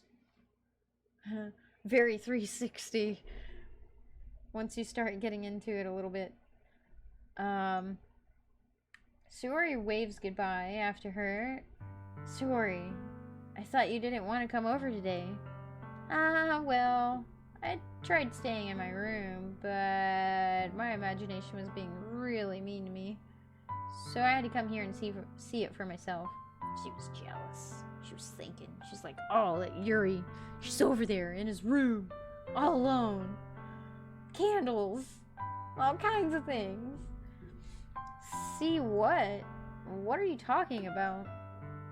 You know, how much fun you were having with Yuri, says Sayori.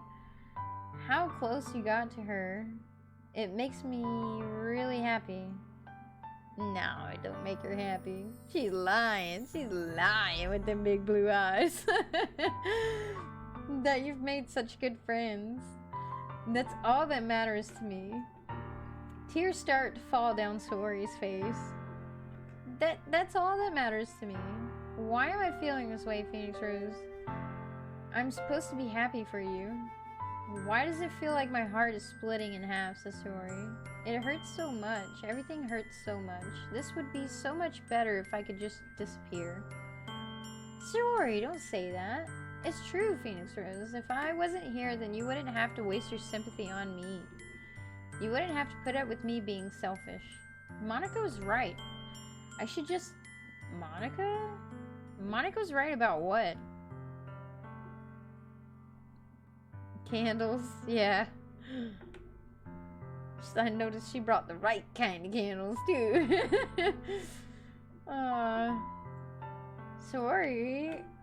What I said before is true.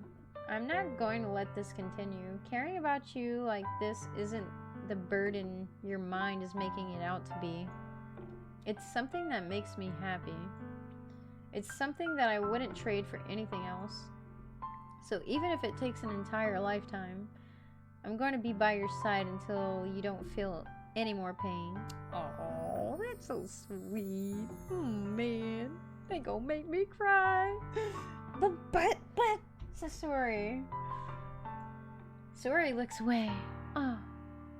I put a hand on her shoulder to reassure her. I'm scared, Phoenix Rose. I'm really scared. What are you scared of, Sayori?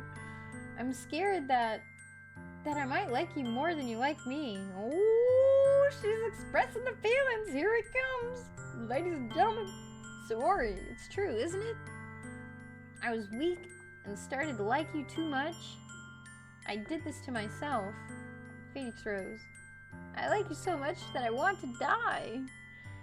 Oh. That's how I feel. And that's enough, Sayori. I don't want you to hurt anymore.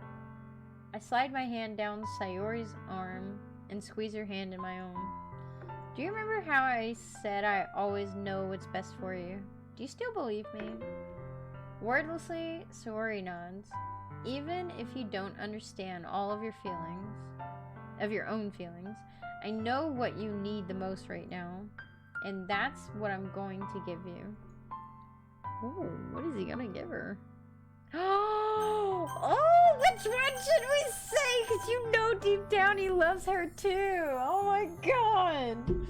But you know, he doesn't want to hurt her, so he doesn't want to say that he loves her, and it makes it feel awkward, you know? So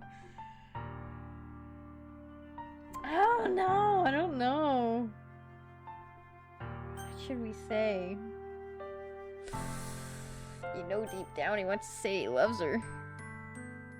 Lovey-dovey route. You want to go the lovey-dovey route? Are you sure? Because sometimes that could not have the best outcome. Oh, yeah, I don't know. Sometimes we love the things that we let go. And it's so hard. Oh, why can't we be friends? Oh no, you guys are making it tough. Dew on the grass. What's your opinion? Clear, dearest friend. Oh, we've got 2 dearest friends. Alright. Streamer's choice boy. Oh no. Maybe it would help to make a list of pros and cons.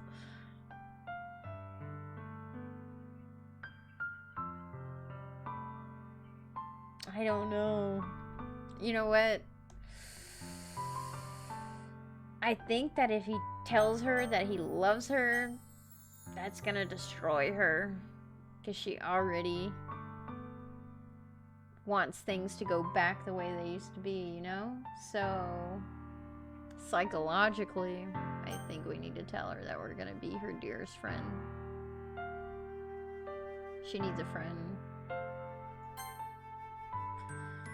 She needs the D. Oh man.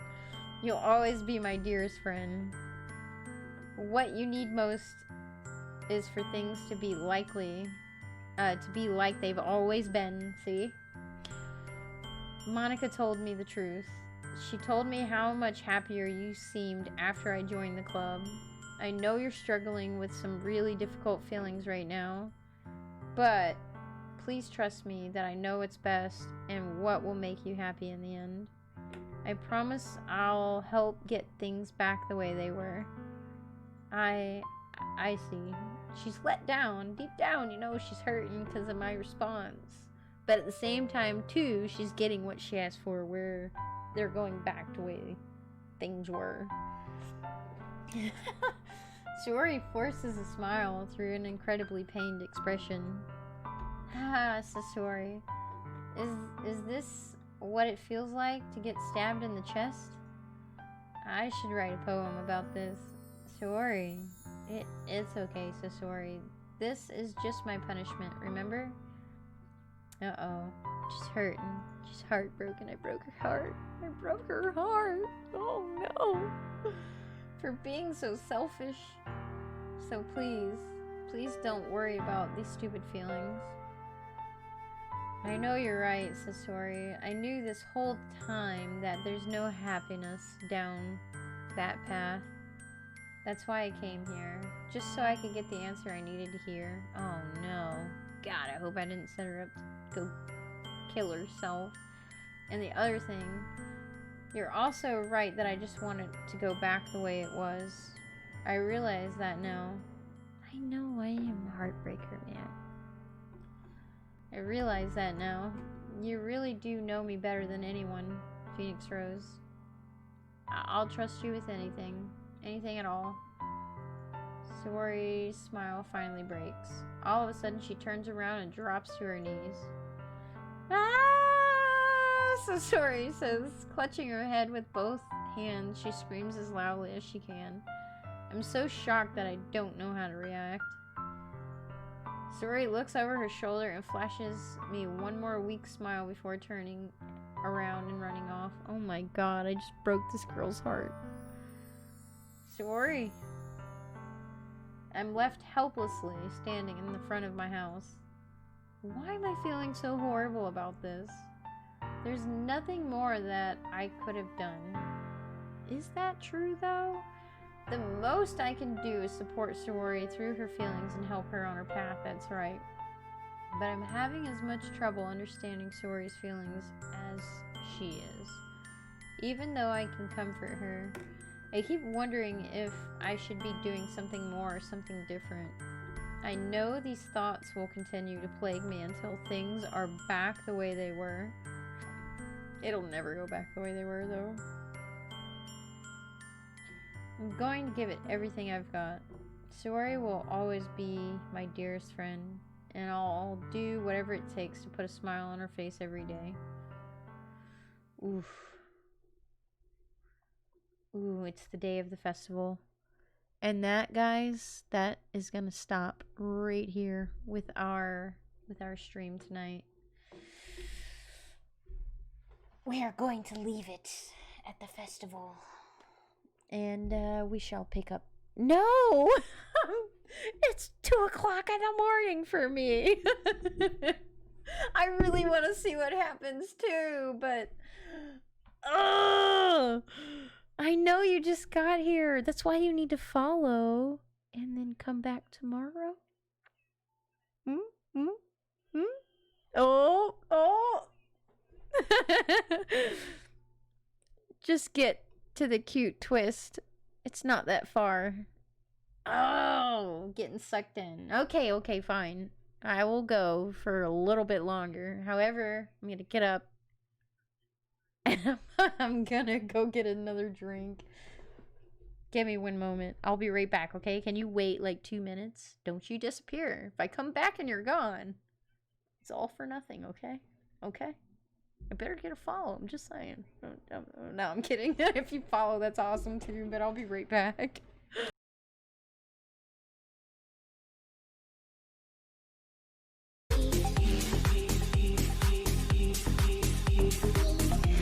There is more to me than surface.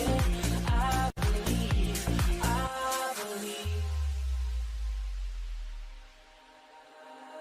Greeted by a new sunrise.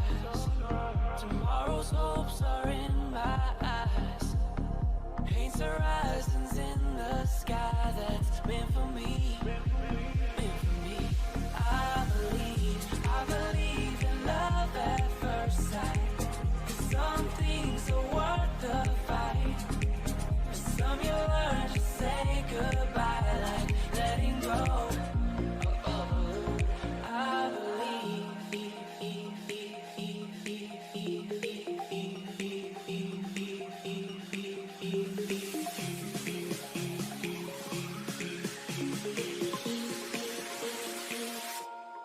I believe.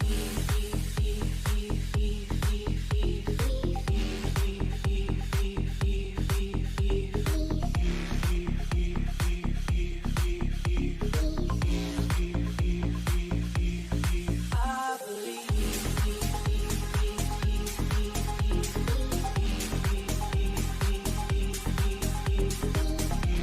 There is more to me than surface. I believe.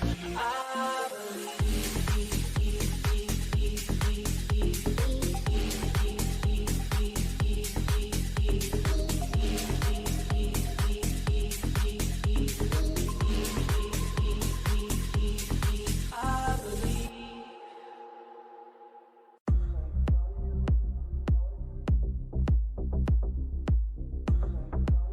I've always liked to play with fire.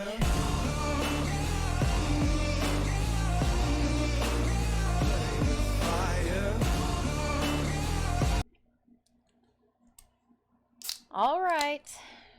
Just for dew on the grass, we're gonna go a little longer. Okay? Okay. Cheers, buddy. Okay, here we go. Whew. You're welcome.